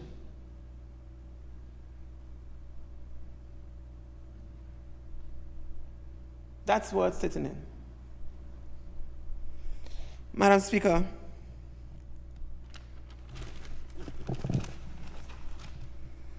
we discuss today expenditure in the now, and whether or not this expenditure in particular was linked to a good investment. The member for Valley South would have identified the increased expenditures in as a relation to that decision. The need for transportation, increased travel costs and travel allowance, increased maintenance, increased utilities. These are the commitments made by the previous administration, who then rejected an opportunity for government to meet those increases. What does that say about leadership? What does that say about decision-making? Because if you will make the decision and call it a good decision, then you must also support the supporting decisions that maintain that good decision. That is your responsibility. And to echo my own words from previous House sittings, do the work and stop being cowards. Because there's work to do, decisions to be made, and wrongs to fix. We're too far gone, Madam Speaker. The conversation is not about whether we're going to finish the school or whether or not it's a priority. The fact that we're here is a priority. The fact that we're here, the school is going to finish. But it doesn't mean that it robs us of the opportunity from retrospection. Of course, the students need the school completed. And Madam Speaker, I wonder, I heard repeatedly from the member of Sandy Hill, saying that it was a priority to give the students a school that was fit for purpose. Madam Speaker, the purpose of the school is not to exist as a building. The purpose of the school is to house the children as an institution of learning. If the students are not in the school, the purpose is not being realized, and therefore it is not fit. You can't tell me it's a fit for purpose vehicle of learning and it's worth it, but the students out here still in the valley on shift. And not on shift because of the time it takes to do the work, but because we don't have the money to finish it. If we don't have students in that building, the purpose of which it is fit for is a vanity project. When we get that first student in that building, then we can say it is operationalized and fit for purpose. Until then, it is taking up space in the forest of the quarter. Because it's just amongst trees. And I heard extensive conversation about consultation records, and the reality is that was misrepresented. Because one key consultation record, which was left out of this conversation, this 2-hour soliloquy, was that of the ministry responsible for housing in the Maiku. And their position was categorically remain where you are. The cost is not worth it. The supporting services are not there. The fact that the road infrastructure is not supported. Do not advance this decision. But our plan from 2016 is what we hold on to. And then, up in arms, I'm defending this really bad decision.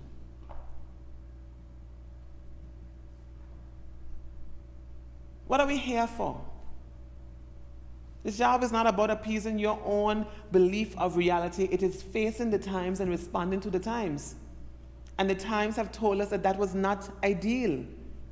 But also the records show us that in the times that that decision was being made, it was also not ideal. Call the priest, call the king, and tell me that they were at your consultation table. It still was a bad decision.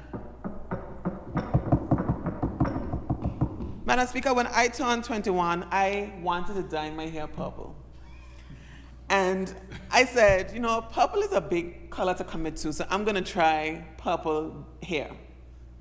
And I thought that was a good decision. And as much as I like to throw back on the days of my youth, I'm 30 now, I'm old.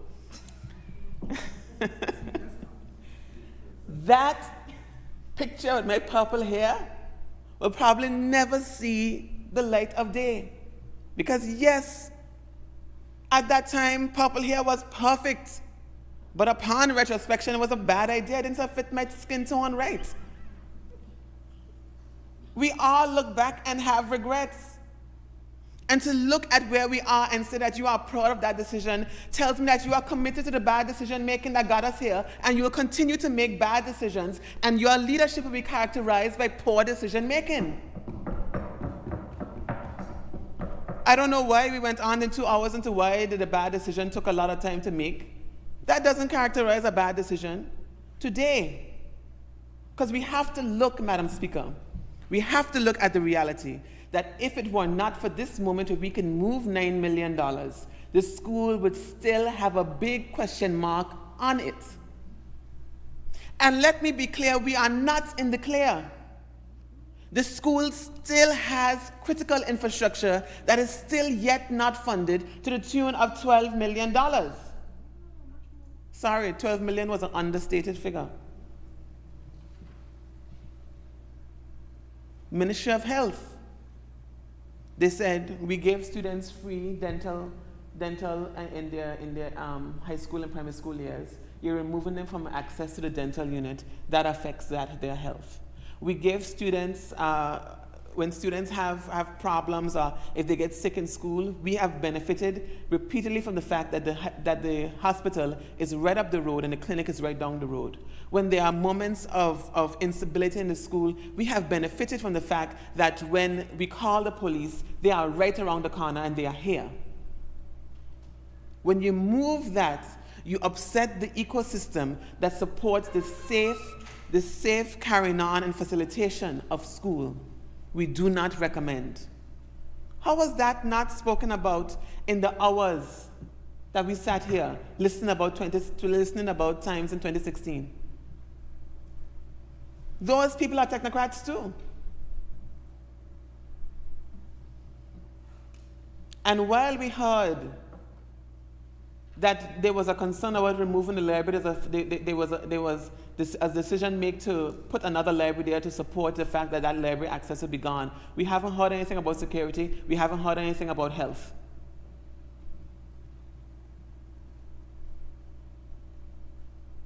How can we sit here and say in this moment that this was a good decision? Madam Speaker, I'm aware that there are persons who put their all and their best into this decision making.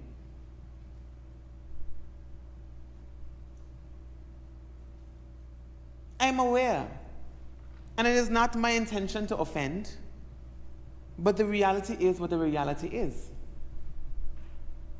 We also have to consider, Madam Speaker, opportunity cost. Because with every decision we make, because we have scarce resources, we have to look at what we are giving up. Or what we could have if we would have or would not have. You go to the store, you have $10 because you forget your card at home, or if you just only have $10, you say, I can get the bread, I can get the cheese, but I can't get the bread, the cheese, and the drink, so which one makes more sense? You will have vacation time, I can go to St. Martin and spend a week, but I can't make it to Bali. Or if I go to Bali, I can't get back. Which one makes more sense? You know what we did? We took that trip to Bali without the ability to even see where the airport was in Bali. And now the plane is still spinning around in the air. But there's opportunity cost that exists right here today. While we have shown, because we are here, that the school is a priority, we also had internal priorities and things we would like to complete and support. One of those key priorities that we have is the modernization and redevelopment of the cultural center, which is a key part of our youth community and will contribute to youth development in the same way that schools does. Because we have a really robust cinema and education program in the school. I don't have the right name, but where are they going to even showcase their talents? That had to be foregone. I hear members of the opposition say, shut up and pay Anglec. You don't think that they would have liked $9 million in payments? The people who campaigned on 24/7 water and driving up the cost of water and the cost to Anglec, still saying, what the real thing is, shut up and pay Anglec the money that we owe them. Because that money was primarily amassed during the 2015-2020 period. So no responsibility, no accountability, no forward thinking, no GST, no reserves, no talking about this being a bad decision, no holding us to the pedal and saying, answer for this injustice on Anguillian taxpayers. None of that, just vibes.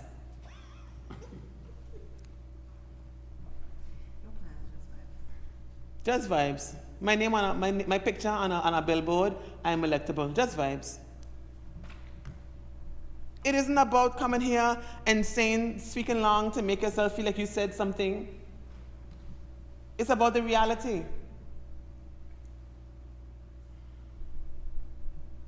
And the reality show us that this was a bad decision. One of the other things, Madam Speaker, I would like to touch on is a loss of community.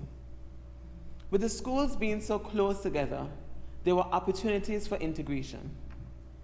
For the teachers to integrate with the students, because Madam Speaker, if you have a class that finishes on second period, you have about a 10 or 15 minutes break, and then you go to your next class. That was when I was still in school, because we keep talking about me being in school. That was when I was still in high school. I don't know if I'm guessing that the break is a little shorter now. But it is shorter, right? So you as a teacher can say, I'm seeing Quincy struggling with this matter. I think that if I spend some more time with her, she can get it. But now those sort of considerations are gone. Because at the end of second period, I have to now hustle on to the quarter or hustle back to Pope Hill. And it's important to have a sense of community between the students of the two learning institutions, the middle and the high school. I benefited from that with my extracurricular activities. It made moving to Campus A lot easier because I had some sense of community and connection with people down there who shared common interests.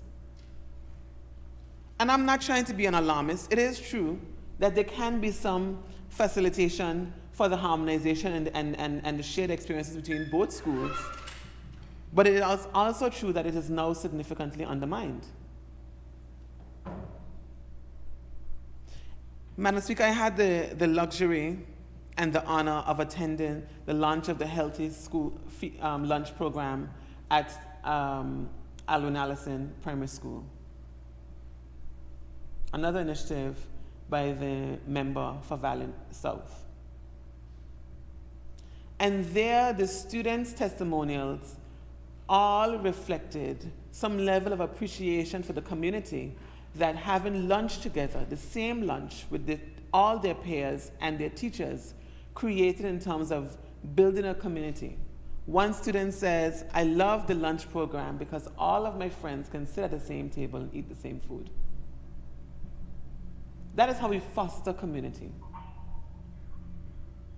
We don't split the schools up to some undisclosed point in the future, because up to now, all the things that the member for Sandy Hill presented in this House, not once did she identify when were they proposing to move the schools and have one school in one single area with all the necessary supporting structures.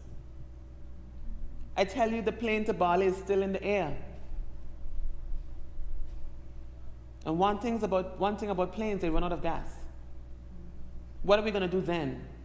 What if we didn't make the decisions? What if we weren't in this position? A seventh year. Are we satisfied to say that this was a good decision? Upon a reflection, our students have missed approximately a year worth of school time.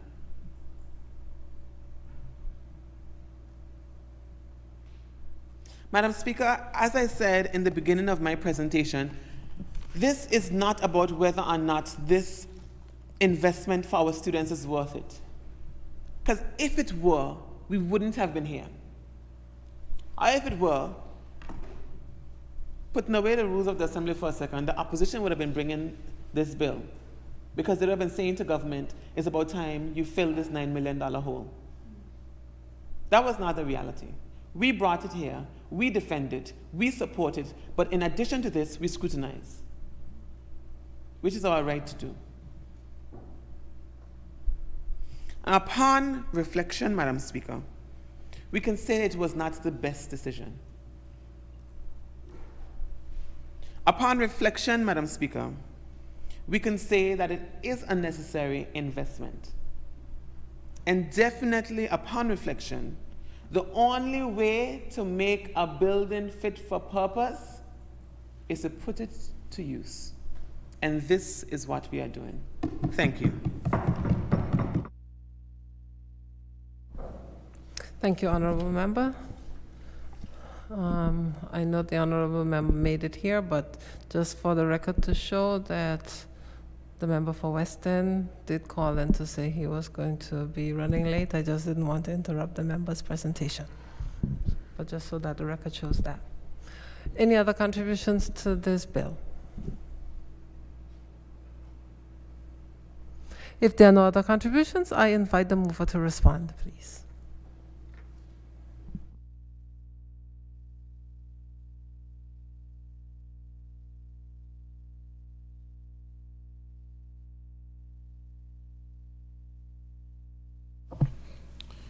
Thank you, Madam Speaker, and thank you for the patience that you have displayed and the control that has been necessary.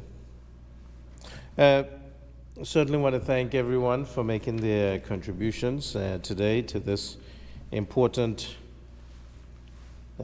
bill. And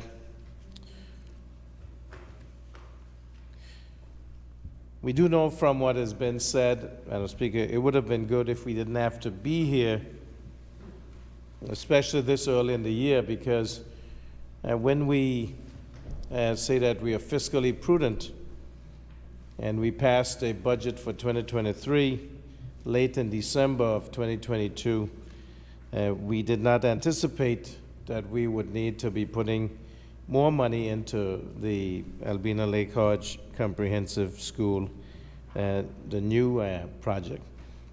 We did budget, for completion, given a number of $3.1 million that we were told should complete the school. Before I go on, though, Madam Speaker, there's just, the member for Sandy Hill, who is the leader of opposition, did make the statement that the Anguilla Progressive Movement did not have a vision. And I'd like to say that if you go on Facebook, you can find the Anguilla Progressive Movement vision. And if you go on the internet, you can find it. And it says our vision for Anguilla. May I read it, Madam Speaker? It says that the Anguilla Progressive Movement, APM, understands that enhancing the foundation of a great society means investing more in its people and empowering them to take ownership of their own destiny. This comes under the title, Our Vision for Anguilla, Madam Speaker. It says our people will be so empowered through training, improving our education system, so we do care about education, placing greater emphasis on technical skill training. We still got to get the TVET that was supposedly covered in package 4B, that was supposedly funded. We still have to get that done. And through programs that encourage ownership and investment, as well as through a focus on their well-being by instituting a wellness concept and improving the quality of health care. We do have health care for those 70 years and older coming very soon, Madam Speaker. We have budgeted for a psychiatrist because we do know that mental health is a very important part of our healthcare system. We have budgeted for 2 surgeons now, and so we have looked at the wellness of the general surgeons, that they should not be on 24/7, 365. That causes burnout and attrition. I go on, Madam Speaker, reading from our vision for Anguilla. Our people must be the prime owners of our resources, land and marine. We shall seek to build a robust and viable economy based on the smart and prudent management of our resources, and through implementing policies that encourage local entrepreneurship.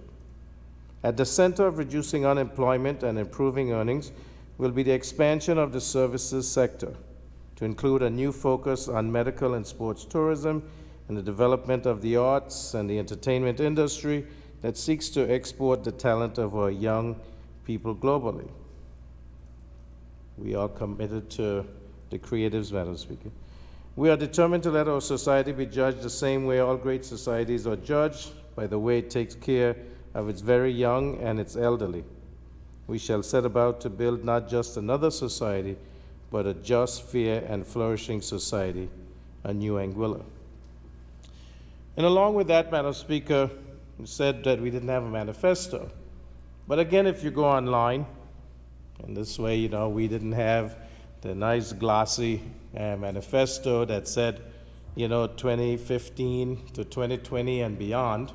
We were very prudent in our resources and saved the trees. It says the APM changed policy and Anguilla reimagined, resilient and ready, and it defines our 11-point plan for developing Anguilla to make the change that couldn't wait, Madam Speaker. I just wanted that on the record because when people can, get up and say, we have no vision, we had no manifesto, so they think that we didn't have a plan, they can see that the plan is coming to fruition, Madam Speaker. In every sphere in Anguilla, the touch points are showing that this administration, this supposedly set of rookies, that we are doing things that even those who are old in the tooth, bald or gray in the head, have not had didn't get it done, Madam Speaker.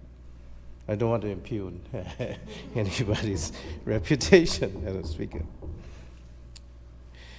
And also there was a mention about, whose alma mater the Valley Secondary School was, or the Alvina Lake Hodge Comprehensive School, and I guess the tongue-in-cheek statement was that chief ministers and the premier, but specifically stated that that was written in 2019.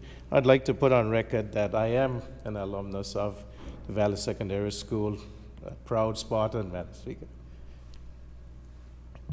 And the statement that the package, that phase 1 of the new Alvina Lake Hodge Comprehensive School project was fully funded, that again is erroneous, Madam Speaker.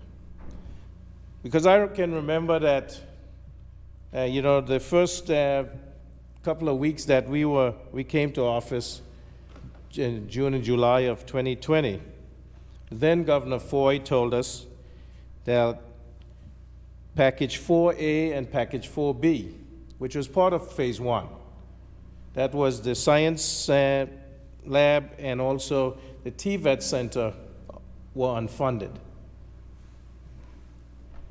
And so it is disheartening to sit here and listen, Madam Speaker, when the former Minister of Education, the member for Sandy Hill, would have mentioned that these were funded at the time. And we know that's not the case. And you heard the current minister say that it was a $80 million funding package that was worth $140 million. So, I mean, that, to me, Madam Speaker, if I can do math, I don't say that it's my strong suit, but certainly can add the numbers together. That seems like reaching way tall, very aspirational, and certainly I have no issue with that, but certainly we have to, build a suit with the cloth we have. And that seemed to be a long way to go. That's almost like the song that you hear sometimes that says, and don't show him the man my tailor's class, just show him the corner where the fellow passed, and he can make a suit. I won't go on and add any more of that song, Madam Speaker, but I'm sure our imaginations can take us where we need to go with that. But why is the Alvina Lake Hodge Comprehensive School unfinished, Madam Speaker? Because I heard today that we were accused of building beautiful roads rather than finishing the school. Now, when we came in, and up until recently, the school had a contractor that was doing Package 2.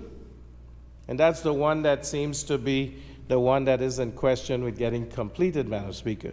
And there were contractors, different contractors for different parts of the packages. And I don't know if we were expected to go over there, get our trowels and our levels and go and build a school or build what is left, Madam Speaker, because that's what seems what's been implied. There were contractors who were working. Yes, the times were extended, of course, and I blame this on Design Collaborative. And I stand in this House, Madam Speaker, and say that Design Collaborative, which was lauded by the former Minister of Education, as they were the designers and then the project managers for the Alvina Lake Hodge Comprehensive School project. They have to take a lot of blame for where we are right now, Madam Speaker. Because I remember sitting in the Anguilla program meetings. And we were told that this school would be done, that was what was outstanding, should have been done by 2021, but then the extension was given until May 28th of 2022, Madam Speaker. That was a hard deadline. And Design Collaborative, the head of Design Collaborative, when he didn't have to run off to a birthday party of one, or retirement party of one of his partners, Madam Speaker, gave us that firm assurance that the school will be done by then. And that was paid for, Madam Speaker. In fact, Madam Speaker, the monies that were paid already should have covered the school. It shouldn't have been necessary for us to even have to come up with the $3.1 million that we budgeted for this year, or now this $9 million that we have to budget now for this year to add to that to get the school completed, well, at least fit for purpose so that students can go in, because now there is some question, Madam Speaker, that another package has some issues and we may need to put more money in to get that completed, not talking about the TVET, which is part of Phase 1, Package 4B, which that is unfunded. And this playground, now I don't know if there was a misstatement which said 100-meter track, you know, because, I mean, that's a cricket pitch to me, Madam Speaker. It doesn't have any boundary to it. I'm just saying that, Madam Speaker, that is also unfunded. So the concerns we have here, we don't have to sit here. We're not going to argue about it. This is what we met, and this is what we're taking care of, because as good, responsible government, caring about education, caring about our children and their futures, caring about our teachers and the inconveniences they've had to deal with, caring about our parents and this shift system where they have to leave their children at home unattended because of how the system is set up, where they're going to school 7 to 11:30 or 12 to 5. That inconvenience, Madam Speaker, is something that you will never be able to recover, what the injury that has been caused to our children in that period of time. And so we want to get the school done, Madam Speaker.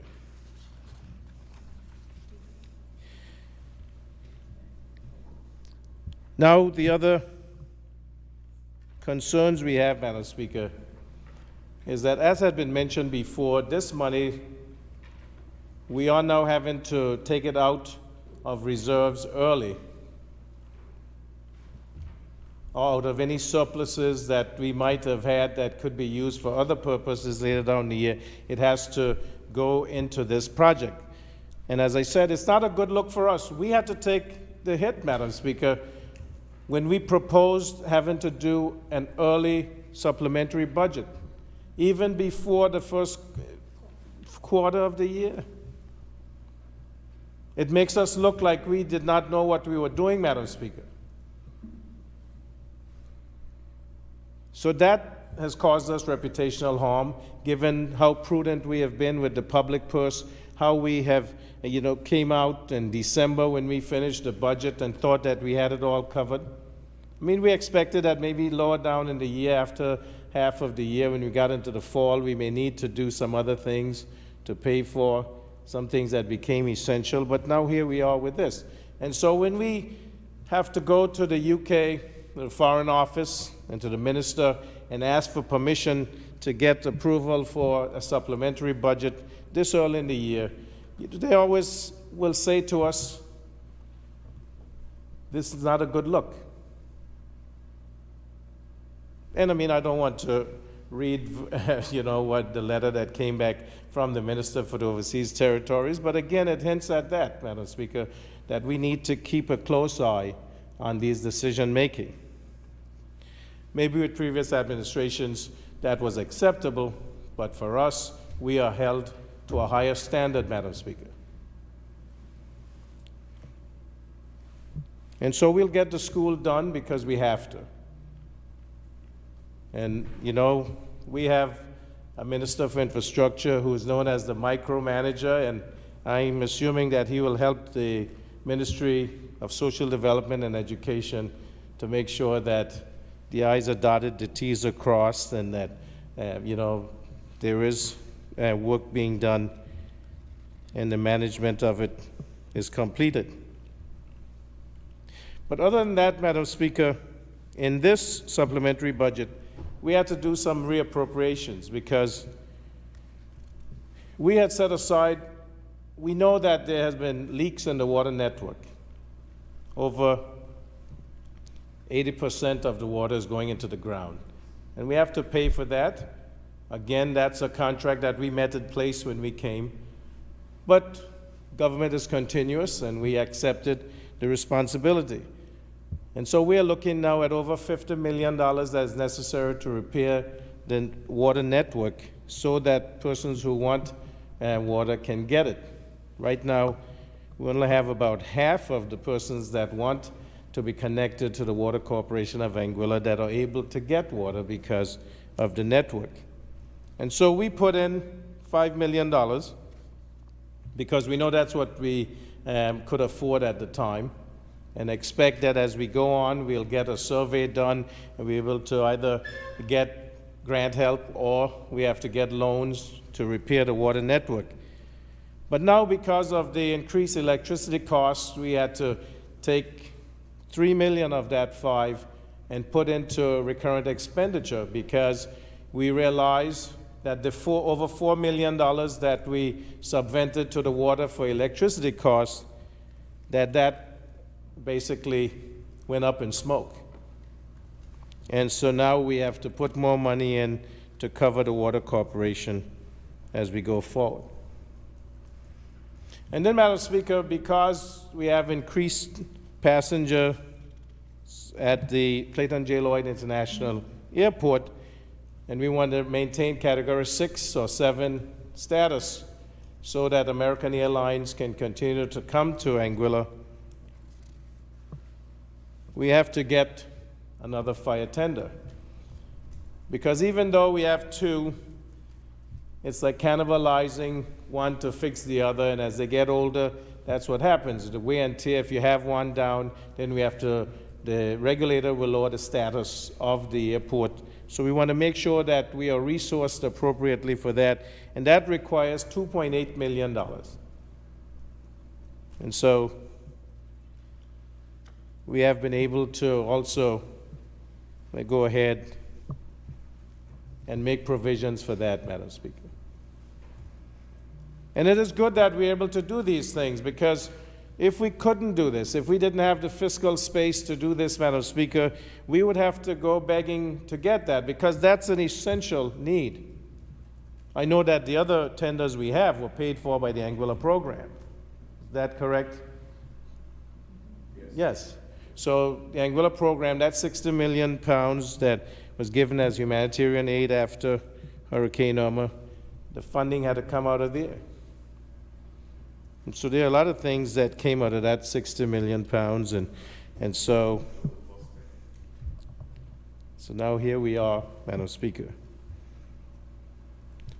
And then, Madam Speaker, near and dear to my heart is the Vivian Vanderpool Primary School, because, you know, there was roof damage after Hurricane Irma, and that was fixed to the tune of some $96,000.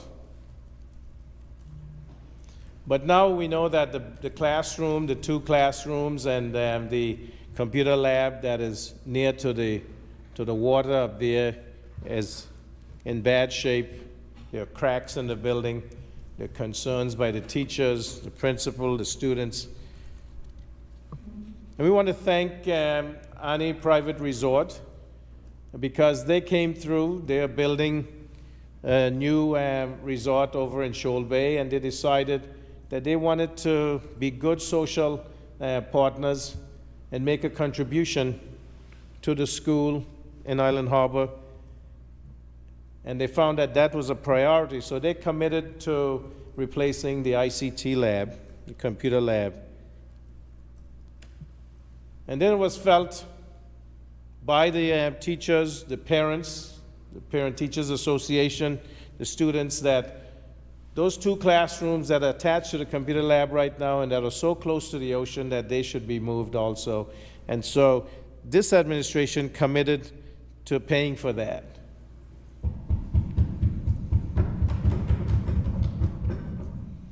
And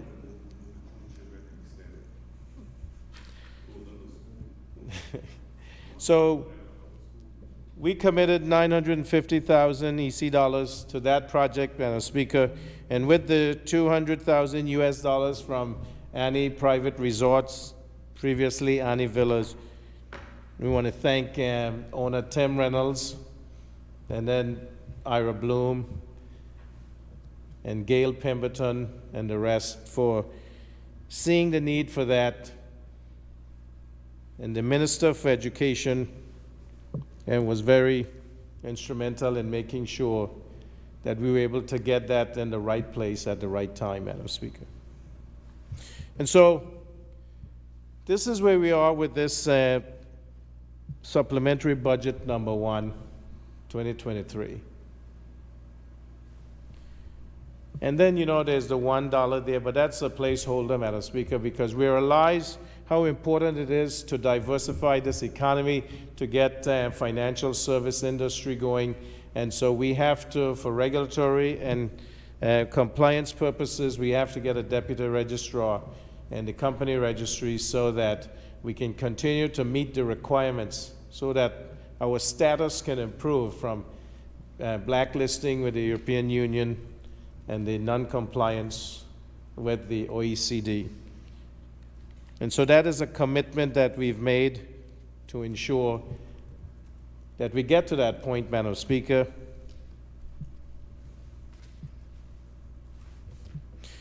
And in there also, there was some funding, $2.1 million, which is committed by the UK, but we had to make sure, get it in the right place, and that's already committed.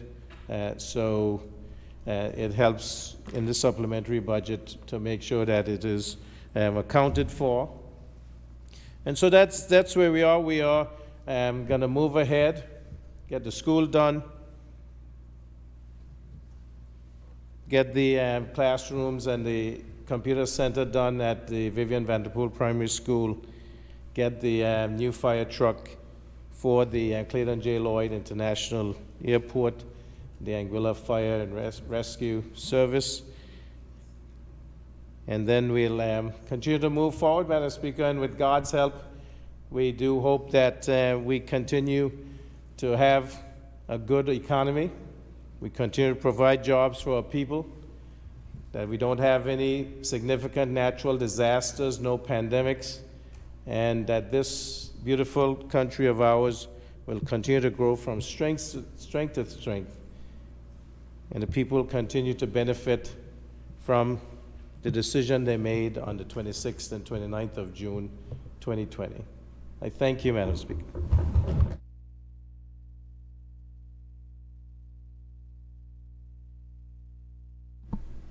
Thank you, members, for your contributions.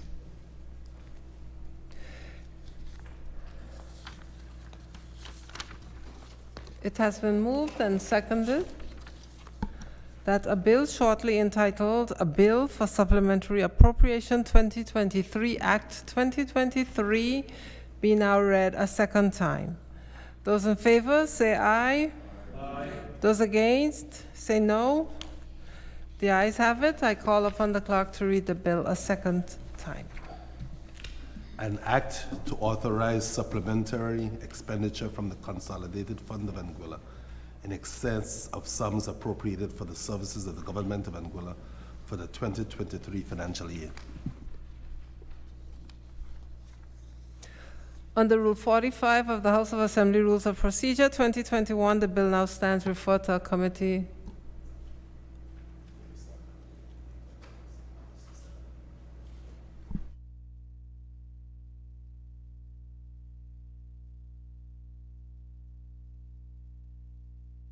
Okay, 5 minutes break is requested before we go into committee stage to get members of the ministry present here. So Assembly stands recessed for 5 minutes. Thank you.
Under Rule 45 of the House of Assembly, Rules of Procedure 2021, the bill now stands referred to a committee of the whole Assembly to be considered clause by clause.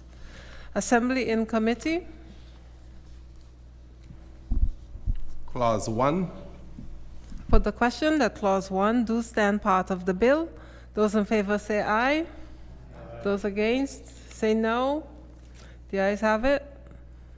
The schedule, Part 1, Recurrent Expenditure, Program 001R, Her Excellency the Governor, $31,301,634.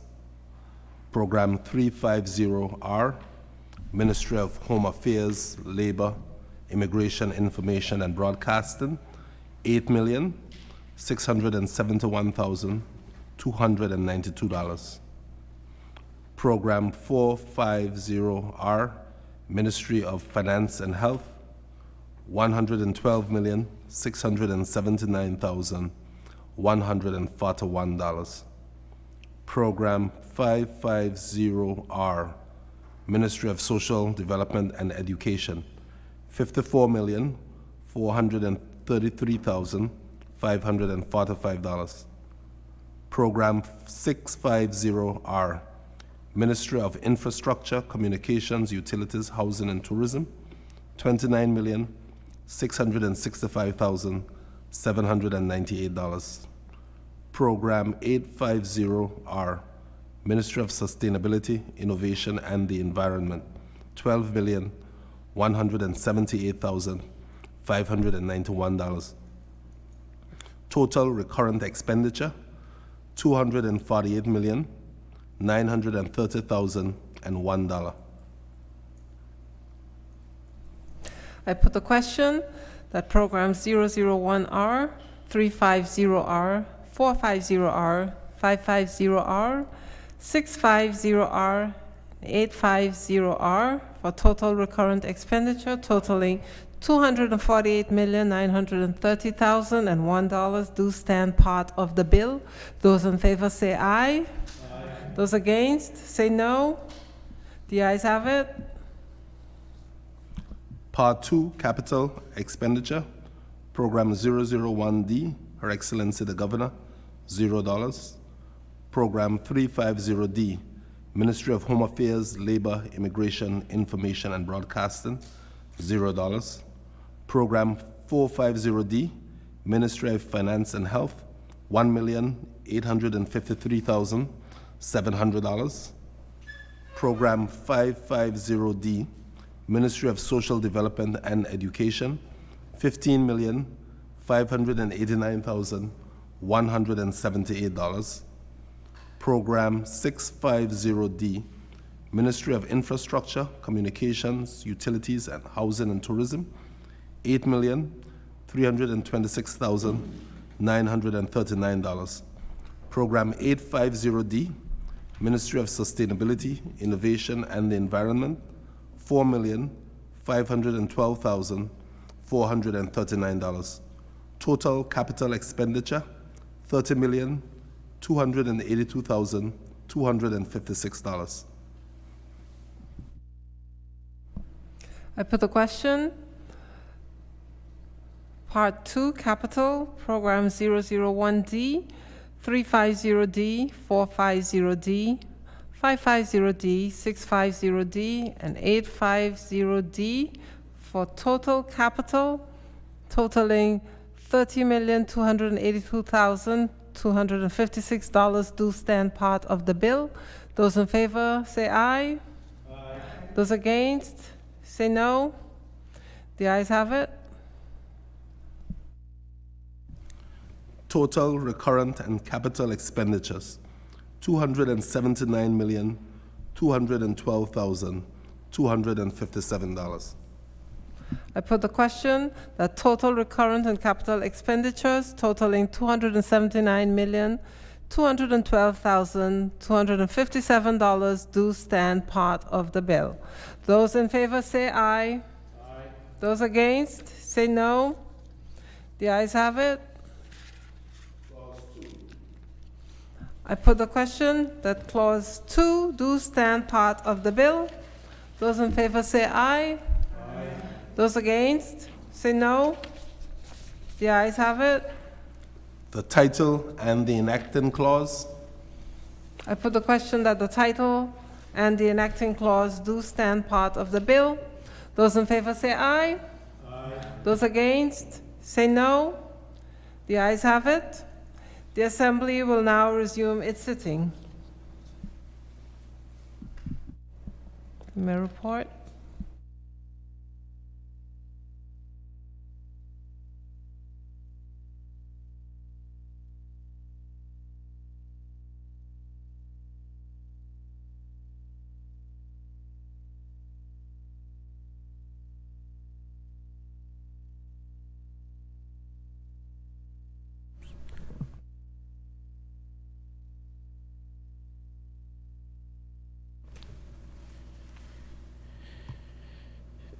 Madam Speaker,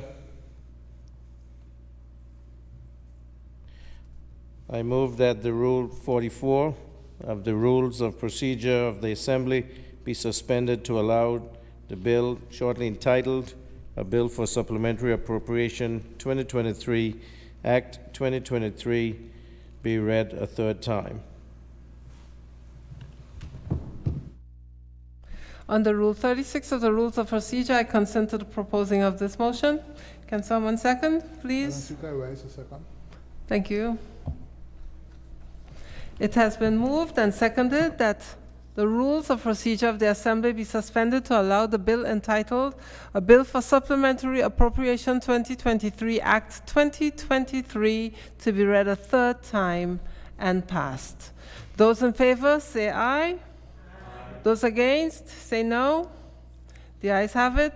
Rule 44 of the Rules of Procedure is now suspended. A bill for supplementary appropriation 2023 Act 2023, third reading. Thank you, Madam Speaker.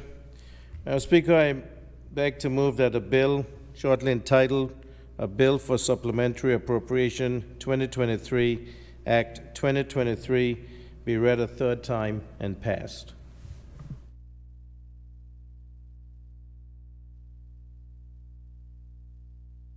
Madam Speaker, I rise a second. It has been moved and seconded that a bill entitled A Bill for Supplementary Appropriation 2023, Act 2023, be now read a third time and passed. Those in favor say aye. Aye. Those against say no. The ayes have it. I call upon the clerk to read the bill a third time. An act to authorize supplementary expenditure from the Consolidated Fund of Anguilla in excess of sums appropriated for the services of the Government of Anguilla for the 2023 financial year. Bill read a third time and passed. Private members' bills? None. Private bills? None. Other orders of the day? Adjournment?